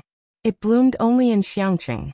The stone standing in the courtyard of Xiangqing No. 1 Middle School represented Liang-style calligraphy, and the culture presented in the video had to be the Liang style. Not to mention, That was also the style that Mr. Chen valued. Therefore, the only choice for this role was none other than Ren Wanxian. The Ren family was firmly holding onto the principal's lifeline. Oh, Bai Lian's gaze didn't fall on the two of them, her dark pupils seemingly fixed on some point in the void. In that case, I can give it a try. What are you going to try? Lu Lingxi blurted out instinctively. You and Zhang Xiais don't need to worry about this. Halfway through speaking, Lu Lingxi suddenly realized what Bai Lian meant. She scrutinized Bai Lian carefully. The girl's snow-white shirt was meticulously buttoned from bottom to top, and the cuffs and collar were embroidered with green gentleman bamboo. Her black pupils reflected the scattered sunlight outside the window. Peaceful and calm. You know Liang style too? Yes, Bai Lian nodded. Lu Lingxi knew about Bai Lian's foundation in Guanga style calligraphy. Although Guanga style was good, it was quite limited by the development of other styles. But she was always not one to discourage students and would not deny them opportunities. Then should we let Bai Lian try? Lu Lingxi suggested to the principal. Calligraphy isn't something just anyone can pick up and execute well. It requires training from an early age and immense wrist strength. According to what the principal knew, the hardship a calligrapher endured while practicing hanging the wrist was no less than that at Shaolin Temple. That's why few persisted with the practice. Getting onto the promotional video wasn't a matter of just any casually written character. It required characters that were presentable on stage. In the whole school, only Ren Wangshuan's practice showed proper form, but to say it so directly to Bai Lian would be too discouraging. The principal stared at Bai Lian for a while before speaking. Write a few characters for me to see first. He hadn't prepared any brush, ink, paper, or inkstone, so he just found a white paper in the office and a black pen on Lu Lingxi's desk, then handed it to Bai Lian to write. Bai Lian wasn't particular about the pen or the paper, nor the setting. She put aside her jacket, spread a blank A4 sheet on the table, and with her slender and strong fingers holding the black pen, she wrote 4 characters. Meanwhile, the principal and Lu Lingxi were still debating over the possibility of sending Zhang Xiais to apologize. Having put down the pen, Bai Lian picked up her school uniform, looked up towards Lu Lingxi and the principal, and politely said, "Teacher, I have finished writing." So quickly. The principal was somewhat surprised since he was accustomed to Ren Wangshuan's writing. She needed a long time to prepare, and she would write with great care, redoing it over and over if dissatisfied. Bai Lian hadn't even taken a minute from start to end, had she? Lu Lingxi glanced at the principal, then gently said to Bai Lian, "All right, you go back to doing your homework." After Bai Lian left, the principal continued. Leaving aside the matter with the longsword, it would be quite normal for Zhang Xiais to apologize. Living in this world, it's impossible not to adapt. As for the characters Bai Lian wrote, the principal hadn't even looked at them. He just didn't believe Bai Lian could write Liang style. Why leave aside the longsword? Lu Lingxi scoffed. I haven't even started to make trouble for them, and you're already leaving it aside. She turned around and returned to her seat. Seeing the paper that Bai Lian had casually placed on the desk, she picked it up and examined it. No, why is your vision so narrow? The principal still wanted to convince her. After talking for a while and realizing that Lu Lingxi was ignoring him, he turned around only to find her holding a piece of paper, so engrossed that she was lost in thought. The principal walked over to have a look, and upon seeing it, his face, previously filled with helpless entanglement, instantly turned to dumbfounded astonishment.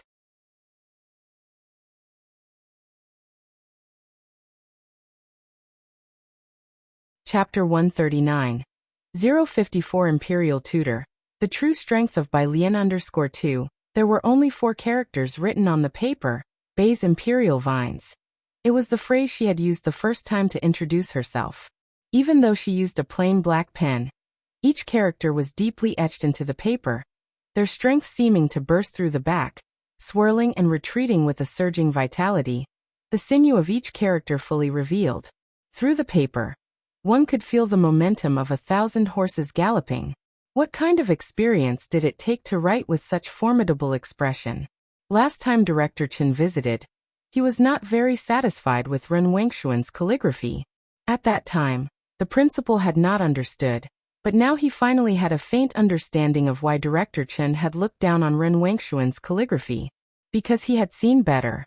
Ren Wangshuan's characters indeed lacked a bit of real combat experience. Teacher Liu, the principal pulled out the paper from Lu Lingxi's hand and murmured, I think you're right, this apology might not necessarily need to be spoken out loud. I'll go contact the photographer right away. Having said that, the principal stuffed the paper into his pocket and hurriedly left. Behind him Lu Lingxi. Wait, had she read it all? The last class of the afternoon. The class meeting. Lu Lingxi walked to the class with her lesson plan and notebook, setting her eyes on Bai Lian, who was already neatly dressed in her school uniform, and was quietly working on her test papers, resembling a quiet and beautiful cat with an air of mystery about her. She also seemed like a prisoner straining to break free from the mist and hardship. Lu Lingxi could almost see every student in the class clearly, except for Bai Lian. She was diligent and studious, more so than anyone else in the class, but sometimes she seemed to step out of this world, quietly observing everything from a bystander's perspective. The monthly test is coming again next week. Lu Lingxi placed her notebook on the desk, ignoring the moans of some students. Half the term is already over, it's time to buckle down. And I'm talking to you, Zhang Xiais. Zhang Xiais hadn't expected he could still be singled out by Lu Lingxi even with his face buried in the desk. He could only nod miserably. After the usual class meeting, Lu Lingxi called Bai Lian out again, to tell her to go for the photo shoot the next noon. Bai Lian nodded slightly after listening, meaning it was okay as long as she knew how to write in Liang style. And it wasn't a designated person. Returning to her seat, Zhang Xiais was still sticking his head out talking to someone across the aisle. My parents don't have such high expectations for me either. And I'm not that smart, don't have any grand aspirations, I think it's quite good this way. Zhang Shi's life motto was whatever obstructed him, he would give up. He didn't have grand aspirations and wasn't even sure what he wanted to do in the future. Halfway through his speech, he saw Bai Lian and couldn't help but touch his nose. Do you think I'm very hopeless? Bai Lian picked up her pen and glanced at him. Why would you think so? There are many kinds of lives. Just choose what you like. And, you are quite impressive. Most people feel guilty and reflective about their own relaxation and entertainment, feeling like they're wasting their time. But not everything has to be meaningful. And in this regard, Zhang Xiais does quite well, just purely happy. Really? Zhang Xiais crossed his legs, smiled broadly, then lowered his voice to Bai Lian. I'm thinking about becoming an extra in Yan Lu's film crew after I graduate. It took Bai Lian a while to search her memory before she grasped what an extra meant. Typical Zhang Xiais, his biggest dream was just to be an extra. You should at least be a director. After school in the afternoon, Bai Lian received a message from Mao Cohen. The logo for Imperial Revitalizing Plaster was out, and nowadays, too few people use traditional medicine. Once this plaster appeared in the fighting ring, it became popular throughout Bakhtar Street, circulating among a group of mercenaries. White tank top. Sis, there's a Western doctor looking for you. White tank top. He's a foreigner.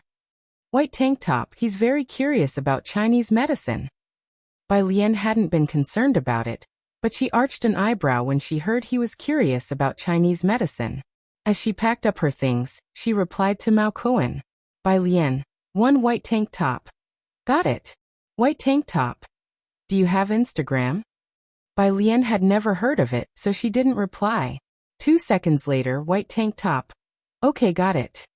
5 minutes later, Bai Lian received a WeChat friend request, and upon checking, the avatar belonged to an old man with white hair and blue eyes.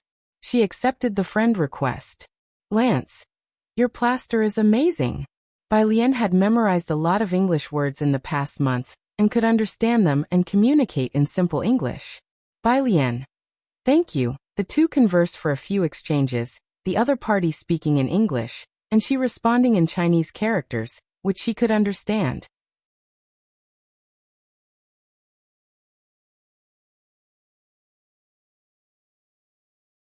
Chapter 140. 054 Imperial Tutor.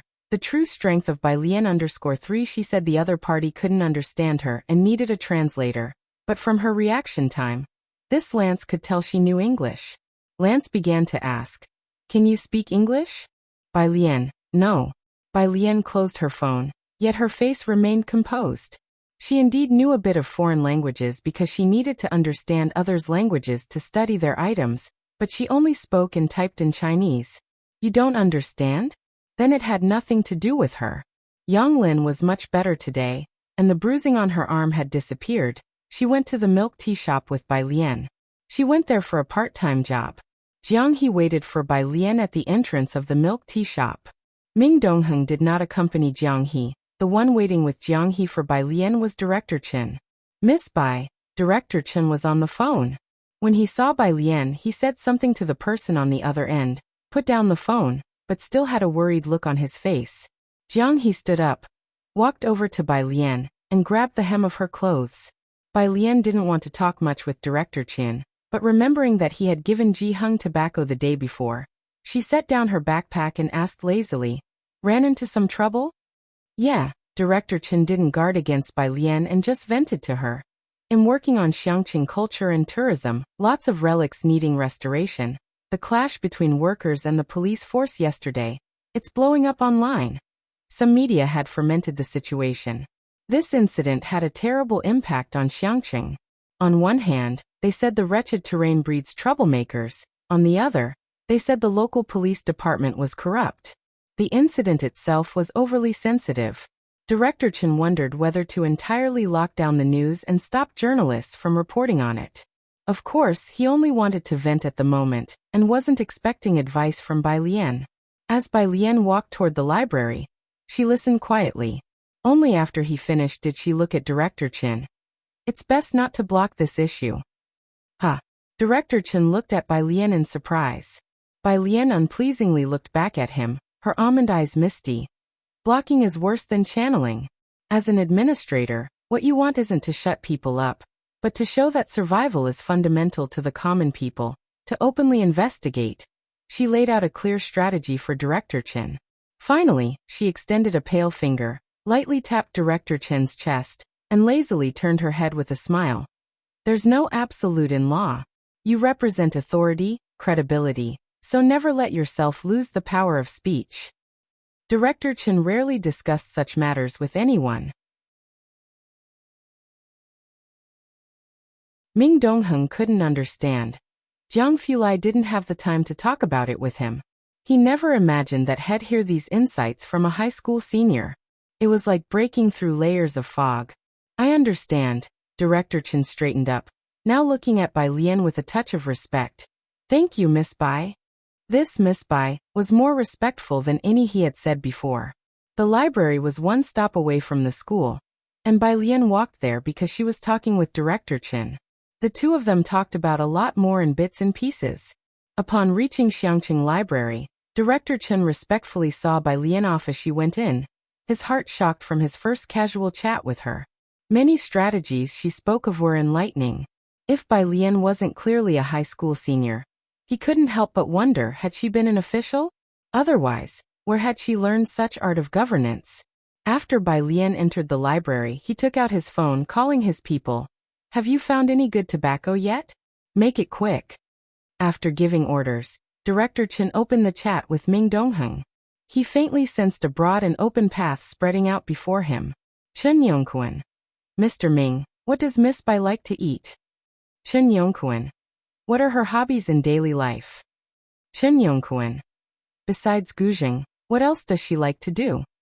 Ming Dongheng just sent back 2 characters. "Suicidal?" Director Chen, who was furiously typing. "Damn it, this guy's sharp when he shouldn't be and as oblivious as a dog when he needs to be sharp. Unbelievable. Well, he might as well put more effort into his work with Mr. G." Of course, Director Chen wouldn't know Bai Lian's teacher was Liang Zuan, the emperor's teacher, the greatest prime minister through the ages, who taught the emperor's technique and practiced the way of the world. His students included one who became an emperor. Could the other one be far behind?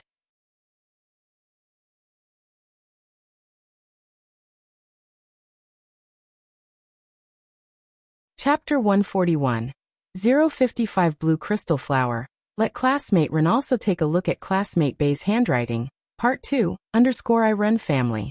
As soon as Ren Wanxian got home, she saw Ren Qian instructing the secretary. Tobacco, do you have a channel? Get more tobacco.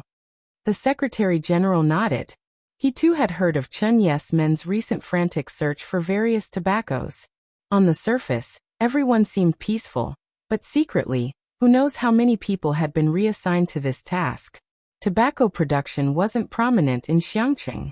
They were looking for rare tobaccos across the country to pave the way to Chen Ye's door. It wasn't until Ren Qian went upstairs that the Secretary General turned to Ren Wanxian. Miss, did those people from Class 15 come to apologize to you today? No, Ren Wanxian shook her head, feeling uneasy. The principal didn't seek me out either. Could something have happened? Even if the people from Class 15 didn't come, the principal should have at least. But Ren Wanxian hadn't seen anyone all afternoon. It was only after Shed lost her temper that day that Ren Wanxian realized the seriousness of the situation. But she couldn't swallow her pride to look for the principal, so she let the Secretary General handle it. What could possibly go wrong? The Secretary General had full confidence in Ren Wanxian's capabilities. What else could they do?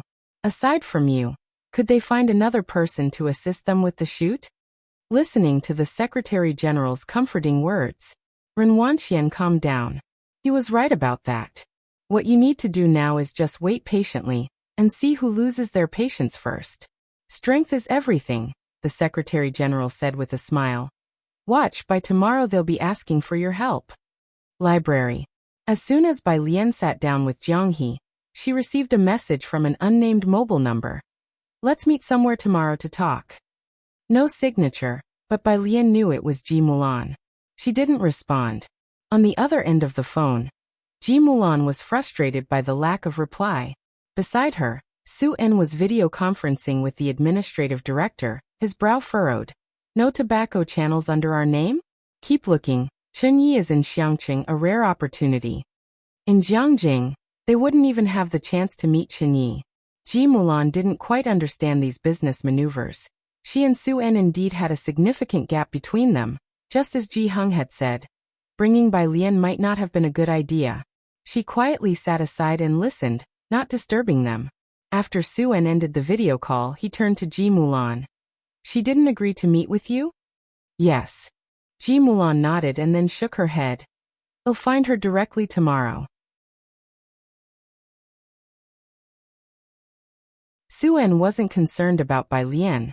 What bothered him was his rejected invitation. Bai Lian was in the library figuring out the Jiangjing University Prep Camps app. She wasn't good at chemistry, usually too lazy to do the problems on it, but luckily, the Jiangjing University Prep Camp app now allowed skipping the problems she couldn't do. Today, Bai Lian had completed a physics problem and a math problem. Started doing problems? Jiang Fulai just arrived upstairs and noticed someone practicing Jiangjing University's prep camp problems, raising an eyebrow.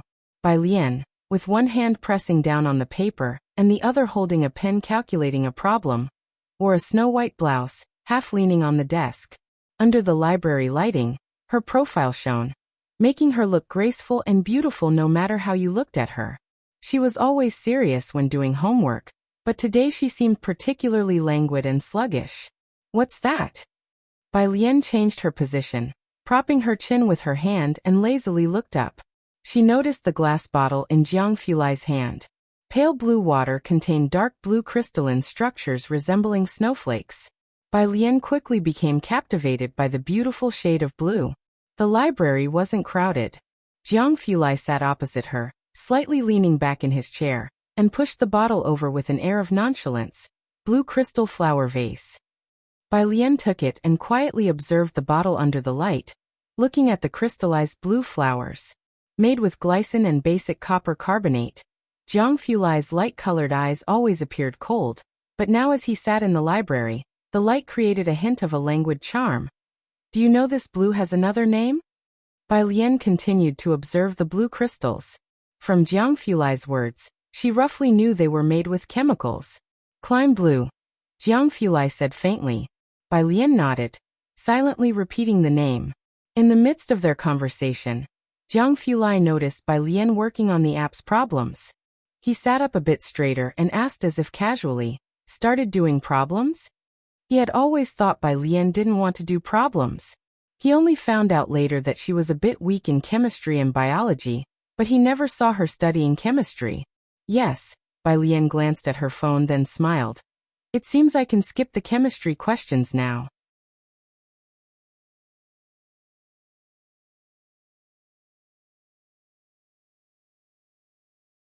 Chapter 142.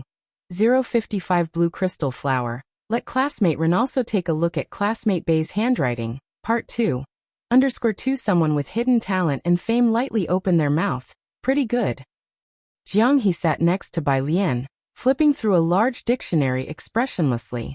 During your winter vacation, the Jiangjing app will have a local training camp.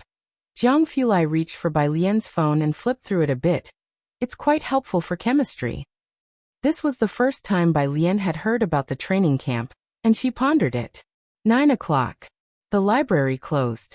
Jiang Fulai watched Bai Lian pack her book bag, his phoenix eyes slightly narrowed, and after a moment's thought he said, Qi Yundai made a lot of delicious food today. Qi Yundai was the best cook Bai Lian had ever encountered. She hesitated a bit about the meal he prepared but still swooshed to zip up her jacket and slanted her head towards Jiang Fulai with a hint of regret. Then you'll have to go eat with Jiang Xiaoniao. I have to go back and have dinner with my grandfather. Ji Heng had been restless these past few days. Bai Lian would go back every night to have dinner with him. Your grandfather hasn't eaten yet? Jiang Fulai looked at her. You guys go eat, Bai Lian waved behind her. I'll take the bus back. Having said that, the bus came to a stop, and Bai Lian got on board with her backpack. Jiang Fulai watched expressionlessly as the bus swayed into the distance, leaving him staring at its rear. Next to him, Jiang he crouched on the ground. He silently looked up at Jiang Fulai. Jiang Fulai looked down at him with a high and mighty gaze and let out a cold laugh. Are you crouching down to avoid being found by someone? The next day, Tuesday, Bai Lian didn't have lunch because she had to reshoot the promotional video. It was still the same photographer from last time. He recognized Bai Lian and was surprised. Bai can also write in the Liang style? Before Bai Lian could speak, the excited principal beside her explained to the photographer. Yes, and Bai writes the Liang style very well. Today was for reshooting the scene of writing in large characters.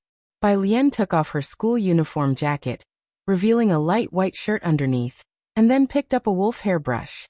Write on this board, said the photographer in a gentle voice, naturally obliging since it was a newcomer recommended by the principal. Bai Lian stood in front of the board. She held down the rice paper with one hand and lifted the wolf hair brush with the other, her eyes and brows lowered. Her hair was loosely secured by a wooden hairpin.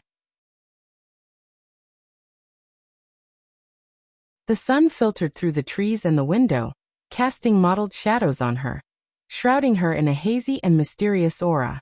Without any extra movements like those of Ren Wanxian, everyone on set involuntarily held their breath. She always had an inexplicable quality about her that seemed to link with the entire Xiangqing in countless ways. This sense of a collision between the past and the present was all too obvious.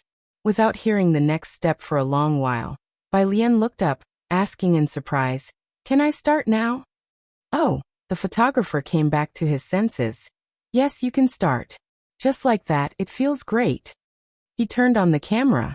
Only then did Bai Lian lift her wrist and write a line on the paper. After drinking wildly to the heart's content with enemies, one man, one arrow, stormed through Fengdu. This was the line from a stone in their school, and also the one that Ren Wanxian had tried and failed to write well over and over again that day. Bai Lian completed it in one go. As she wrote, her strokes were fluid like drifting clouds and flowing water, her calligraphy robust and forceful. She had felt an overwhelming presence while writing with black ink for the principal the day before. And this was nothing compared to today when she was using the wolf hair brush she was most comfortable with. At a glance, each character seemed to exude an aura of ferocity and pride. This line of text made it easy to envision scenes of brave combat. Such was the charm of calligraphy. This was the resonating passion etched in the DNA of the people, felt through just a line of writing. Bai Lian, after writing, looked at the line for a while and was dissatisfied. Then she turned her head towards the photographer. I want to do it over. Since this was for promotion, it didn't need to be perfect. She had not removed the iridium bracelet from her wrist, and the brushstrokes hadn't quite reached the necessary strength. Bai Lian was about to take the inkstone and crumple the paper into a ball. The principal hurriedly stopped her, snatching the paper from Bai Lian's hands. Do it over? It's written so well. Why would you want to redo it? The photographer also replayed the video. He didn't understand calligraphy, but could feel the impact from Bai Lian's writing. Last time they filmed Ren Wanxian, he knew that calligraphers needed to be in the right state of mind to write well. A good state meant good writing. No state meant dissatisfaction no matter the effort, as was the case with Ren Wanxian. If Bai Lian's writing, as impressive as it was, got destroyed, what if she couldn't reproduce the same effect? Let's just leave it like this. Bai. The principal carefully dried the ink, his eyes never leaving the piece of writing. You go back to your class. This writing will remain as it is.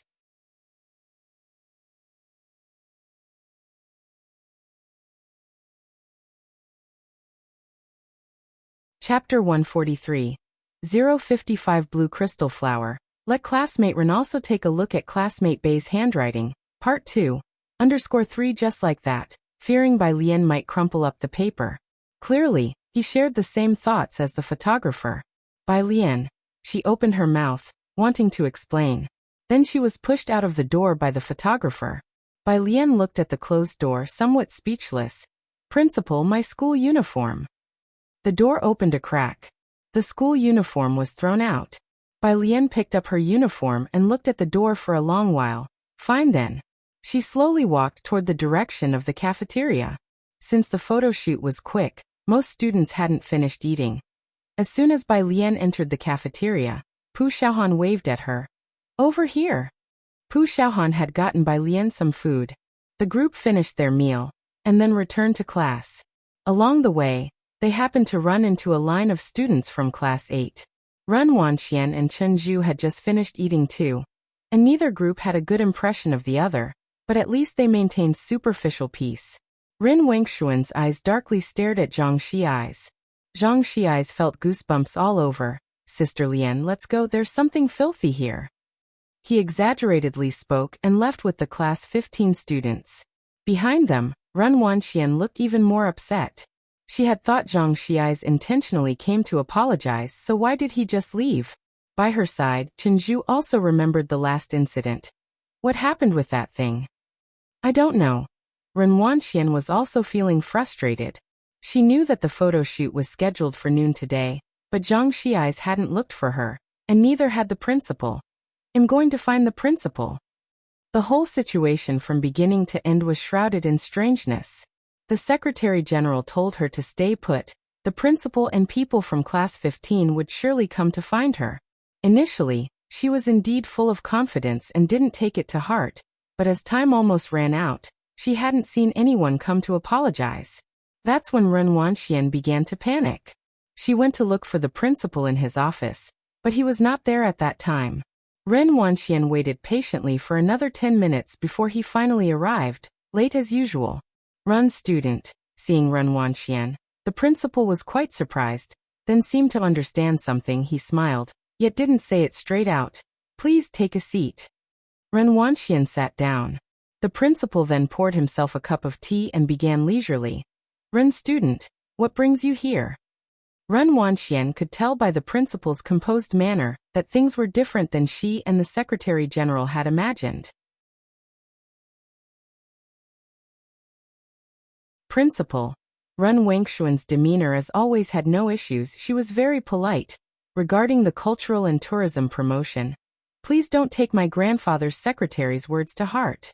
This was offering a way out. The principal smiled gently, his voice very warm. So you've forgiven Zhang Xiai's? We are all classmates. The principal nodded. That's good. And that was all he said.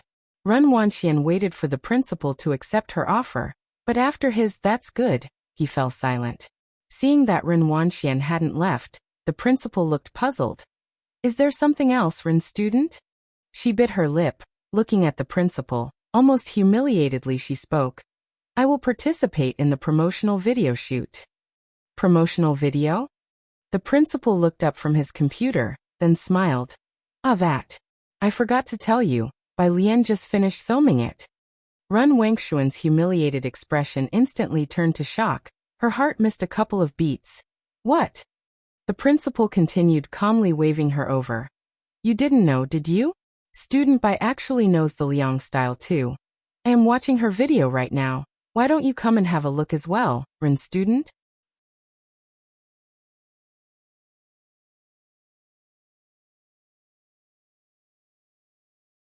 Chapter 144. 056 Traditional Calligraphers Association. Have a couple of drinks with Xiaochen_I Ren Wanxian endured the fear. She walked over to look at what the principal was viewing. The video happened to show the moment when Bai Lian wrote her characters. As someone who had studied Liang-style calligraphy, Ren Wanxian could tell at a glance that the person writing those lines had executed the brushwork and transitions with extremely meticulous technique and composition. Nearly at first sight, she realized what her mentor Qiu Xuezheng often meant by the words sinew and bone. How about it, isn't Bai Lian's writing good? The principal said, crossing his legs, unable to resist starting the conversation. Isn't this what teacher Qiu refers to as being in the zone? Today's calligraphers always learn the methods of ancient writers. Most people guess the state of mind the ancient calligraphers were in by studying authentic works. The principal reflected on the second Bai Lian wrote her characters. He felt that Bai Lian had a moment of enlightenment then, and almost everyone in the audience hadn't even reacted yet. This state is just good luck anyway, Ren Wanxian, looking at the principal, couldn't come up with an answer. She pursed her lips, glanced at the principal, and suddenly took a step back. She couldn't believe that Bai Lian, someone she never took seriously, could surpass her in every way. Even if it were just a training class. Calligraphy had always been her proudest aspect, promoted for so long by the Ren family and Xiangqing No. 1 High School. She wouldn't even regard Qiubuqing. With his Orchid Pavilion Award nomination, how could she possibly admit that Bai Lian could measure up to her? It's just a momentary state. She took out her cell phone and called the Secretary General. What's wrong? The Secretary General was with Ren Qian. Miss, have you finished shooting? Ren Wanxian heard Ren Qian's voice on the other end. She gripped the phone tightly, her gaze lowered as she spoke. It's nothing. She abruptly ended the call. This matter. She couldn't let Ren Qian know. She held her phone, stood in place for a long while, and then sent a message to Qiubuqing. Senior brother, did you talk to the teacher about the Orchid Pavilion Award? Meanwhile, at the Qiu family, Qiubuqing had just received the message when he got home. In the living room, Qiu Xuezheng was discussing matters with people from the Cultural and Tourism Bureau. Qiubuqing didn't interrupt and just stood aside waiting for them to finish. Is it really impossible for Xiangqing to set up a calligraphy association? The Cultural and Tourism Bureau official seemed disheartened as he looked at Qiu Xuezheng. So many remote places can have a calligraphy association. So can't we in Xiangqing? There are countless calligraphers in the country. Apart from the traditional Calligraphers Association, all small locales have their calligraphy associations, except Xiangqing. The Cultural and Tourism Bureau had applied 3 times already and had been unsuccessful. It's still lacking a bit, Qiu Xuezheng said with a sigh. Unless we win the Orchid Pavilion Award, which would give Xiangqing a significant boost in reputation, and might just provide an opportunity. Winning the Orchid Pavilion Award paves a clear path for the future. The Traditional Calligraphers Association, and even some families in Jiangjing, would extend olive branches. Then applying for a calligraphy association for Xiangqing would be much easier. But whether Qiubuqing could win the Orchid Pavilion Award this year was still uncertain. I believe Teacher Qiu can certainly do it, the person from the Cultural and Tourism Bureau said, looking at Qiubuqing with a face full of hope. Qiubuqing didn't respond. Qiu Xuezheng just smiled, then sighed again. After the Cultural and Tourism Bureau official left, Qiubuqing looked at Qiu Xuezheng, his lips pursed, quite puzzled. Grandfather, why didn't you recommend junior sister's work for the Orchid Pavilion Award? Her mind is too restless now, not suitable. Qiu Xuezheng shook his head. But Qiubuqing disagreed. You should know that women naturally lack strength in their wrists. She's already done very well to have trained to this level. Aren't your expectations for junior sister a bit too demanding? If you put it that way. Qiu Xuezheng looked at Qiu Buqing coolly. Have you heard of Su Yajun from Jiangjing? At 18, she was proactively invited by the Traditional Calligraphers Association to join. She's also a woman, so why is her wrist strength so formidable? Upon hearing that name, Qiu Buqing fell silent. How can you compare? Don't you know who her teacher is? Comparing Ren Wanxian with her seemed utterly unfair, and he didn't agree with Qiu Zizheng's rationale at all. Qiu Xuezheng shook his head. Qiu Buqing grew up with Ren Wanxian, and they were fellow disciples. Naturally, he admired the exceptionally talented Ren Wanxian. After school in the afternoon, Pu Xiaohan and Bai Lian, along with a bunch of others, were walking on the road. For Teacher Qiu's lecture tomorrow, I want to ask Sun Qian if he can get us a couple of tickets. Do you guys want to go? Zhang Xi's nonchalantly spun a basketball. Spare me. Who? Bai Lian took her time putting on her earphones. Pu Xiaohan glanced at Bai Lian. Next to her, Ning Xiao quietly spoke up. Teacher Qiu Xuezheng, a very famous calligrapher from Xiangqing.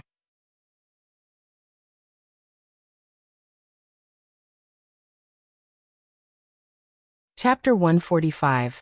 056 Traditional Calligraphers Association. Have a couple of drinks with Xiaochen_2 even Lian Ningxiao, who tends to keep others at arm's length, knew about it. Oh, I'm not going. Ah, Pu Xiaohan, knowing that Bai Lian had only been here for just over a month, explained to her. But that's Teacher Qiu from Beicheng, a member of the Beicheng Calligraphy Association.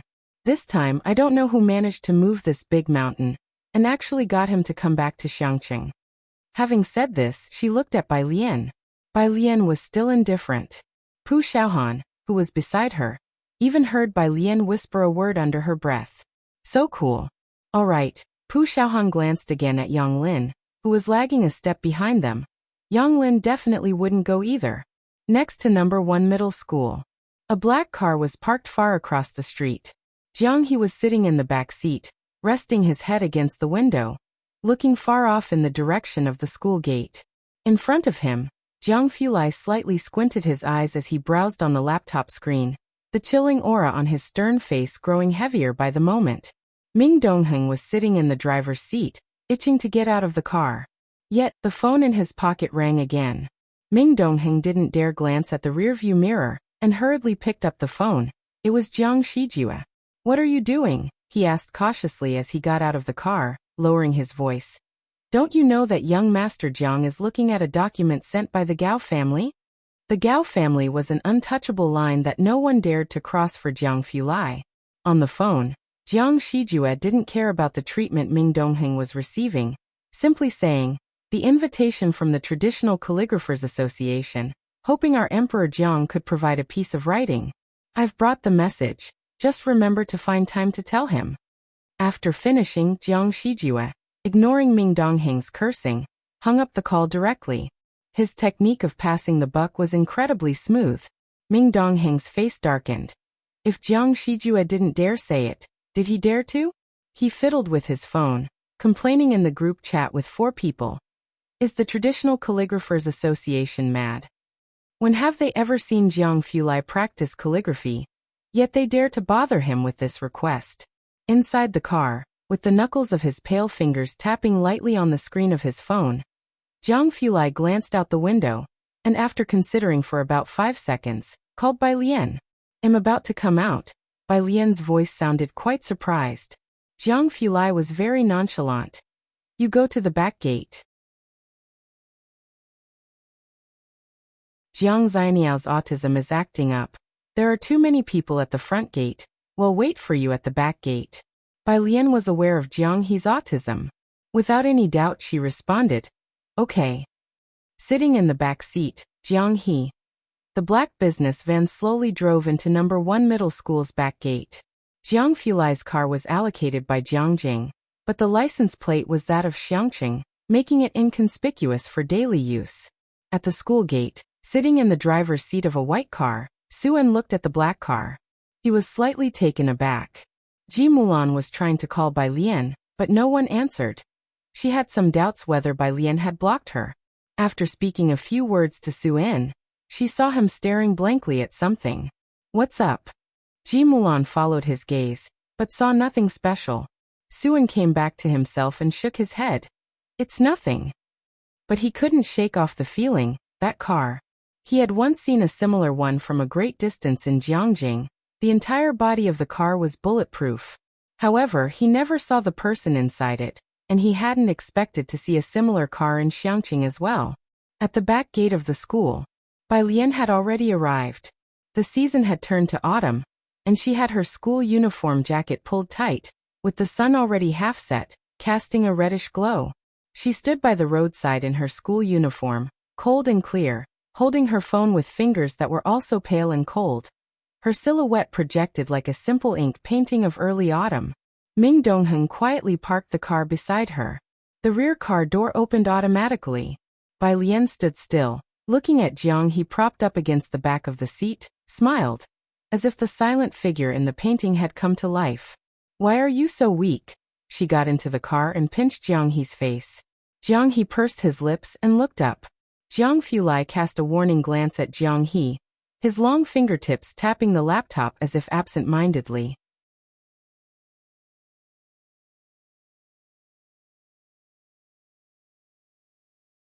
Chapter 146. 056 Traditional Calligraphers Association. Have a couple of drinks with Xiaochen_3 today. Ming Dongheng seemed to be heading to the fighting arena to watch some new godly match.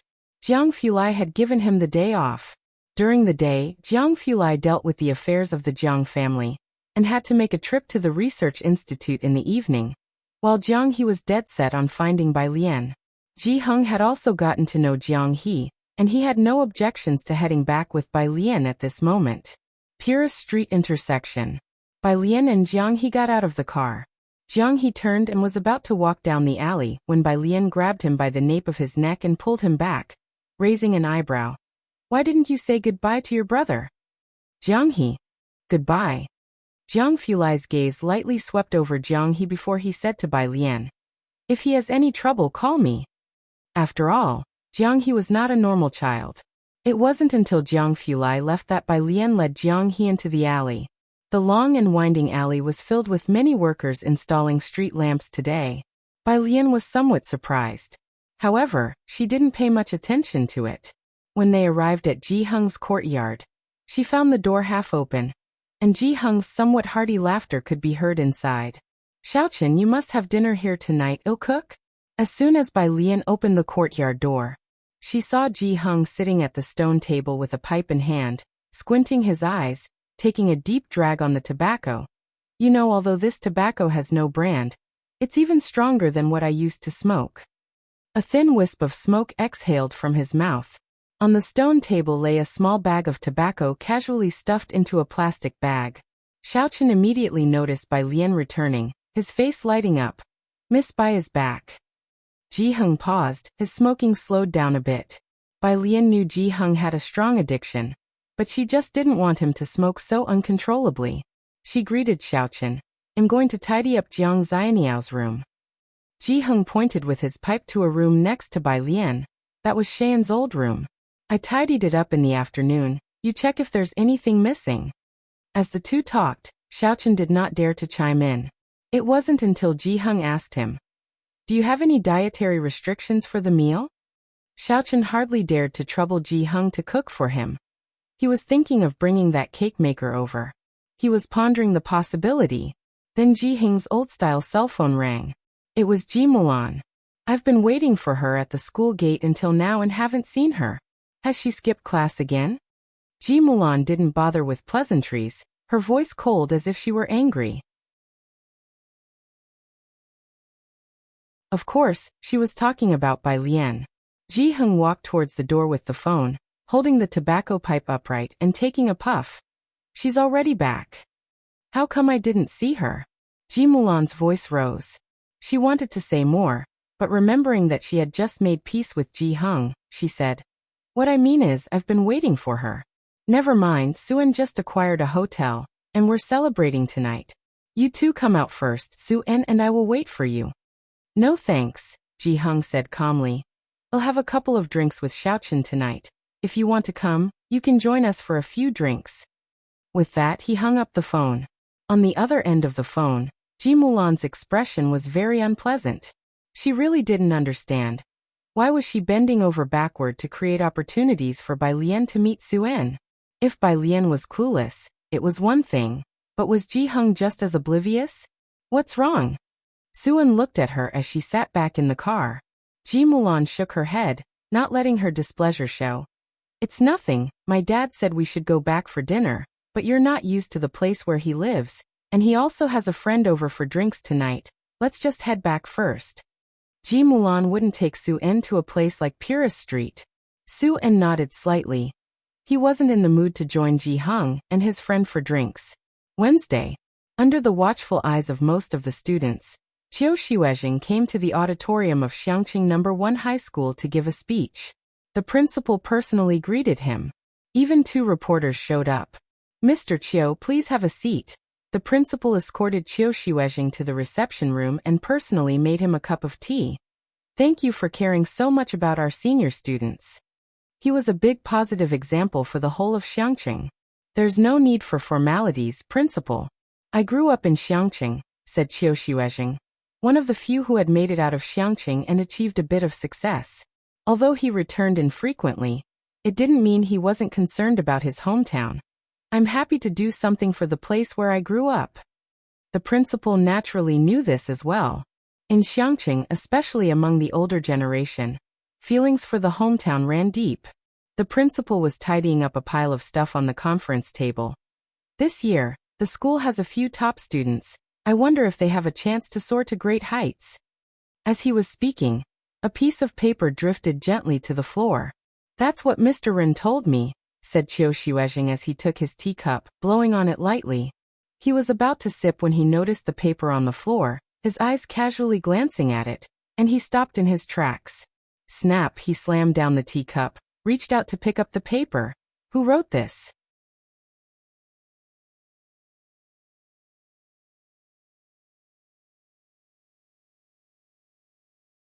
Chapter 147.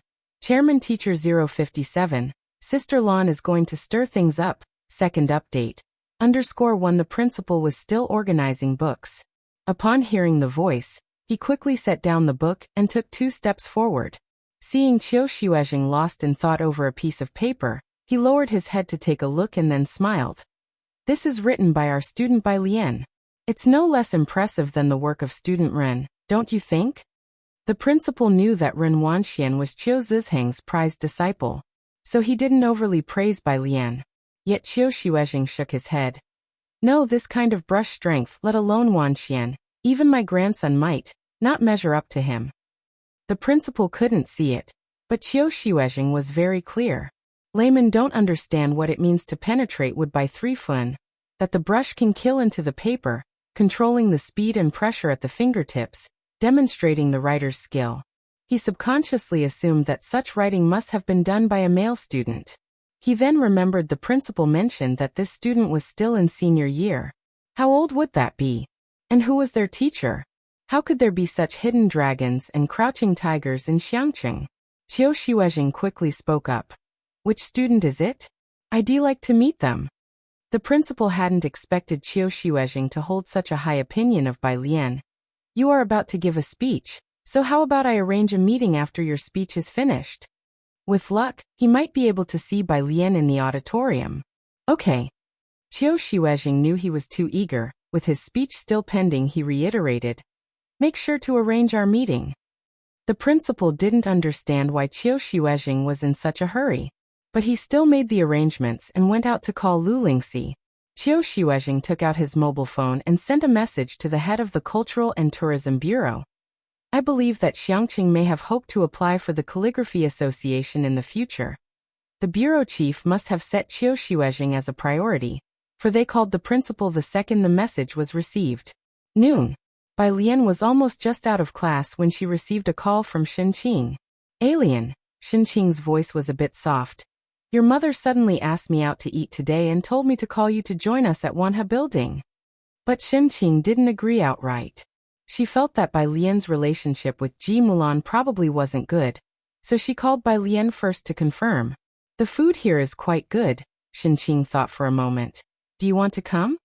Ji Mulan. Upon hearing this, Bai Lian was a bit lost in thought.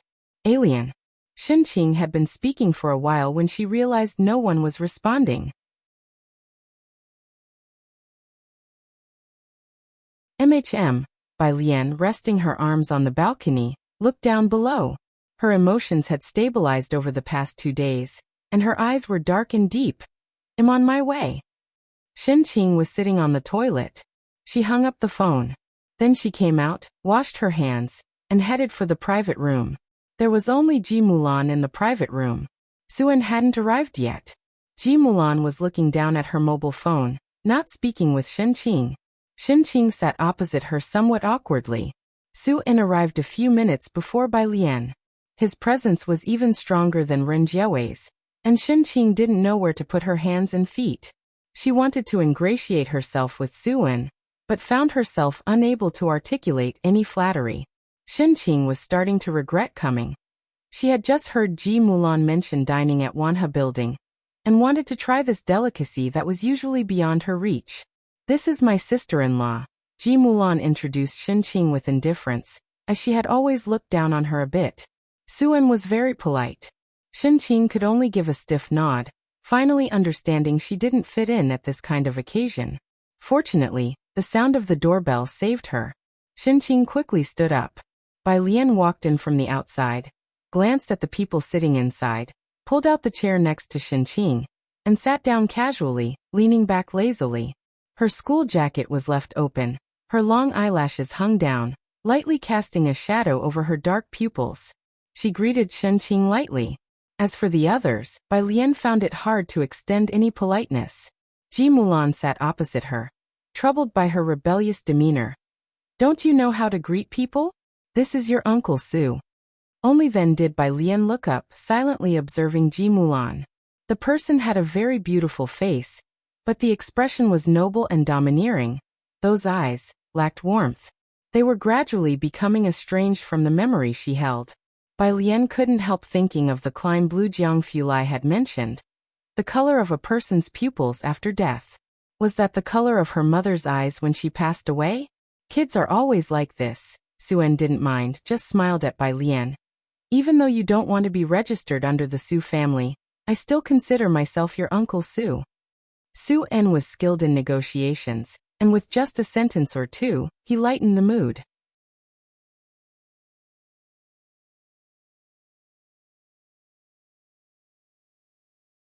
Chapter 148.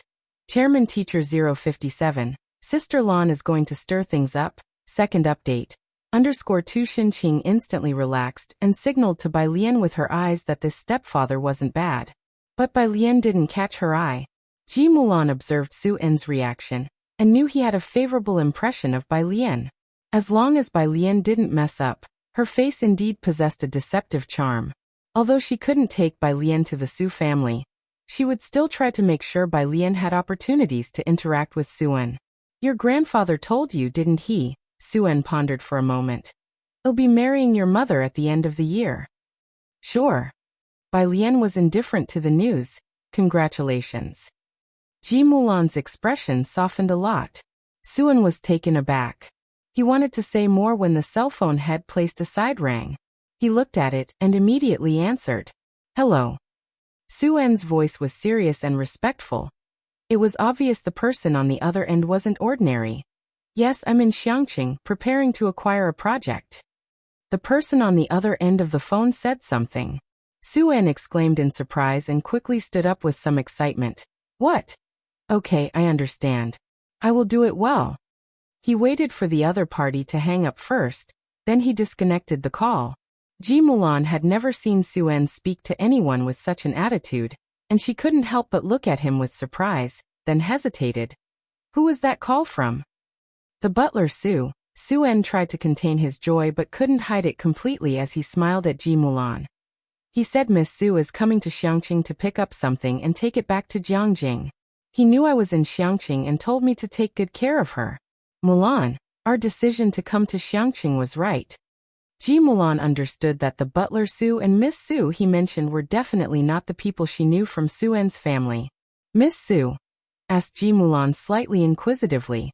It's Miss Su Yajun, explained Su En to the few people at the table, with a hint of awe and rare envy. She was earmarked by the Traditional Calligraphers Association at the age of 18, and her teacher is the president of the association. Su Yajun's father and he had been classmates. They grew up together, but unfortunately, because of Su Yajun's soaring status, his family held considerable weight in the main house, while he was still at the same place. At this point, Su En sighed, just hoping that his own son would have a slightly easier time applying for the laboratory this year. You guys don't understand the weight of the Traditional Calligraphers Association in Jiangjing. Su En was about to continue when he looked up and saw Shen Qing's confused expression. Not just Shen Qing, even Ji Mulan, who had just arrived in Jiangjing, seemed silent. Su En stopped mid-sentence. Remembering these few individuals likely had no clue about the situation in Jiangjing, let alone anything about Su Yajun and the Traditional Calligraphers Association.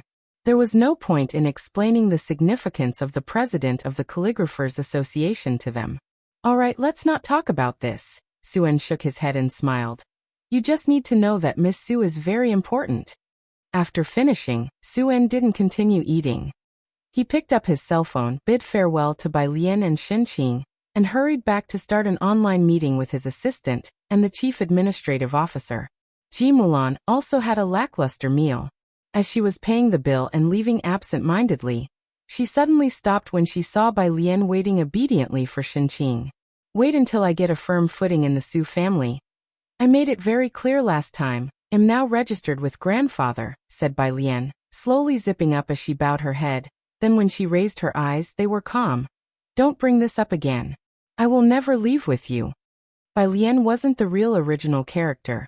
She didn't know what Ji Mulan was thinking, but even if Ji Mulan was truly reflecting and making amends, she couldn't replace the original person and forgive the Bai family and Ji Mulan. Because the harm had been done, leaving the original girl to die alone in that lake. Bai Lian could never forgive anyone on her behalf. Ji Mulan stood frozen in place. Bai Lian nodded slightly to Ji Mulan and left with Shen Qing. It was only after they got into the elevator that Shen Qing dared to speak to Bai Lian. You fool, not taking advantage of a good situation. Your future stepfather is from Jiangjing. As Shen Qing spoke, she couldn't help but click her tongue in wonder. Such fortune for Ji Mulan, she thought, not knowing where it came from. Bai Lian's hands were in her pockets, and instead of studying vocabulary like usual, she just lazily walked ahead. Oh, silly child. Shen Qing wanted to ask if she knew what being from Jiangjing meant, but remembering that Bai Lian was even willing to give up the Bai family, she fell silent. Bai Lian had just returned to her class. Pu Xiaohan waved at her from her seat with a smile. Lu's mom said as soon as you're back, go straight to the principal's office. The principal's office again? The principal's office. Mr. Qiu, director. The principal looked at Qiu Xuezhing and the Cultural Bureau director who were sitting idly, and cautiously suggested, Student Bai has gone out. Wouldn't you two prefer to have lunch first?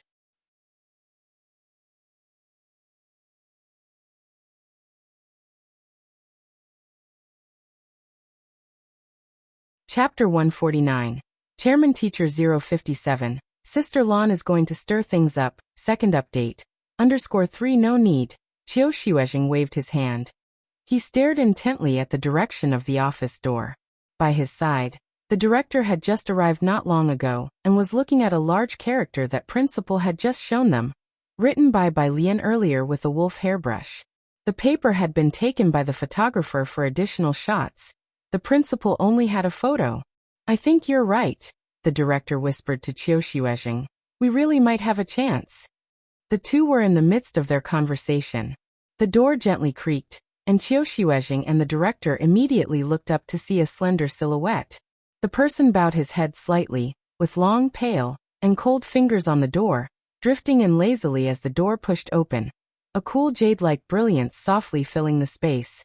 It was a girl. The director and Qiu Xuezhing both withdrew their gazes.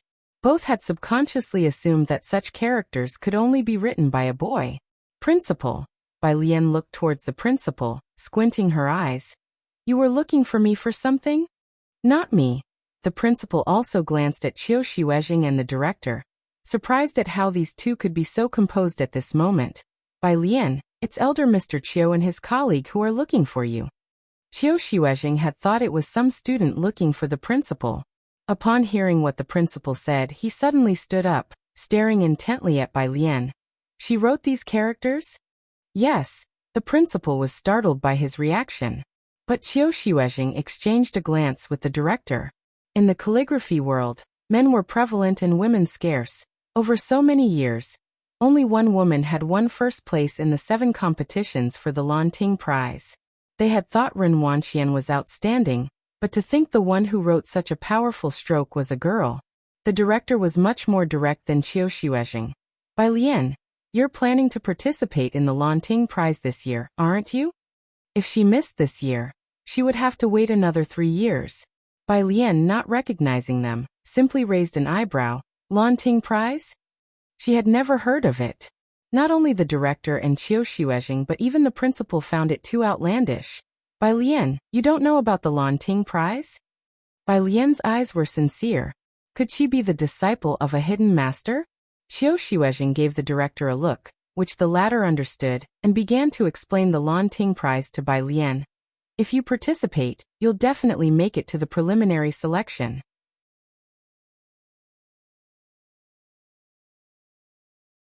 Not just the preliminary. You even have the potential to win the 3rd prize, although it may be a bit challenging this year. But the Traditional Calligraphers Association will surely invite you to join. He went on and on. All about the benefits of participating in the Lanting Prize. Of course, no matter how much he said, he only dared mention up to the 3rd prize, considering even Qiu Buqing was aiming for that. Oh, Bai Lian responded disinterestedly, her long lashes lowered, her dark eyes appearing lethargic. She spoke with an air of nonchalance. Is there anything else, Principal? Qiu Xuezhing and the director had thought of many possibilities, but the one thing they hadn't considered was that Bai Lian was indifferent to the Lanting Prize. After all, no calligrapher was disinterested in the Lanting Prize. Even Ren Wanxian had been scheming for a chance to participate. As she started to walk away, the director spoke helplessly. I was also going to say that if you participate in the Lanting Prize, you could help us in Xiangqing to apply for a calligraphy association, allowing more children to learn calligraphy. Bai Lian stopped in her tracks and turned around, the gentle sunshine striking her profile. Apply for an association? Yes, winning an award makes it much easier to apply for a calligraphy association. Qiu Xuezhing explained softly. There are many children in Xiangqing who want to learn calligraphy, but we lack teaching resources and facilities. With a calligraphy association, it would be much easier to manage. I see. Bai Lian lightly flicked a lock of hair by her face, her expression mild. Then I'll participate. What? Bai Lian, recalling the mention of the 3rd prize, touched the iridium on her wrist, contemplative. The higher the rank, the better the benefits I can apply for.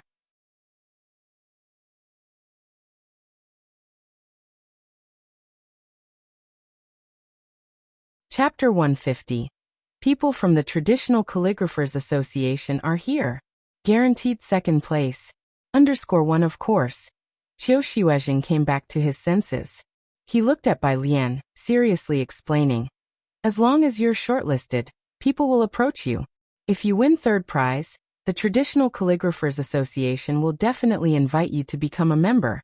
And then you won't have any trouble applying to local calligraphy associations. The higher the ranking, the better, of course. If you win the 1st prize, it goes without saying that you might even become a senior member of the Traditional Calligraphers Association.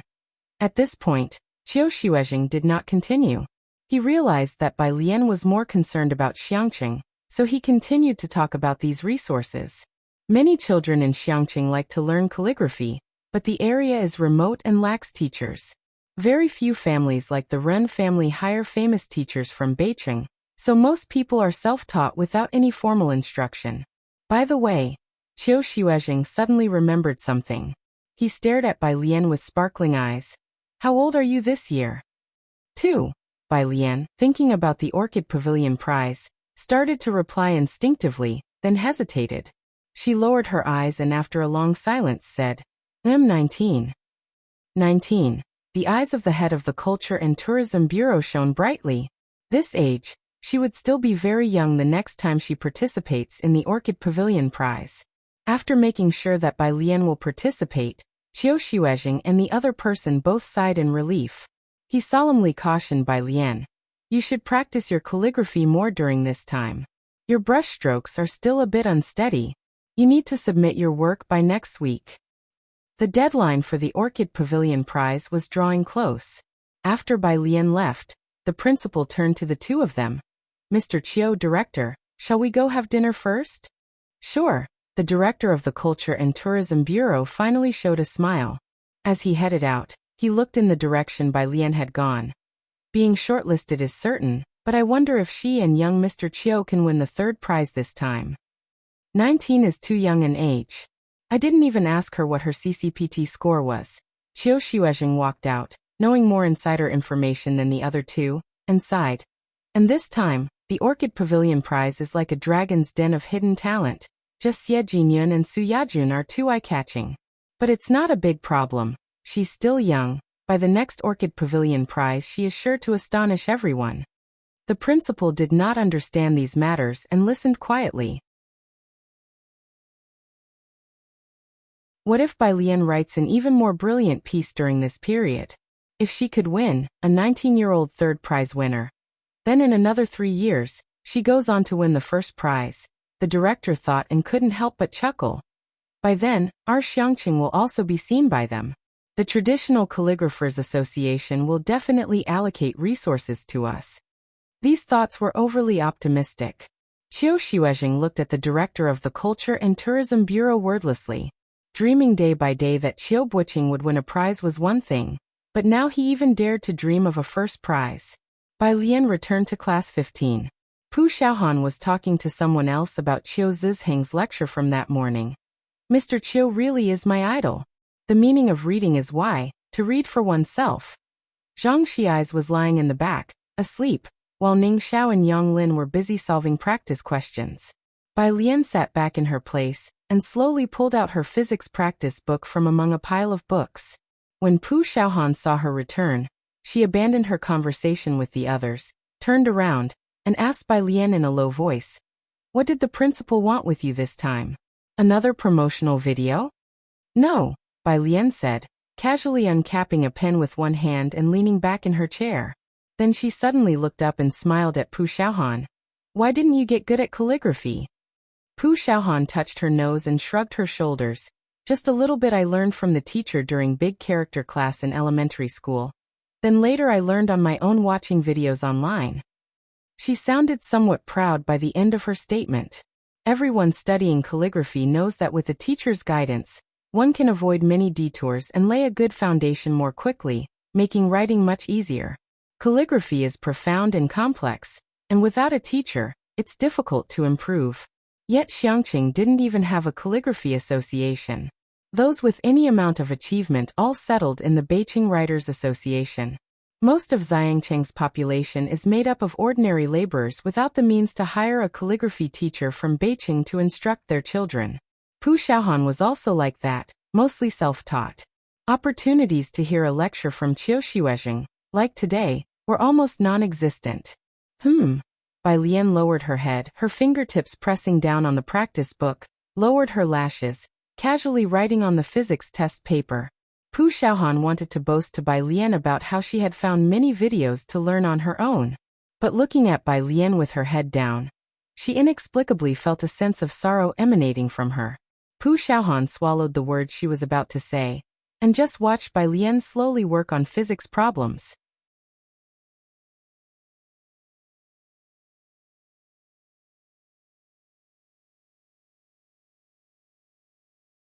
Chapter 151. People from the Traditional Calligraphers Association are here. Guaranteed second place. _2 In fact, for these 2 weeks, Bai Lian spent most of her time on biology, occasionally exchanging ideas with Ning Xiao when he encountered a difficult physics problem. It was at this time. The whole class 15 suddenly fell silent.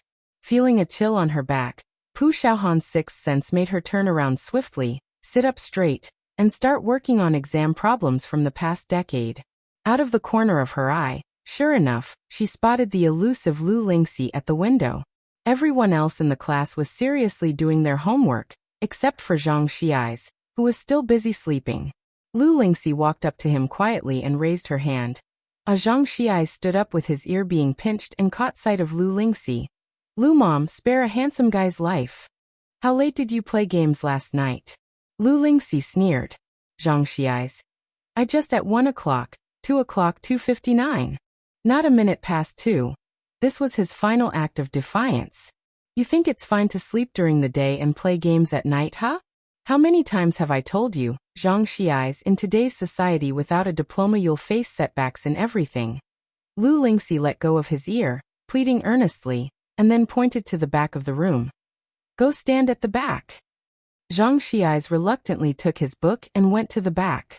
After Lu Lingxi finished speaking, she looked down as Bai Lian finished a question, and then gently said to Bai Lian, "Bai Lian, come out for a moment."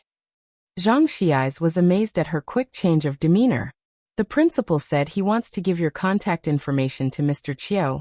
Lu Lingxi was telling her this. "I can give him your number, is that okay with you?" That was fine. Bai Lian nodded. Saturday. Director Chen came to look for Ming Dongheng.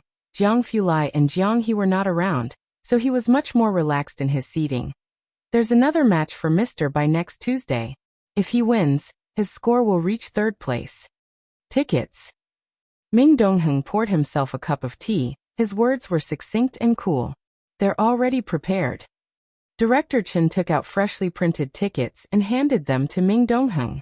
He had been in high spirits these past 2 days, having managed 2 issues in Xiangqing with perfection after Bai Lian's advice, earning high praise from Elder Chen. The 2 of them were still talking. Outside, a servant brought in a woman. "Young Master Ming, someone from the Traditional Calligraphers Association is here." Ming Dongheng glanced slightly and grunted an acknowledgement. Being a naturally cool person, his presence became even more intimidating after following Jiang Fulai. Director Chen didn't know who this Miss Su was and looked curiously towards the door. A tall woman in a plain white dress walked in. Despite Xiangcheng's weather not being too hot, she didn't even wear a coat. Upon entering, she slightly lowered her head, not daring to casually look around. "Young Master Ming," she stood to the side. Noticing there were only 2 people sitting on the sofa, she paused slightly. "Director Chen." Director Chen clearly recognized the woman in front of him. He poured himself a glass of water too. "Su, what brings you here?" "The teacher sent me to fetch something." Su Yajun stood to the side, her reply very cautious. Ming Dongheng knew she would come. He glanced at Su Yajun and, not recognizing her, spoke indifferently. "Sit for a while, I'll go upstairs to get it." Su Yajun quickly nodded. Only after Ming Dongheng left did she feel a bit more at ease, and took a seat to the side. "Oh, by the way, the president of the Traditional Calligraphers Association was adept in both calligraphy and painting, known for writing in the Liang style, and often joined Elder Chen for tea." Director Chen was very familiar with her. "Is President Shui in good health lately?" A servant came over to pour a cup of tea for Su Yajun. Su Yajun took it with thanks and then slowly said, "The teacher is well. A few days ago he went to enjoy tea and admire calligraphy with Elder Chen." Director Chen smiled upon mentioning Elder Chen. He looked at Su Yajun, his expression growing much lighter. Ming Dongheng came down with a rectangular wooden box from upstairs and handed it to Su Yajun. "Hold on to this, give it to President Shui and don't open it." He was used to being cold. Su Yajun quickly stood up and received it with both hands formally. "Oh," Director Chen suddenly realized upon seeing the wooden box. Recalling how President Shui used to bother Jiang Fulai frequently, and had been driven out many times by Ming Dongheng. "This is for the exhibition, right?" He was still speaking. His phone in his pocket buzzed. Seeing the name displayed, Director Chen's eyes lit up. He stood up briskly. "Hello, Uncle Ji, fishing? Great, I love fishing the most. Wait for me." He couldn't bother with the people in the hall any longer and rushed to Ming Dongheng. "Mr. Ming, I need to go fishing with Uncle Ji. Keep the tickets safe."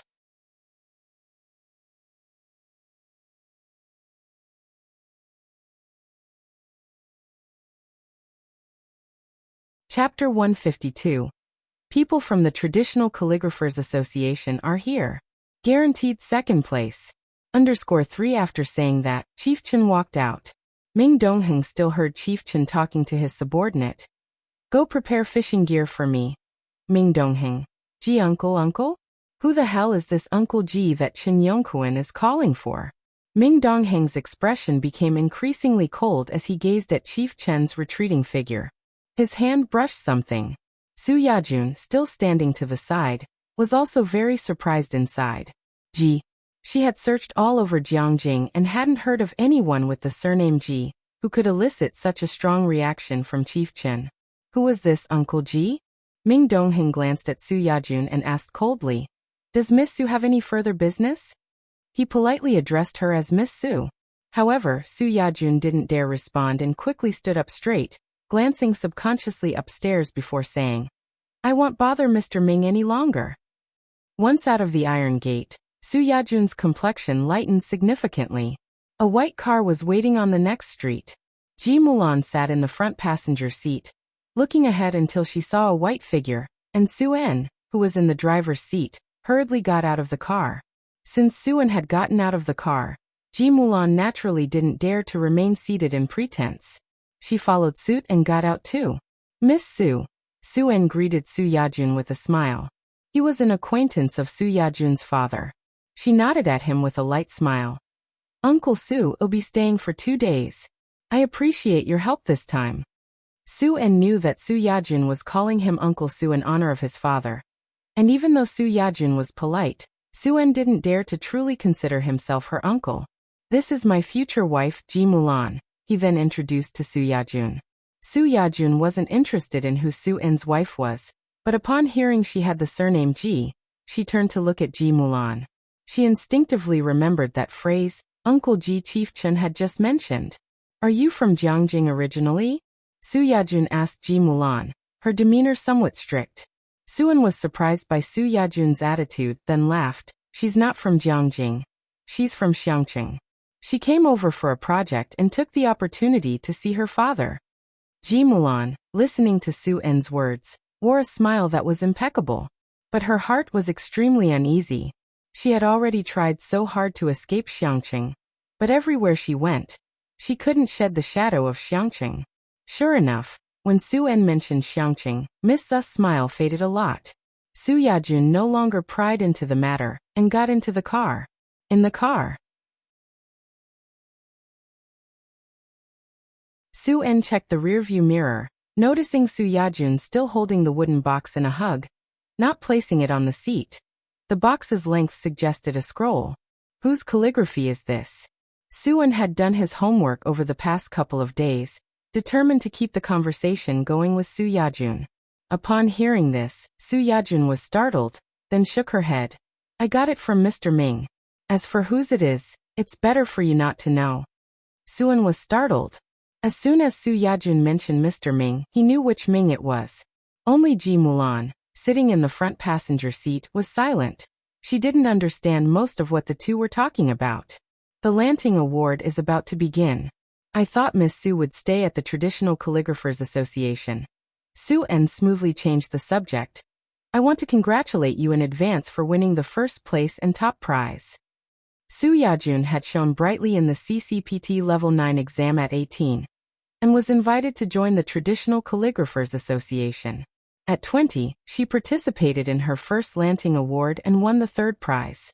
This year was her second participation. Everyone loves hearing sweet talk. Su Yajun was not surprised. She gave a light laugh, her gaze drifting out the window. The top prize is possible, but the first place should be Xie Jinyan's. He has more wrist strength than I do. I guess a solid second place then. You're tuning in to the Li Mei's Wuxia Whispers YouTube channel. We're so grateful for your support, and don't forget to subscribe to join us on this incredible journey through captivating stories.